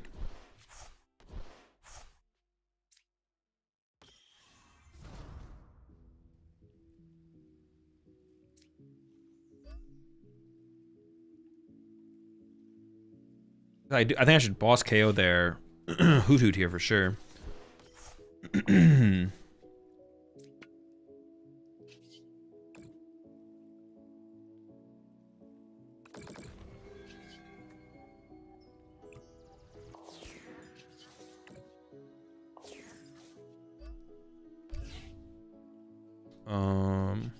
Yeah, chilling.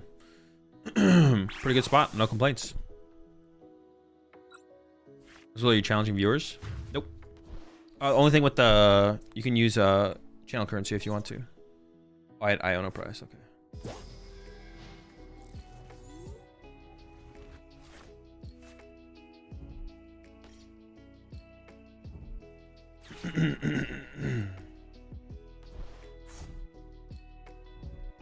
Does that even make sense? Oh, they're trying to preserve the Terrapagos here. Okay, it does make sense. So they're just trying to do damage for turn. Dude, pathetic, bro. Absolutely pathetic. Your deck is garbage. Honestly, the Roaring Moon, it doesn't seem bad. I'm just not going to need it, though.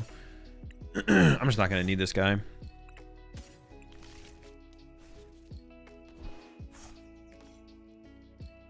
Can I triple Monkey Dory here?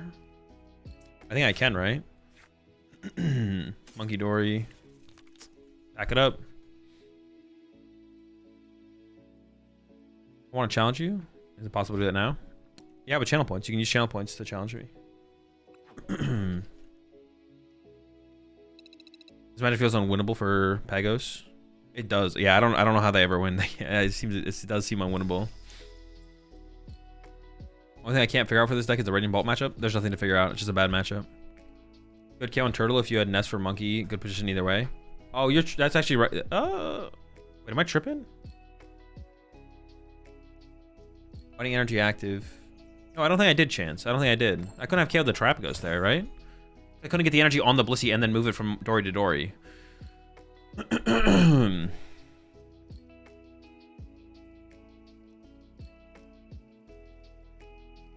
What is Blissey bad so far? What is Blissey bad against so far in your opinion? I mean, Raging Bolt. Guardy can't be a great matchup either, right? The Guardy matchup doesn't seem terrible. It might be unfavorable, but it doesn't seem like a terrible matchup. This hand is like almost good. Well, it's only if this is like an Arven, I guess. But I guess just having it, well, not using Trolley doesn't feel good. Also, whiffing energy attachment turn 1 feels pretty bad.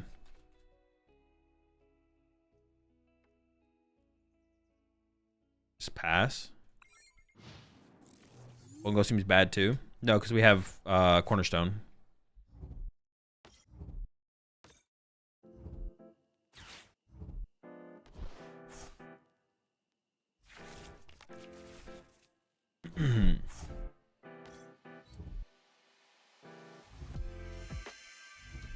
If they have like a designated thing to one-hit KO you, then it's tough, right? If they play Caesar EX, you're probably in trouble. But no one's really doing that. If it's Golden Go Dragapult, you're still probably fine as well. Especially like the builds that did well at Monterrey, because they didn't have Crispin, so it was like slow Pult. Oh, we found the Guardy matchup. I see an energy top deck here. Honestly, I see like a. Well, I guess I could just Ultra Ball.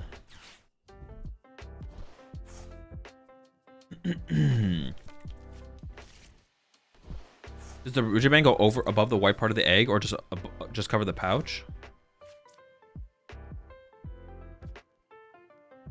Oh, it is like a belt, right? It doesn't go around your head. It goes around like your waist. Dude, does the egg survive? Does the egg crack? How powerful are these eggs?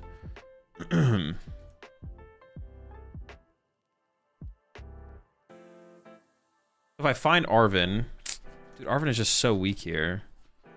Could find me Vessel though. Could find me Vessel plus second Turbo Energize.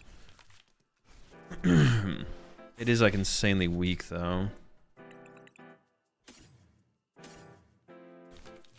I just discard 3 cards out of my hand now. I guess I gotta give up Rescue Board for sure.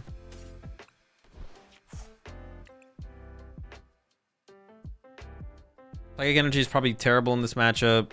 Fighting Energy is also... Well, actually, Cornerstone can be okay. And Cornerstone's not great in this matchup, no. So probably just, like, get through all these. Sure.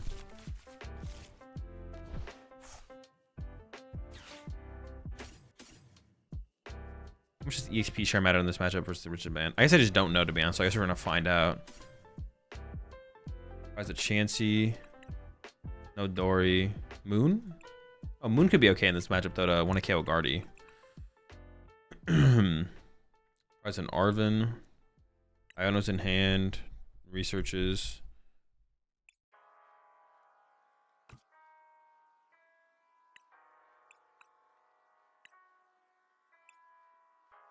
Free Poke Gear. I used the Poke Gear. My switch is here. I'm playing an Ultra Ball, so I lost an Ultra Ball. 721. Town Stores. Switch is here. Oh, I probably my other Turbo Energize, right? Yeah.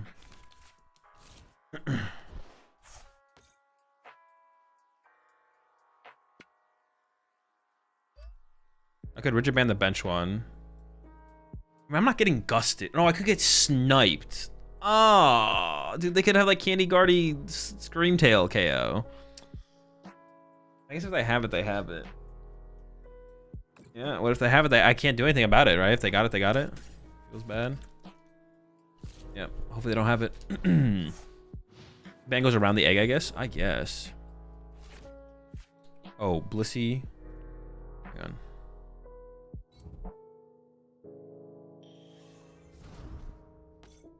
This kind-hearted Pokemon nurses sick Pokemon to health. It senses feelings of sadness. Knows when they're not doing so well. Okay, so their turn wasn't super good, which is good.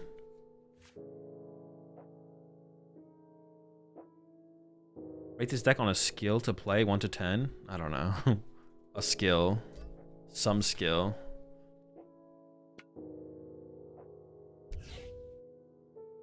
All right, come on, just give me a Blissey, man. I just need one Blissey, please, one time. Yes! Dude. All right.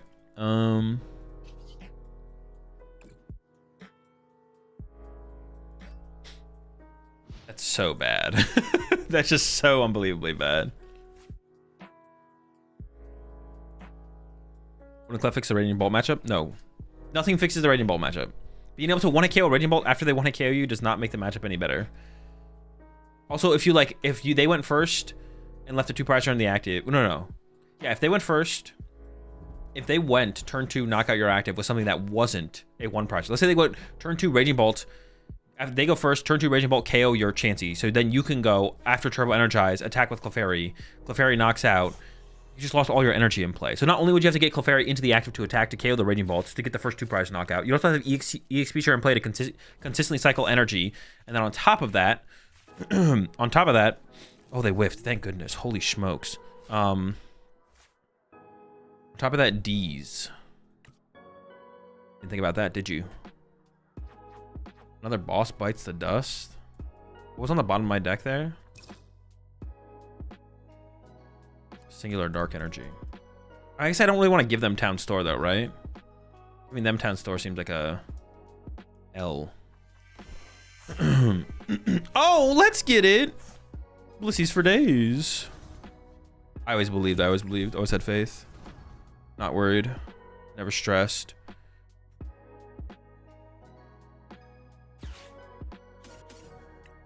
I'm just like setting up a lot of stuff here. I want to try and make this a Blissey as soon as possible. Yeah, we're just like getting the whole squad involved. I don't know. Everyone, get in here. I should have made movement energy off this Blissey over to this Monkey Door because this one has EXP share, but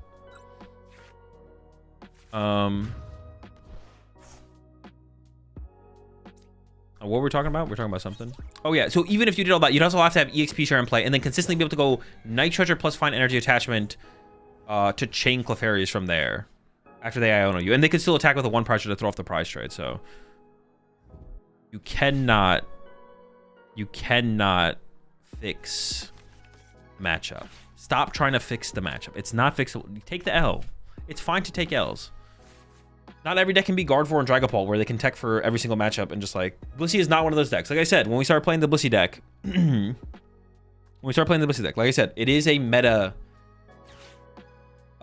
it's way more of a deck that needs the meta to be right for it. It just is, yeah. I put Northern EX in mine when the deck came out, and Raging Bolt was winning, and it was an auto win. Not sure how it's played now. Northern would probably be enough to beat Raging Bolt right now. Yeah, that would probably be enough. But the matchup is still probably close to like 50-50 unless you're playing like a 2-2 Noivern. If you're playing a 2-2 Noivern, like your consistency is going out the window at that point. The answer is obviously Furgraf. Furgraf does not beat Raging Bolt. They play at least 2 1-prize attackers. They can easily handle a Furgraf. It's not even close to being enough. What's the tech for Dango and Guardy? Wait, for Dango in Guardy? Nothing. You just play the game. Your matchup's fine. You take any good Guardy list right now. If you take the Henry list or the Brent list, your matchup is fine. Probably favorable.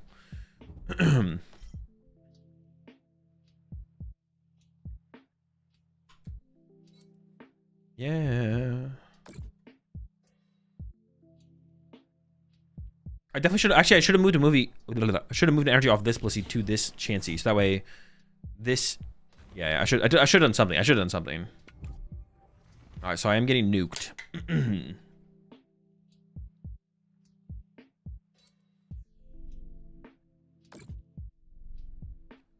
Isn't this meta maker and meta answer argument which is a fancy way of saying one deck has really good matchups and one has situational matchups? Not really. I mean, kind of. So some decks are just more meta dependent than others. Like Dragapult and Gardevoir are not meta dependent. Now, what you play in the deck could change, but yeah, they're not. They're just not meta dependent decks. Dude, I think we're cooked. I mean, I can clap back, but like, I mean, I guess we just like swing back and Iono them, right? We're not in that bad of a spot. No, we're not in that bad of a spot. I'm kind of gassing it a little bit. We're fine. It's like still very winnable. Still very winnable. I do kind of need an energy here though to have like a really good turn. Do I risk sending up the other Chansey here? Like, should I send up this Blissey or should I push up Chansey hoping to go bench Chansey Ultra Ball for Blissey, Iono into an energy? I have 5 energy left. How many Night Stretcher do I have left? I have 2 Night Stretcher left. We'll be fine. Like with the idea of trying to preserve the EXP share. Give it a Zoroark line in here? Nah.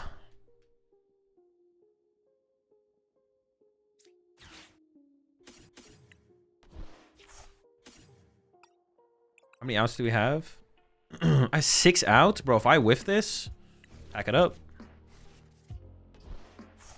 Pack it up.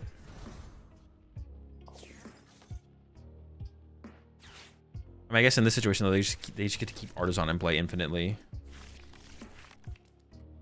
I can't say I'm confident in our current situation, but the dub is possible. This up. The dub is definitely possible.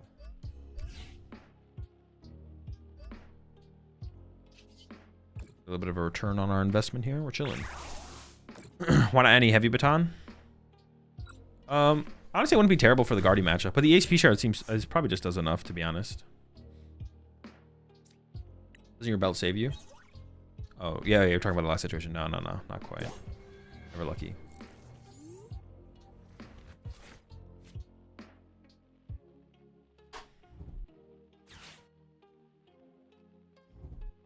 Can you fit a Zoroark line here? Or did I already answer that question? No, we can't fit a Zoroark line here. It's gonna be tough. I mean, they just need they need to find Bravery Charm too. All right, hold on. It's not as simple as just like recover Drifloon, win game. They need Drifloon plus Bravery Charm every single time. They do play the quad Night Stretcher probably, but I think we're doing okay. Are you going to NIC? Command in the title. Maybe I should have benched that Chansey so I could have gotten to Roaring Moon potentially. Why kill the balloon there and not all that energy back into the and I think the monkey may have been better. No, because then I leave the Drifloon in play with the with the Bravery Charm. Oh, I see what you're saying. If I KO the monkey with the Dark Energy instead. No, because I don't have a Rigid Band. I would need a Rigid Band to be able to do that. Could I have gotten a Rigid Band? Maybe, if I could have got a Rigid Band. But if I don't have a Rigid Band, the Drifloon just comes back to the active and knocks me out. The energy being in the discard pile, the energy, if it's not in the discard, if it's on the Drifloon, it's best on the Drifloon. If it's not on the Drifloon and it's in the discard pile, they're fine with that because they just get it back on the Drifloon. But I make them find the Drifloon and the Bravery Charm. No, this was definitely the correct play. I definitely made the right play. Have you fought Golden Go yet? No, not yet. But it's a pretty free matchup, I think. I was wondering if you should have kept this Psychic Energy with HP share early to kill the Drifloon with a Monkey Dory. I don't know. Maybe if I want to go for the, but going for a 1-price knockout, it's not even that good because they just have Scream Tail. I mean, it's like it would be like okay. I don't even think it makes that big of a difference, though, to be honest. I was going to go free because you just hit him with Cornerstone. It depends on the build. It depends on the build of what's it called? But I guess maybe I should just attack with this one at this point, to be honest.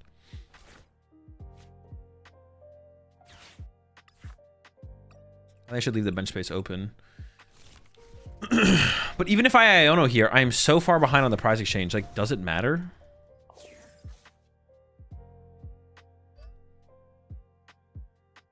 I don't think it matters. I'm just gonna go get Iono anyways. I don't think it's gonna matter though. We'll see. You don't set up Blissey in the matchup. You just use Cornerstone against the matchup. What went to the bottom of my deck there? I think I do want to shuffle the deck because the Roaring Moon's on the bottom.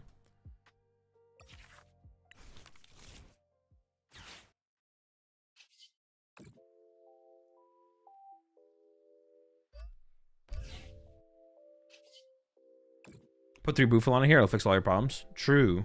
Wait, why aren't more people doing that actually? Oh no, that's not what I meant to do at all, dude. Alright, well now I just concede. I was like, wait, I want to take the energy off my Monkey Dory, and then I clicked the thing. It only works on basics. Oh shoot, yeah, you're right. Oh yeah, I forgot about that. Yeah, it's true. It only works on basics. Yeah, that makes way more sense why people aren't playing in here.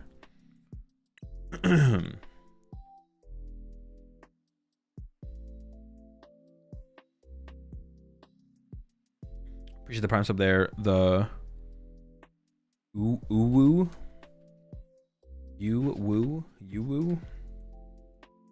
Come to the right back. Where's the Charons? You don't need it.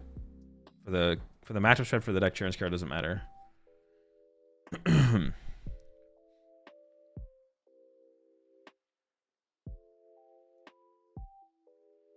Play Oracle from Fusion Strike. Yeah, but we'd rather just bench another Monkey Dory, and we have the ability to do that in most situations. Which card was stronger, Refinement Curlia or Shiny Arcana Guardy? Refinement Curlia. Like which card would the deck rather have? The answer is Refinement Curlia. You had to pick between them.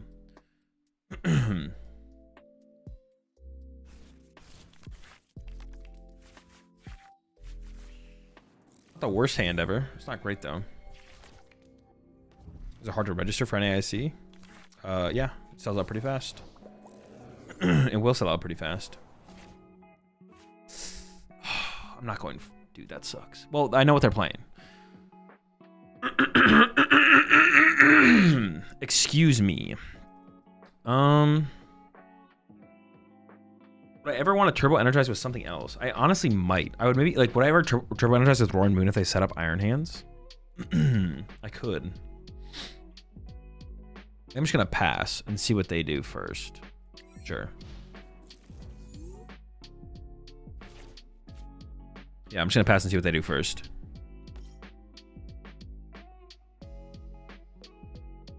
How is Guardy so resilient in the PTCG overall? Good card, good options.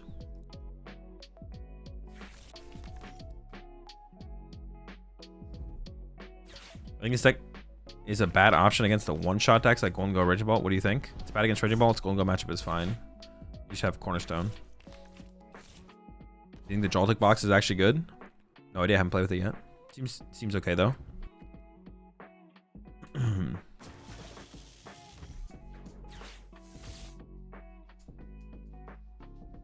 I added Knackley to beat Bolt. Ooh, can they not hang with? Can they not hang with the Knack? Don't they play Prime Catcher though? Oh, but I guess you can just recover and do it again, right? Maybe you play like one more Fighting Energy. Yeah, is any Raging Bolt player?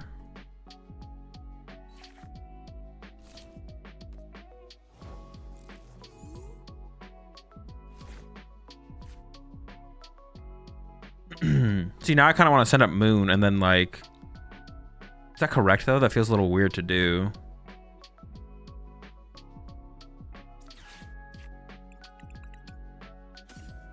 Or do I just let them punch me with the...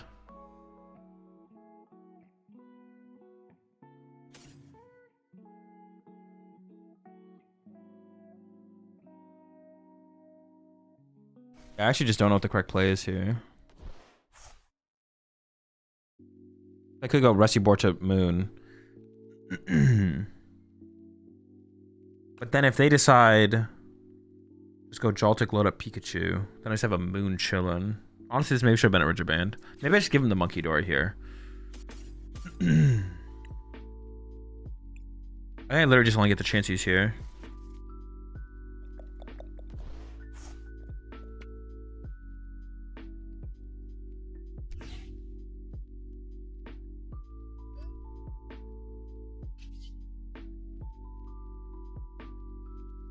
How do I split the energy here? If I go one here, then knockout active energy goes here.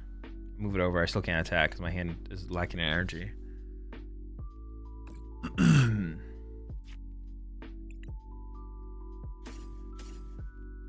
Maybe save the Psychic. If I put them both here, they go Gust KO this. Move one here. I have more top deck outs. I think I just put them both here. Because if I don't have Gust, then having them both here is like, gives me something to do. So this is correct, just put them both here, I think. 20 months there upstream.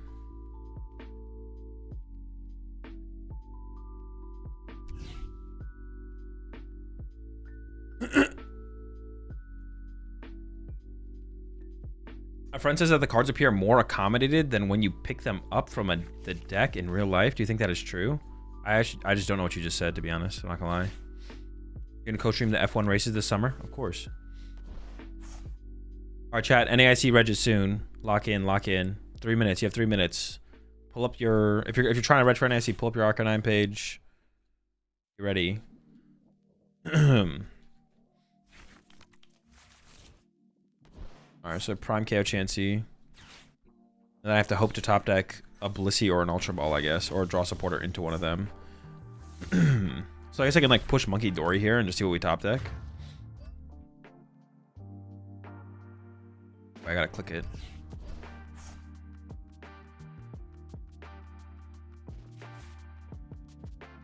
Well, I would always just go evolve to Blissey Pass.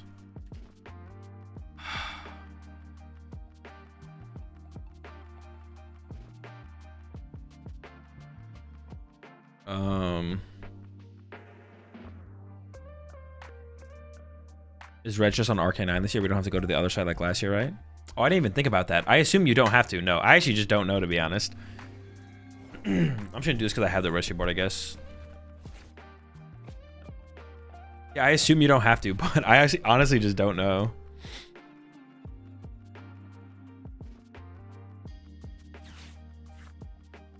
Okay, pretty good, pretty good.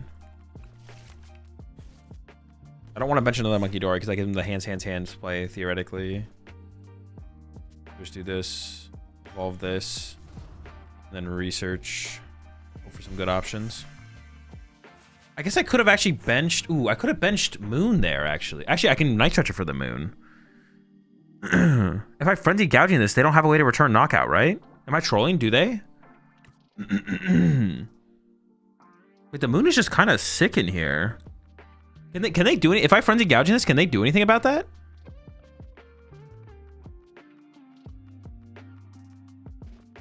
Leaves? No, because it's on the bench. They can't use the ability. I don't think they can do anything. Galvantula? What does the Galvantula do? Crispin? Oh, they can Crispin. They can Crispin. And they have 4 Crispin left. All right, Crispin's pretty good. All right, maybe we just play it slow. Maybe we just chill. Maybe we just chill. Oh, but if they Crispin to peek and punch us... Wait, hang on. I have Town Store, so I can get a Rigid Band on this other Blissey. Okay, okay. The Night Stretcher is still good, though. The Night Stretcher is still good. Really good, actually. Yeah, Okay, the boss is probably the weakest card in the hand. I need the Iono. Okay, we can make this work. We can cook with this. We can cook with this. Yeah, I didn't even realize, like, okay. I don't think I want to play that heavily into Crispin here. Crispin is like definitely like a reasonable card for them to have with a 6-card hand and 4 left. They got a couple Poke Gears as well, so.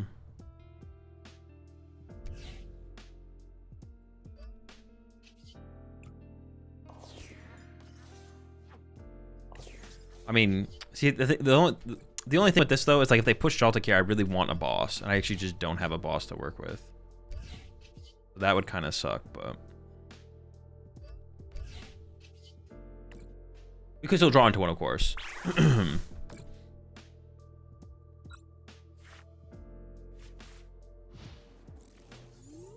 that seem to struggle if your opponent can threaten 300?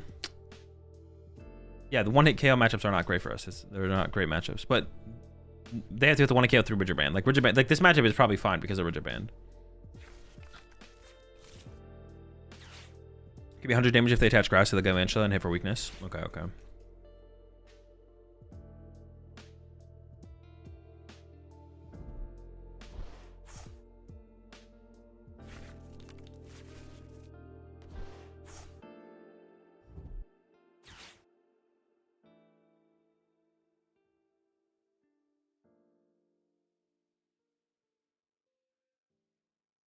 So I'm in queue for NAZ. Can you please let me in? Thanks. I'll see what I can do. Add Blood Moon. I don't know. It seems okay. Okay, so this deck that blanks on not getting one shot seems to struggle with getting one shot. That banks on not getting one shot. some people will be saying that, to be honest. People will be saying that. Like, yo, this deck that hates getting one shot. Sure does hate getting one shot. See, now that they went Joltik and Chill, it kind of sucks that I don't have a boss. Oh, they didn't get to accelerate any energy into play, though. Okay, so I mean, it's a little bit... See, could I have kept the boss? But I was like, ooh, the Night Switcher seems so good here. Maybe it's a bad play to keep the... I don't know about a bad play, but maybe that keeping the Night Switcher wasn't worth as much as I thought it was.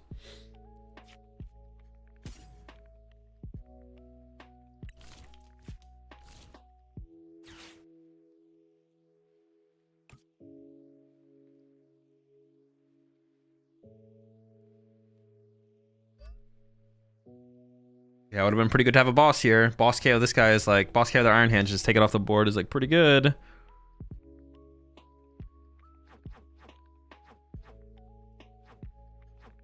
I should try to keep the boss somehow. I don't know how I would have been able to keep it, but...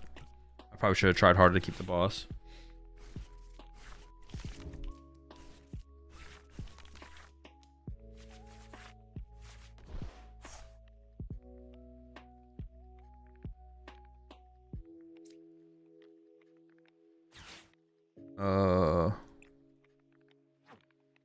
Honestly, I can probably give up the Blissey here.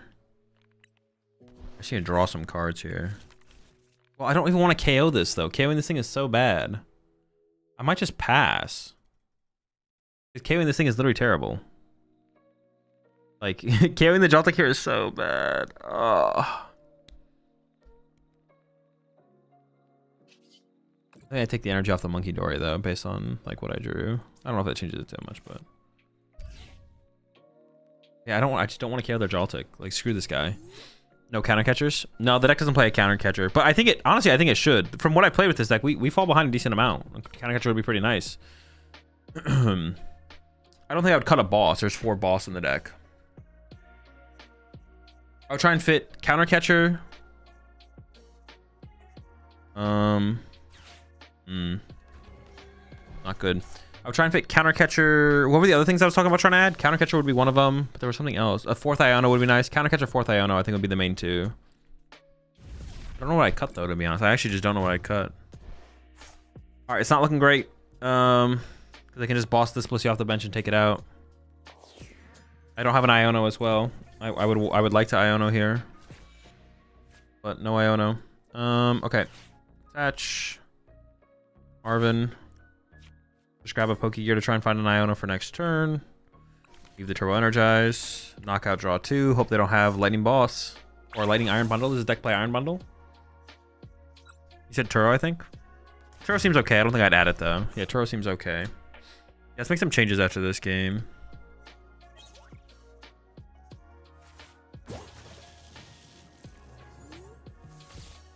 Yeah, I just don't know the cuts. That's the hard part, to be honest.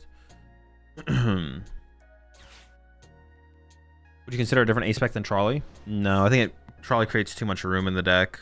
You can't really afford to play anything else. Now I got Fez online, bro. Oh my gosh. Yeah, Trolley creates way too much room in the deck. It doesn't create that much room, but it creates enough room where yeah, I don't think so. All the Pokemon in play have abilities right now? They do, but I can't use Cornerstone because they'll just wait until I have Pikachu boss KO this. I mean, I can put Cornerstone in play, but it's like doesn't actually really do anything. I gotta deal with this Pikachu. Punching the Pikachu is just good. Well, hang on, we'll see what they do here. They're crisping, so they can't boss. Their Prime Catcher's gone. But if they just like load up Pikachu and then pass, they probably have a boss in hand. So I need to like go Iono. I need to like find Iono and then boss this next turn. This is where like Iono counter catcher would be like really, really good.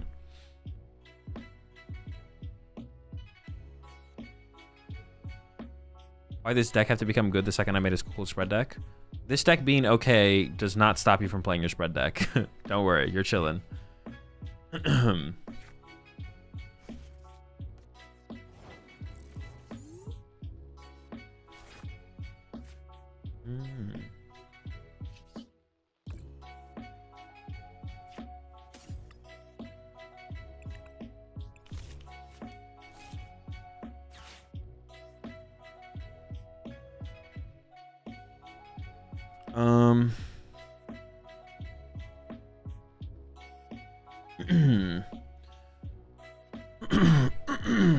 Well, we know they're a boss away, but now they could punch with Iron Leaves. I mean, I could just bench Cornerstone here. It doesn't hurt me to bench Cornerstone.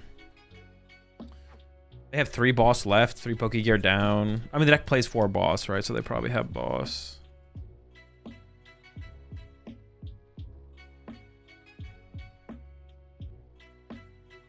I don't think it hurts to bench this.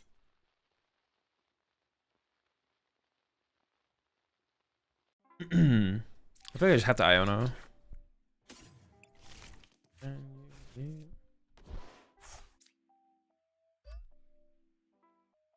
I draw a switch, I could turbo energize, I guess. If the switch is even in there, I actually just don't even know.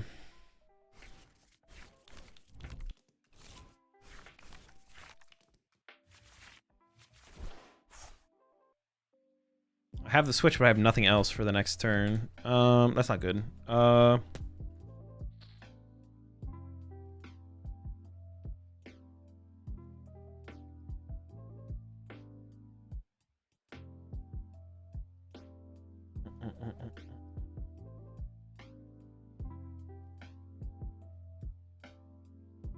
I don't want to be able to punch us with just Verusian though, so I think we switch.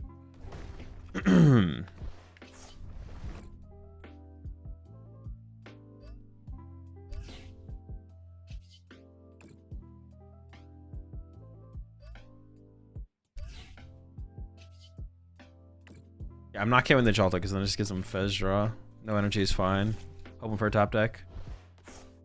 Was benching a monkey not okay there? I didn't have a monkey to bench. I don't want to. I could have nitrogen for a monkey, but I don't really want to nitrogen for a monkey there. So.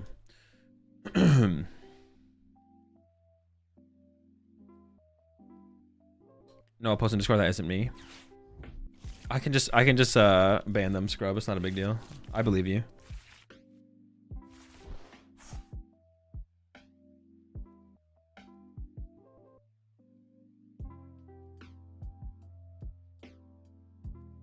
All right, there we go. I just banned him. Still no boss. I mean, it's got to be a punch the peak angle, right?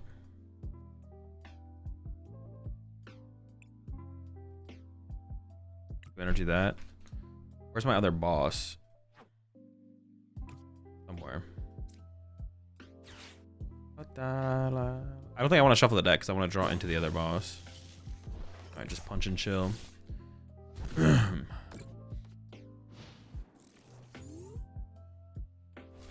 mean, he says something like the game helps you, giving you useful cards at the moment when you pick them from the deck, and he senses the IRL difference. Do you think that is true?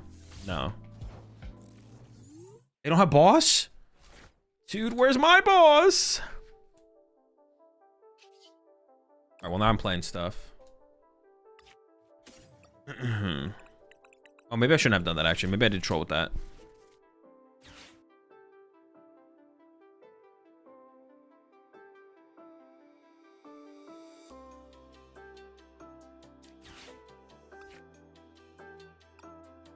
I just gotta like thin out the deck aggressively. So grab Ultra. I mean, she comes down to if I can boss their peak again, right? Like it's literally who top decks boss first. Oh my.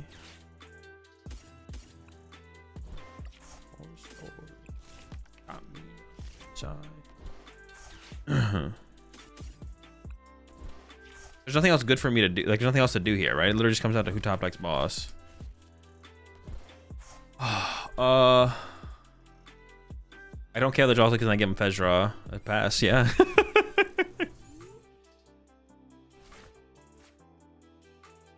They didn't have it last turn. So it literally just come down. No, dude.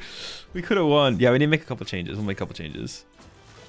Oh, they got their first. I mean, they had way more outs than we did. They had 3 boss left, so and a Poke Gear. We were basically out of outs at that point.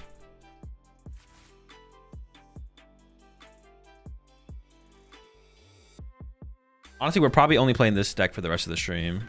I'll play with the Roaring Moon deck tomorrow though. When maintenance stops. Whenever maintenance stops, I'll start up the stream. I want to make some changes though.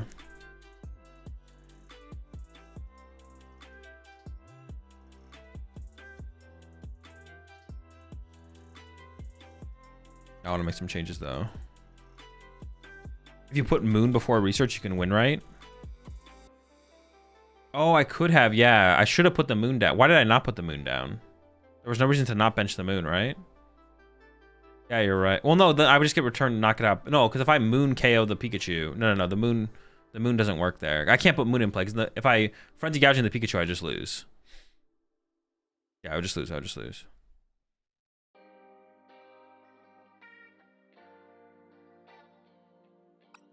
Okay, so I want to add Counter Catcher. Because that's actually come up quite a bit where I wish I had Counter Catcher. I want to add Counter Catcher and 4th Iono. So then cut a Research. I wouldn't hate cutting one. The town stores have been pretty mid, to be honest. I'm down to cut a town store. Counter that and a Research. That seems fine.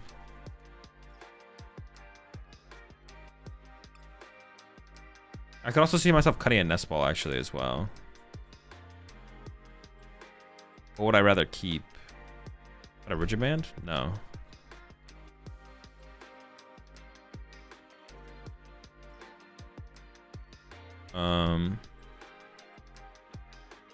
Gaming Tower? No. I can see cutting a Nest Ball as well actually. We're so trolley reliant, and then put the Town Store back in. Because finding Team Energize is so important. I think 1 CC is enough. Is not enough. No, 1 Counter Catcher is a fine start. Turo? No, I don't actually want to add Turo to the deck. I was just saying it seems like okay. Top Team Evils and Charms. It's just not something we're trying to stop though. Yeah, we don't need Jamming Tower. We don't care about those things. Also, I don't even think people are playing Team Evo anymore. What is Team Evo being played in? No one plays that card anymore. We're done with it. It's chalked.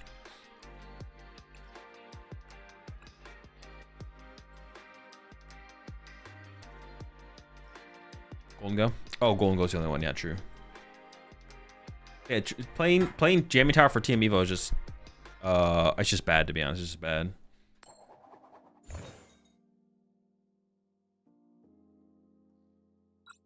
Because you're not gonna find it very often before they find their Team Evo. If you're gonna play Jamming Tower in a deck, you have to play it for reasons past turn 1. Playing it for turn 1 situations is not a good reason to play a card.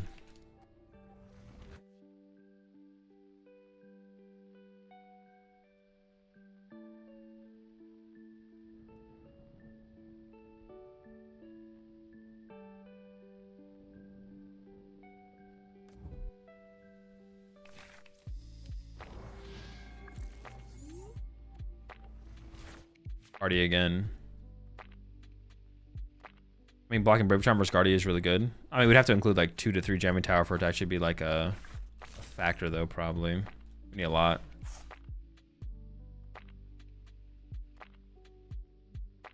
I don't think we're winning the prize. Even if we get like 1 extra prize card, I don't think we're winning the prize trade. We need more than that. And they just like save their artisans for jammings anyways. With so many tools, Genesect. Yeah, Genesect could be cool in here. Actually, I could get down with Genesect for sure. But we don't really need it. The 2 matchups that Genesect is best against, we don't really need it though. That's like that'd be the problem with Genesect in this deck specifically.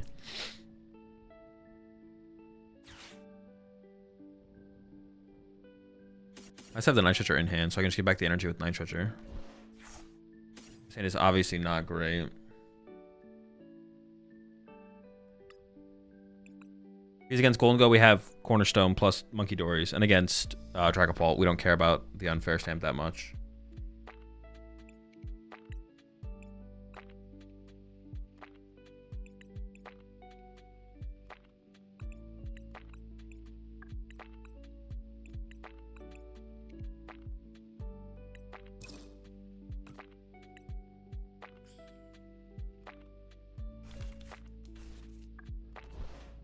And this deck doesn't mind getting stamped is crazy. I don't think so. What do you mean? Unless our K1 are only Blissey in play, but otherwise we just punch with Blissey again and draw. Draw 6. Your hand is bad?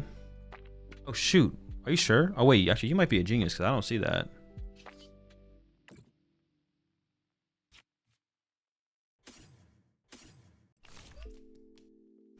What's your take on neutralization field? I mean, it's okay. It just doesn't work in many decks. And most decks have answers for it in terms of a non rule box attacker or just a way to bump it. It's a pretty mid card overall. It's like fine.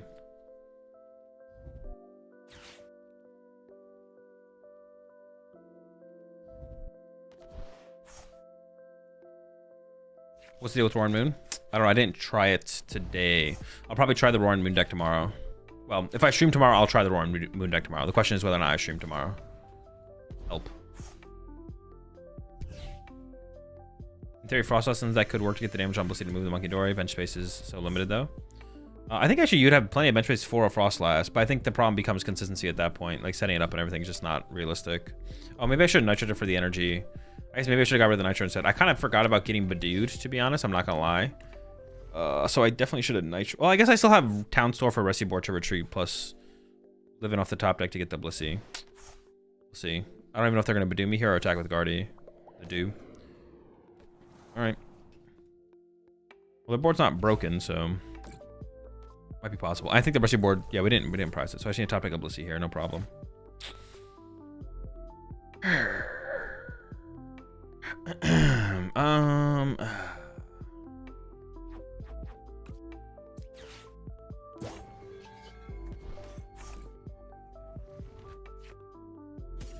Let's do it again.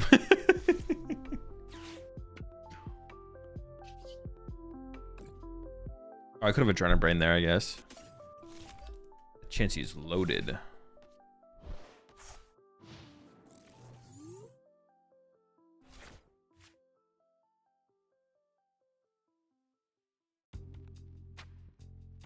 It gets bumped quickly. I have a 1 prize deck with Legacy Energy now, which I think is underrated to a degree. Oh, Legacy Energy could be actually cool in the Roaring Moon deck, to be honest, actually. That could be a cool instead of the Stadium. Oh, that's unfortunate. Well, I think, well, actually, I don't even know. My Chansey might be dead.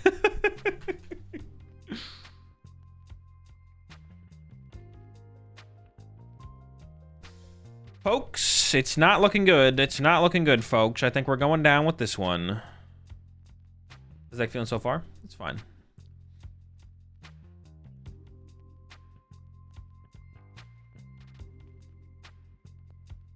Yeah, it's fine. Did you go next? Hold on, hold on. Let him cook.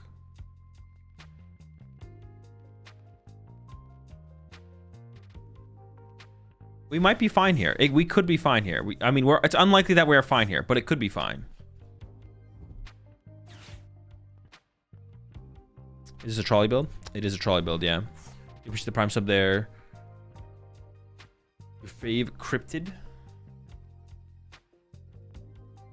Yeah, it is actually possible I don't stream tomorrow, to be honest. We'll see. But if we do stream tomorrow, I will play the Roaring Moon deck. If not, Thursday we're doing the dude stream. We'll try out the Roaring Moon deck on Friday then, I guess, if not. No team Evo? Nope, no Evo in here.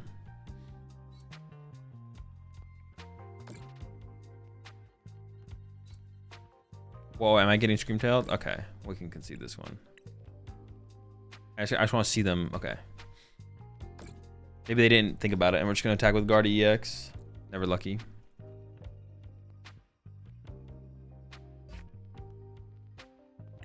Jump in price, the card is less than $1. Yeah, but what was it before? Is any box still playable? Technically, yeah. Every card from the deck didn't rotate. You have Sada and Baby Moon still.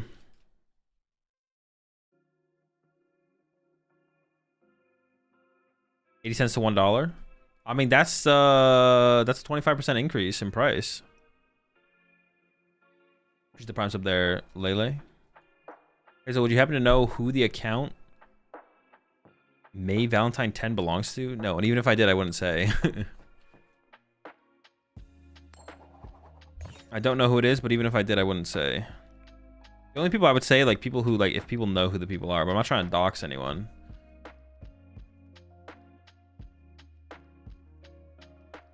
Yeah, I'm not trying to dox anyone. Usually people in chat tell me who I'm playing against more often than not. Me, it's me.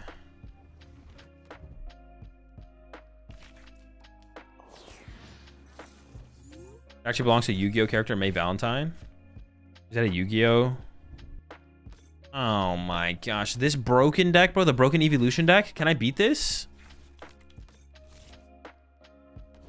This deck's insane.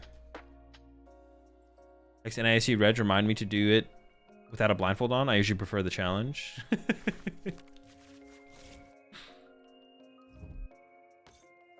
Did you not make it on this wave slap? So how's the Blissey deck been? It's been fine. Dude, don't be prized.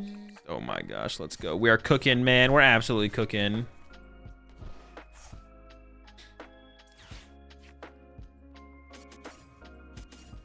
What up? I should have done a little bit better prize check in there, but we did prize a Chansey. You better not be prized there, buddy. I do split the energy on the Chanseys here, right? I think I gotta. Maybe I saved the Psychic for later, probably. So all my energy's here. Oh, we priced 2 Blissies. Okay, it's fine. I'm not worried about it. I'm not stressing. We have all our boss. All of our Ionos. Got Marvin here. Prize of Research. Marvins are here. Switch. Ultra Balls. Ultra Balls. Prize an Ultra Ball. Dude, Ultra Ball and 2 Blissey prize, bro. How am I gonna find these Blissies? Just a child. Prize my nest ball, I guess. Yeah, I did prize the nest ball. So I think I split these.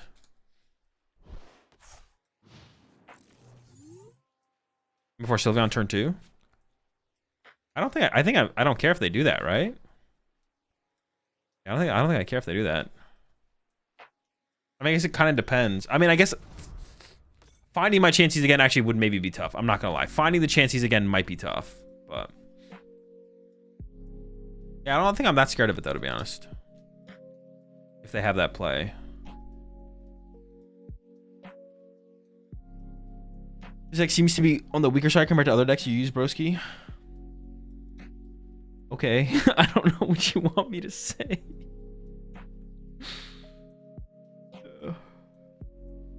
I think you guys would get pretty bored if all I did was play Dragapult Nor or Dragapult No Nor all day / Guardvor. Also, I don't want to do that. Like, I don't know what you want me to say. Step with the Dex broski. Have you played D's all day? Bro, I've been playing D's, bro. Ancient box, please. I got you, dog.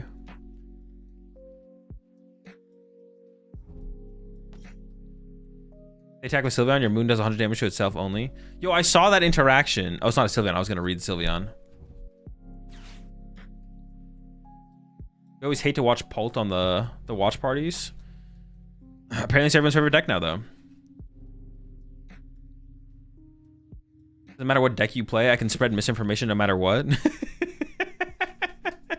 My ability to spread misinformation is unmatched. It really doesn't matter what deck you choose to play.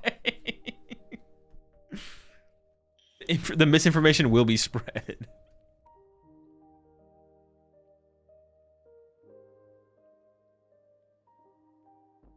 Not gonna lie, Flare is BDIF. Not gonna lie, you're tripping.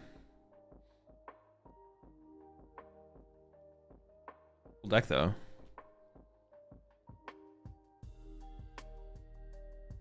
All is fun to watch. Guardian not so much. I think any Pokemon deck can be fun to watch. Like after a while though, anything's gonna get a little boring for sure. Well, for me, it's just gonna get boring to play. Not even boring to watch. Like y'all will get bored of watching. I'll get bored of playing. Like nails on a chalkboard at some point. You'll push the 20 months there. Check marks.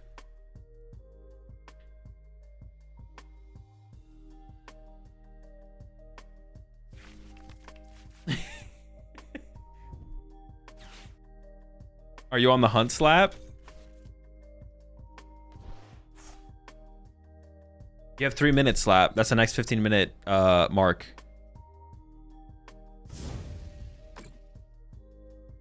All right, I don't know how this is gonna go from here. I definitely need to try and keep my energy spread out quite a bit.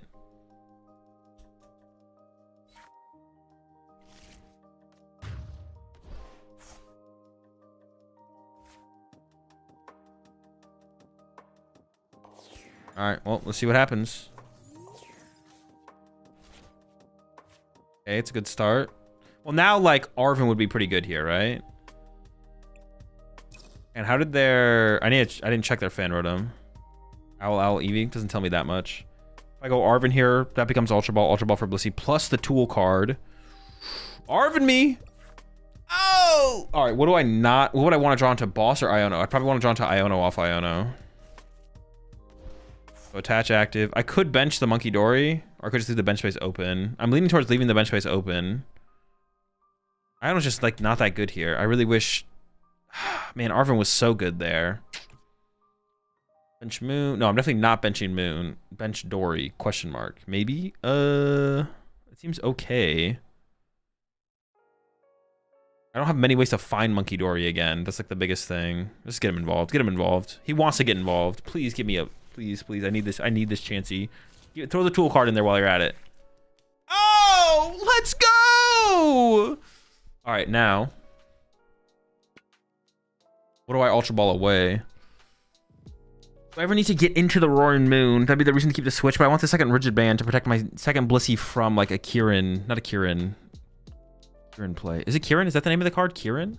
The energy is really good to keep. I could give up an energy.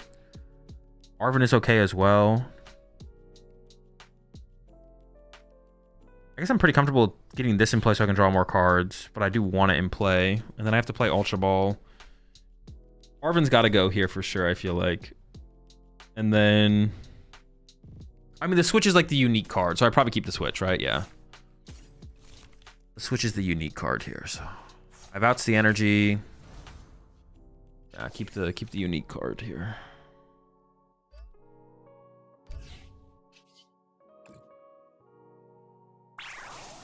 So, oh, I guess if it's Black Belt, they actually can with... No, but no one plays the Black Belt, right? Everyone plays the Kieran. They play Kieran or nothing, I feel like. Winnable.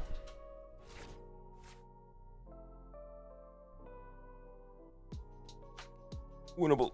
Yeah, the Rigid Bands are super important, I feel like, here, though, actually. Oh, shoot. What if I get... No, but for them to pull off an Angelite play, they'd have to get this thing to the bench. That's actually not that unreasonable, though. They could just have Boss Angelite, and I'm just like, shoot. I just turbo energize again, I guess. That's like fine. Then we just reset and we'll be fine, actually.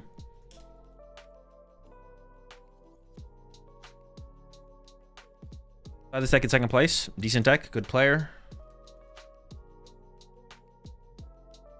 Decent deck. Good player. There's not... Thinking past that, there's just really no point in thinking past that. I mean, you could like... Or so like... A good example of this, actually, is Ryuki's win at UIC. I think Poison Terapagos, Badoo Terapagos, whatever you want to call it, Poison Badoo Terapagos. I don't think that deck was that good of a play at UIC. I don't think that deck was that good in that format in general, but it was still like a okay deck. It was like a fine deck. Good player. Actually, I would say Ryuki's a great player. Great player. Fine deck. Fine meta deck. Like, past that, it's like, whatever. If you dig deeper into Ryuki's match history, though, at UIC, like, he didn't hit any guard fours, or like, he hit like no bad matchups, which there was plenty of him to hit. Not to say like, but that's why I'm saying, just, like, you don't ever chalk his run up to just like getting lucky. Like, it doesn't really matter how he got there. He won. That's all that matters. Nothing else matters besides what your final placement is.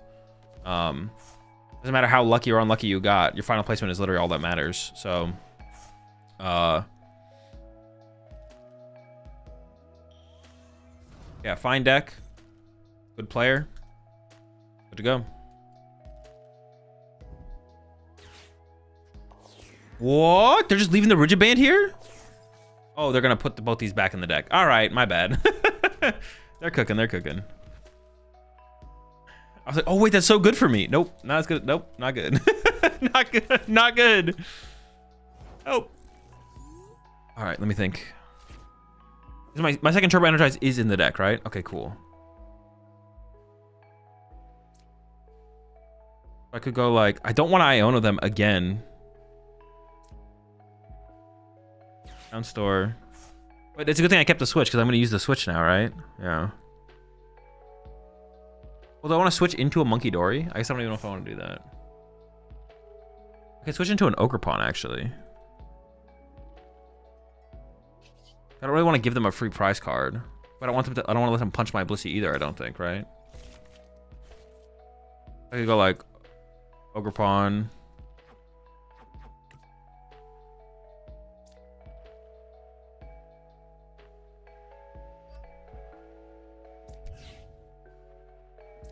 Do I know what that card in their hand is? I don't think I do I? This is such a weird matchup, to be honest, but it's cool. It's interesting. Interesting matchup.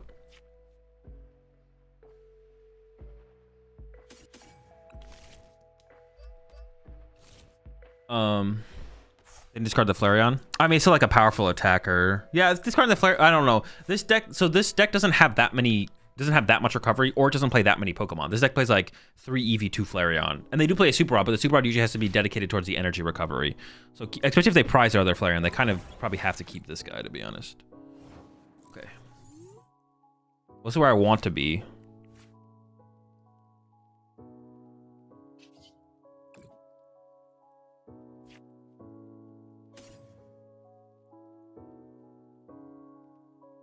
I'm not scared of Flareon this turn, so I can go Rescue Board. Happy Switch.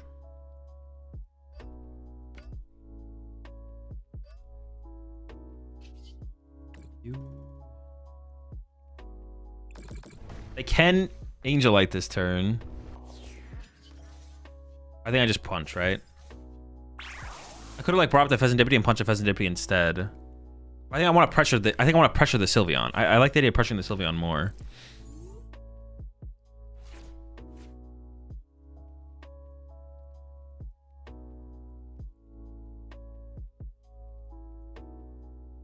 Top Charizard Pidgeot player at Atlanta faced 0 Dragon Ball. He plays 37th. Yeah, exactly, right. But it's like not worth like if you just want to remove.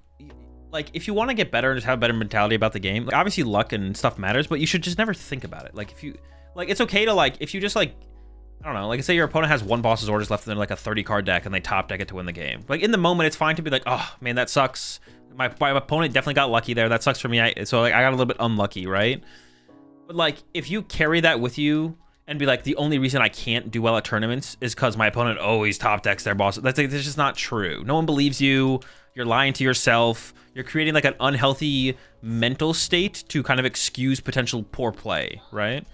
So you need to like, if you want to be a better player, it's fine to acknowledge when something unfortunate or fortunate happens, but it is not the reason you haven't won a regional championship, right? It's not the reason you haven't top cut a major tournament. It's not the reason you haven't day 2'd a major tournament. Maybe if it's your first major tournament, it could be the reason you didn't day 2 that major tournament. But if you've gone to like 2 major tournaments, there's no excuse to have not day 2'd at least one of them. If you're putting in the work, putting in the effort. If you're super new, maybe not. But of course, it depends on your skill level of a player. So like, yeah, luck exists, variance exist. It depends like how you're quantifying things though. That's like a really big deal. As to how you're quantifying things, right? It all exists, but yeah, it's all like a mental thing from there. And if you just want to be, and I'm telling you, if you want to be better, like mentality is a big part of that. If you're trying to be like competitive in the game for, you know, 5 years, who knows how many years, you know, maybe you don't know the end goal of yourself in the game, but you want to be competitive in the game, in the scene. And mentality is a big thing for sure.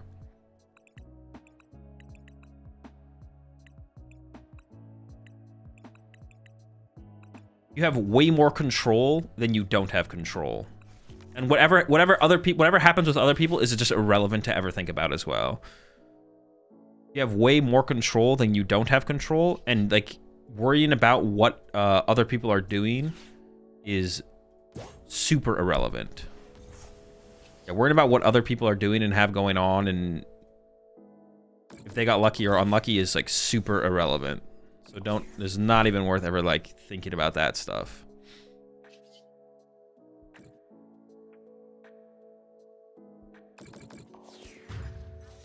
Let's see these prize cards. I want the Chansey here, I think, right? Ultra Ball for Chansey is still a Chansey though. Good again.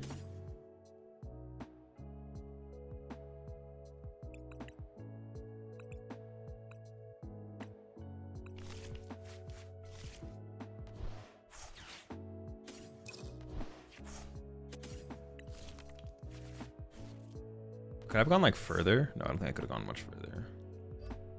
We got the squad out here though.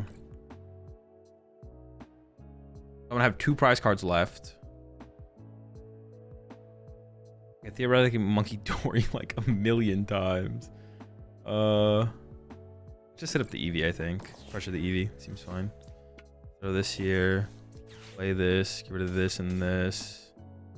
I don't have a Blissey in the discard process. Will activate Night Stretcher then for that. Yeah, so now I can Night Stretcher for a Blissey, but I have a Blissey in hand, so we're chilling. Bench this guy. Oop, bench this guy. The EXP. So if they can't KO this, right? They just can't KO me. Unless they play Crystal and not Unfair Stamp. They could play Crystal and not Unfair Stamp. EXP Share here. Well, attach, move one over. Okay, so I'll just EXP Share here to be safe, I guess. Wait, am I not KOing them? Oh my gosh, I'm not KOing them! Oh no! Dude, I forgot how it worked! Holy smokes. I forgot how the Sylveon worked. The play was still broken. I just missed a step. No! Well, it's a good thing I put this here then.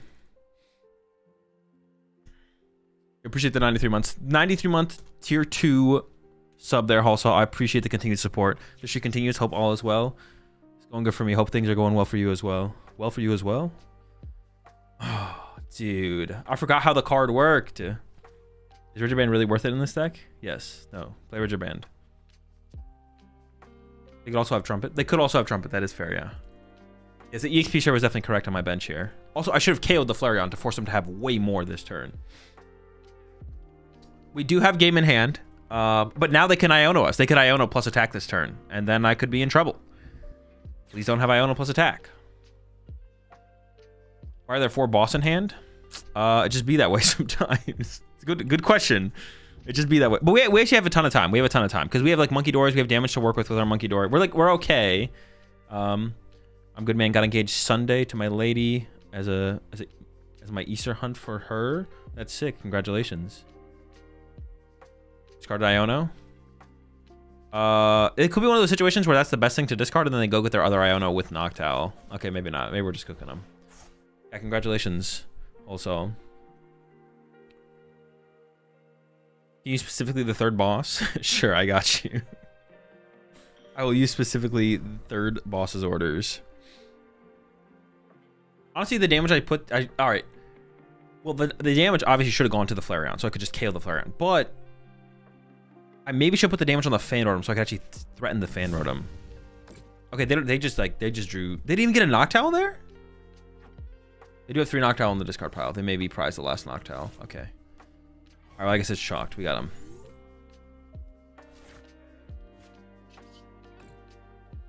I expected more, you know what I'm saying? Like, I expected so much more from them. I'm disappointed in the end.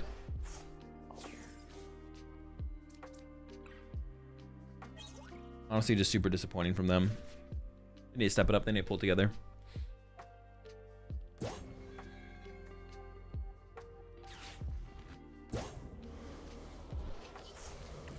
This is a matchup where having the 2 Turbo Energize is actually a really big deal to recover from an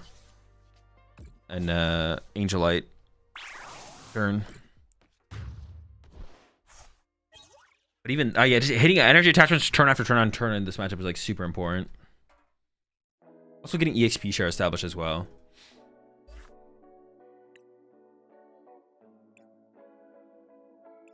Is Roaring Wind doing any work? Yeah, the Roaring Wind's pretty good in here. I actually really like... I like the idea of the possibilities of the card. We haven't used it a ton. You could have used it more than what I did, though. I definitely messed up a situation or two where I could have got more value out of it. Is this a real matchup decks need to consider? The Blissey matchup? No. Definitely not. Blissey is one of those decks that I wouldn't be shocked to see it do well again in this format, but you don't... It's never going to be popular enough. Yeah. You don't need to worry about Blissey. You do not need to worry about Blissey. You should not tech for Blissey. Yeah. Shouldn't tech for the deck. Shouldn't worry about it. That could change. That could theoretically change. But yeah, I wouldn't. Right now, you definitely should not be stressing about it. You ever just theorize a game plan? Yeah, having a game plan is good. Like, knowing how to play the matchup with whatever deck you're playing is fine. It all just comes down to time, though. Like, the more time you have, theoretically, the more decks you should theorize for, right? It's like a time thing at that point. If you have the time, if you have the time, theoretically, the more matchups you should theorize for. If you don't have the less time you have, you know, make sure you're just concerned about other matchups instead. But like, if you don't even feel comfortable in like how to play the Dragapult matchup, you probably shouldn't be testing against Blissey. You should probably continue to test against Dragapult, stuff like that. But if you have the extra time, if you're like, oh, I kind of feel comfortable against all the top decks, what are some of the more fringe decks? Let me like figure out how I want to approach those matchups or how to play those matchups, and then then you add those to the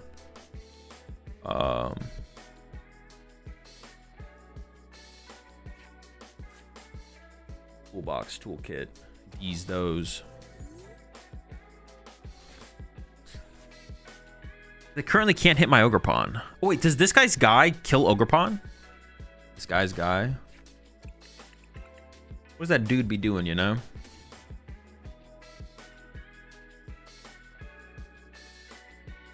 Has an ability? The guy has ability?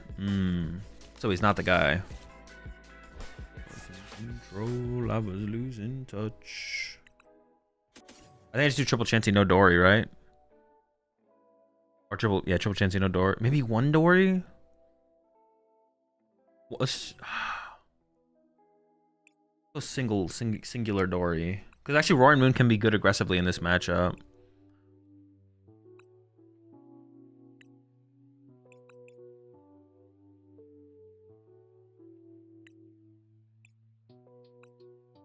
As an Arven. Boss, 4 of them. Yeah, I want to keep the bench space open a little bit. Have some flexibility here. Prize an Ultra. Ah, what else?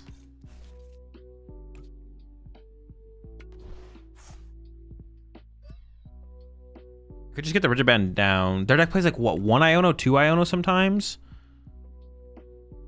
Let's just get the band established, yeah.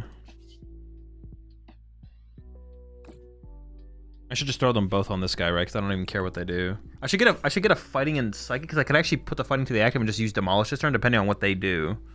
I maybe want to go into the Blissey to draw cards anyways. I want to kind of want to get one of the fightings in play. Rise of Dark.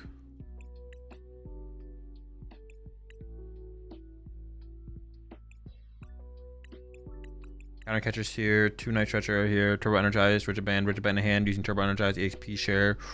Rescue board in hand, not prize. Town stores there. What am I missing? Blade trolley. Switch. Switch is here. Pokegear. Pokegear's prized. And then vessel maybe. Looks like vessel. Looks like vessel.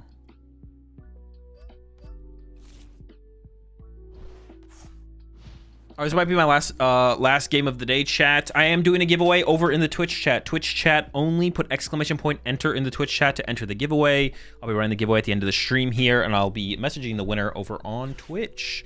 So make sure you get on the giveaway. If you're on YouTube, just go over to Twitch real fast. Put exclamation point enter. You just have to put exclamation point enter in the chat and be following the stream. That's all you got to do, and you'll be entered into the giveaway. Also tomorrow, I'm doing a show match between Mauricio, aka Pokemari. Up against Makani, Dragapult versus Hydreigon.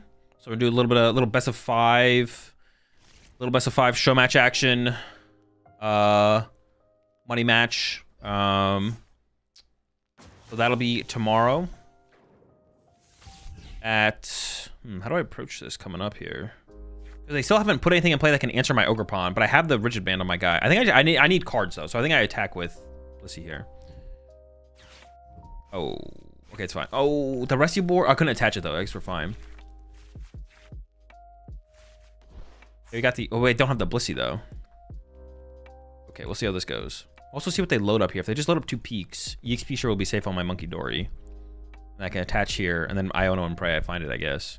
What time? The show match will be happening tomorrow at 1 p.m. 12 p.m. What did we decide? 12 p.m. PST. 12 p.m. PST tomorrow.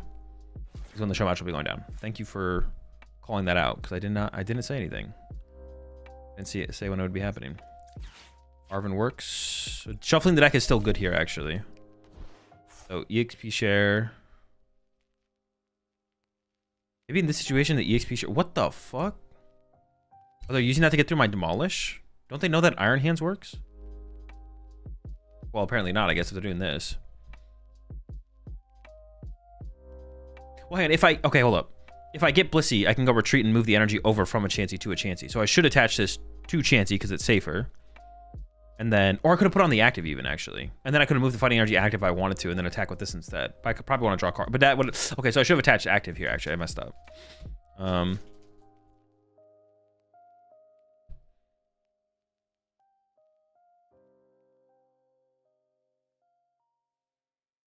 think it is safest here.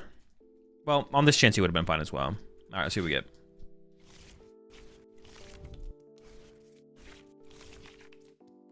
Use less resources? It's not though, right? It's like the same amount of resources. Giving them town store is not that big of a deal. I guess I don't even know what I'd get off this though.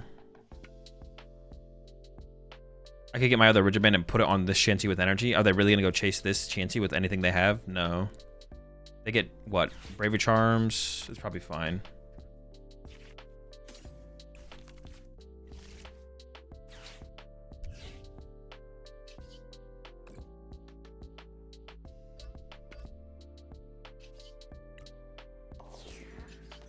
If I attacked with, honestly, attacking with Cornerstone here was probably the better play. Yeah, I think it was actually probably the better. It was probably the better play to attack with Cornerstone there. Actually, I think I messed up. I should have attached, but I didn't attach to the Cornerstone, so I don't even have that option anymore at this point. But my hand was fine. I had Pokegear, Arvin, I had options. We're chilling. Oh, that's true. If I did draw into 2 Blissey, I still could have made it happen. Use less resources. That's my only guess. What was it saying? Oh yeah, it's not less resources. It's still 3 energy. You just need 3 on the Iron Hands, and then you can commit to the 4th if you want the extra prize card. Yeah, Pokemari versus Makani Tran. For anyone who doesn't know who Pokemari is, Mauricio, he got 2nd place to me in Merida. And Makani, most people know who Makani is. He's the guy who plays bad Arceus decks. But yeah, they're gonna do a little throwdown tomorrow. Hydreigon versus Dragapult.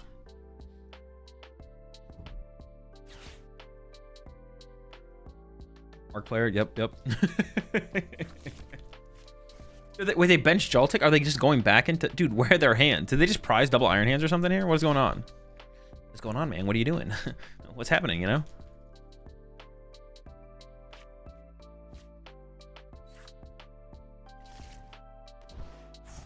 Dude, this is just... Okay, now there's that.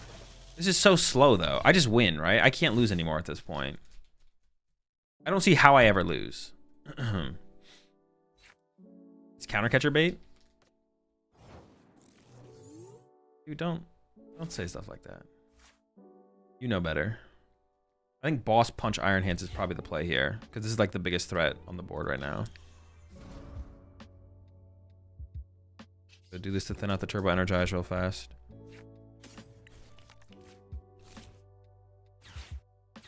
Boss should be pretty likely here. We have like 10 of them in the deck. I'm gonna chat right now. Oh my gosh, he's so lucky.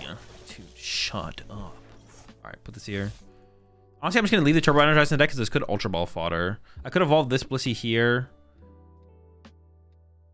If they go Iron Hands, if they get another, if they have Energy and Gust here, they can Gust KO Monkey for 2. I don't want to leave this in play for Pika because even if they go Iron Hands KO this, I KO that next turn, and then they don't have a threat for 2 prizes on the Monkey anyways to begin with. So I could bench this other Chansey here as well. But I think I just wait. I think I just hold everything. I could draw 1 card actually if I bench this. Actually, if I burn the Turbo Energize, I also get to draw another card. Okay, I'm gonna attach this. I don't want to bench the Chansey though. I'm chilling. I want the card. Do I ever happy switch anything? Nah.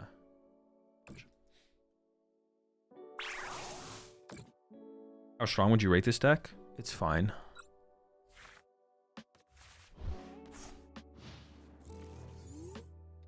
Evidently, NAIC registration was today. I miss when it was in the Midwest. Yeah, wave 1 went down today, but they're still gonna... Wait, how many waves are there? Is it 2 or 3 waves? I actually don't even know. I didn't even pay attention to that, to be honest. Okay, so now they boss KO my Monkey Dory, which is like a pretty rude behavior if you ask me, but... They're obviously pretty rude. It's fairly obvious that they're fairly rude, so...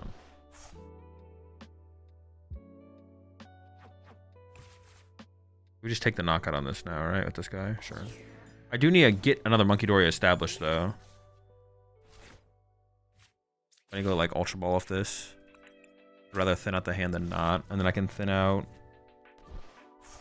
Their deck doesn't even play stadiums, right? So do they play stadiums? I don't actually know. I think get rid of these 2 here, though. I also could have... Actually, getting rid of a... Oh, do I want bench space for Roaring Moon, though? Not really, right? Because I already burned the Switch, right? No, I still have the Switch, actually.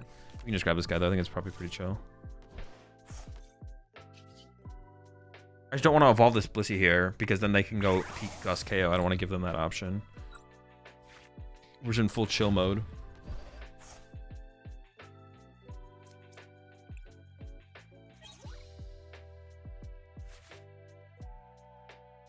They have no good targets on their next turn.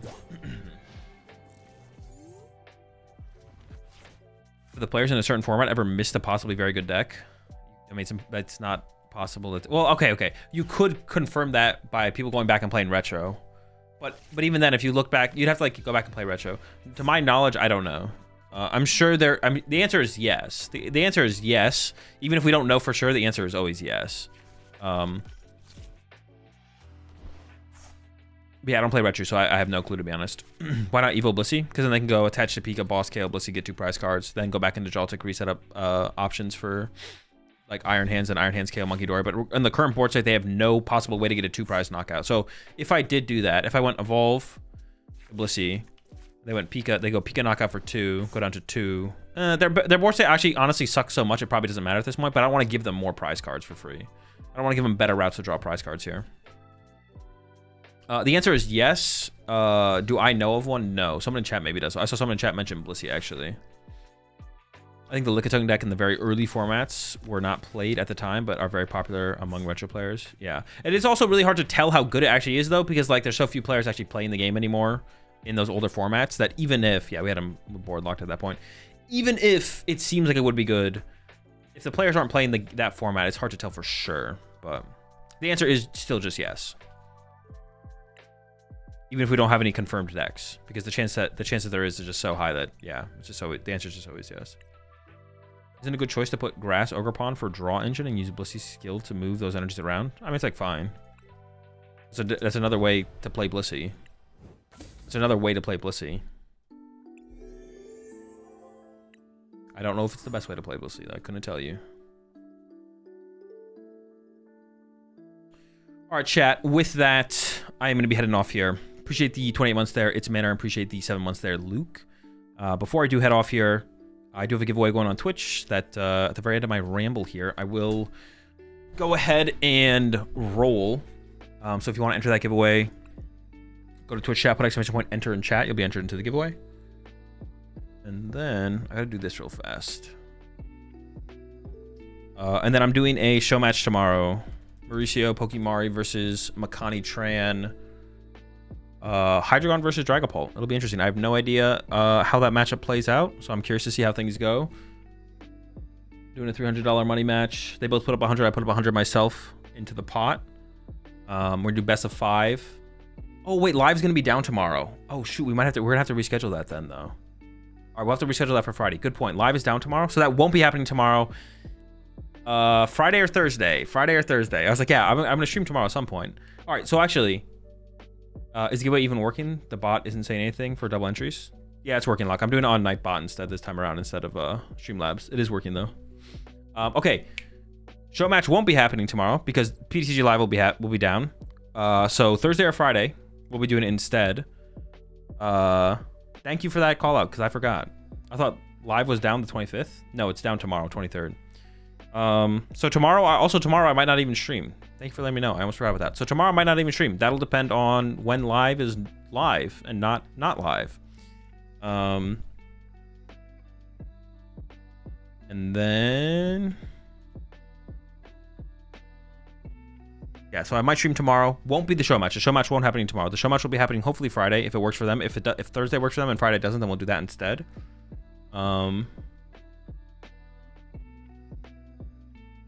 League Decklist review when? Probably tomorrow. And then Thursday we'll do Dude Stream no matter what. Even if we might do the show match plus Dude Stream on Thursday. Friday we're just gonna play some more decks probably from Monterrey. Try out some other decks that did well at Monterrey. And then we got Saturday, Sunday. We got tournaments happening. Sevilla special event. The Philippines Master Ball League. Yeah. Okay. Got everything figured out then.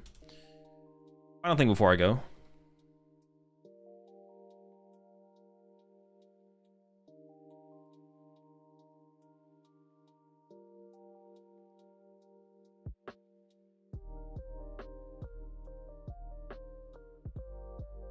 Final thoughts on Blissey.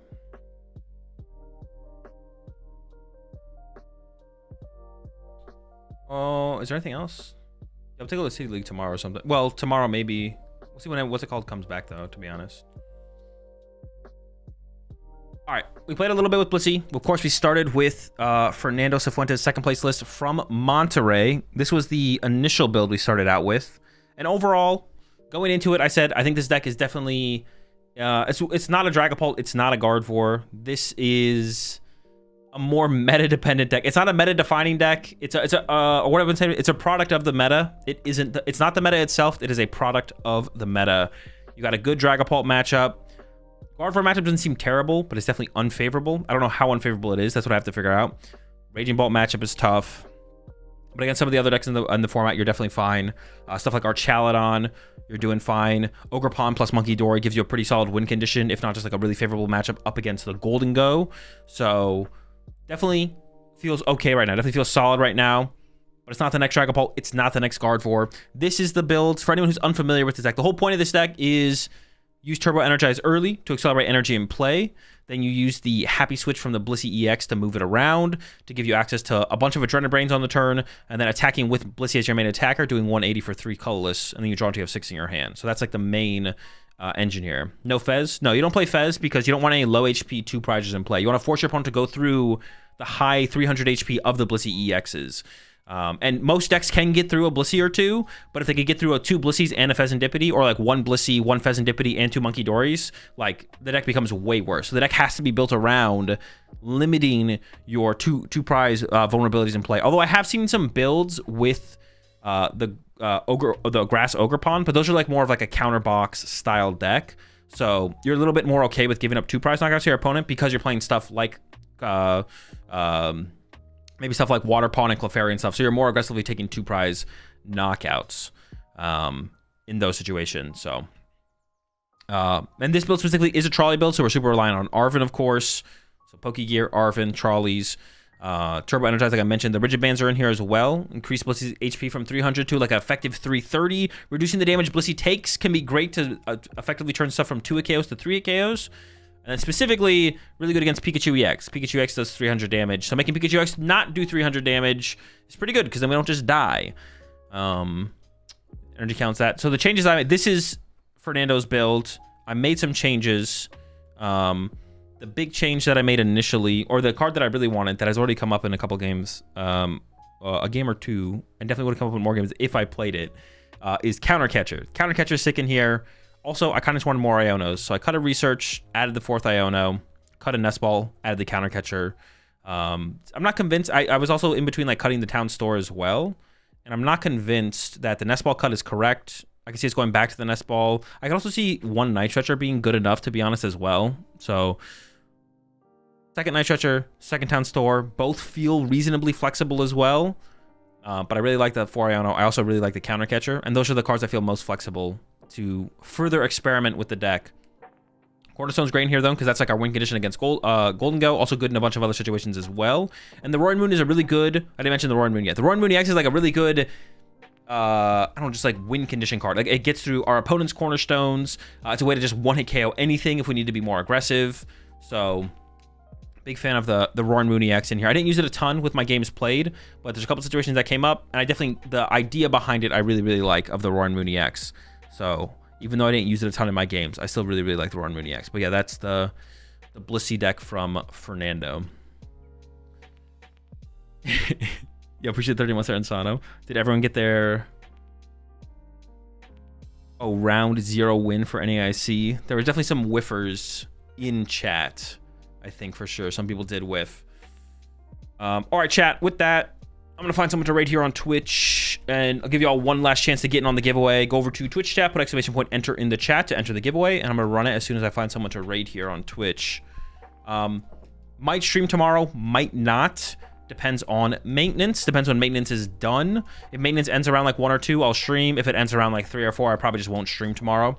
I'll definitely be streaming Thursday, bringing the Dude streams back for Thursday, and then we're doing a show match on Friday. I might play in the Doom tournament, probably not, because I have to wake up early at like 2 a.m. to restream Sevilla on Saturday, and then also going to be restreaming Sevilla on Sunday.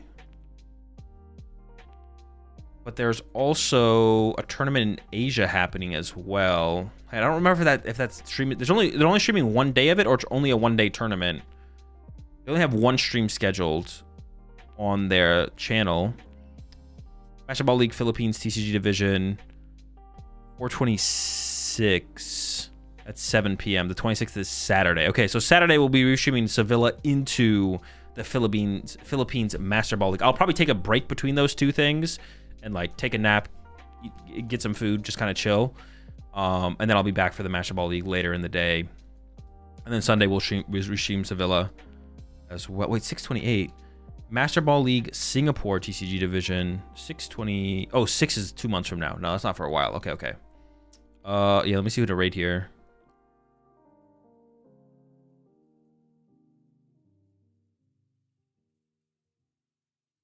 I'll go ahead and raid. I've never hit Video Game House with a raid, so we'll raid Video Game House.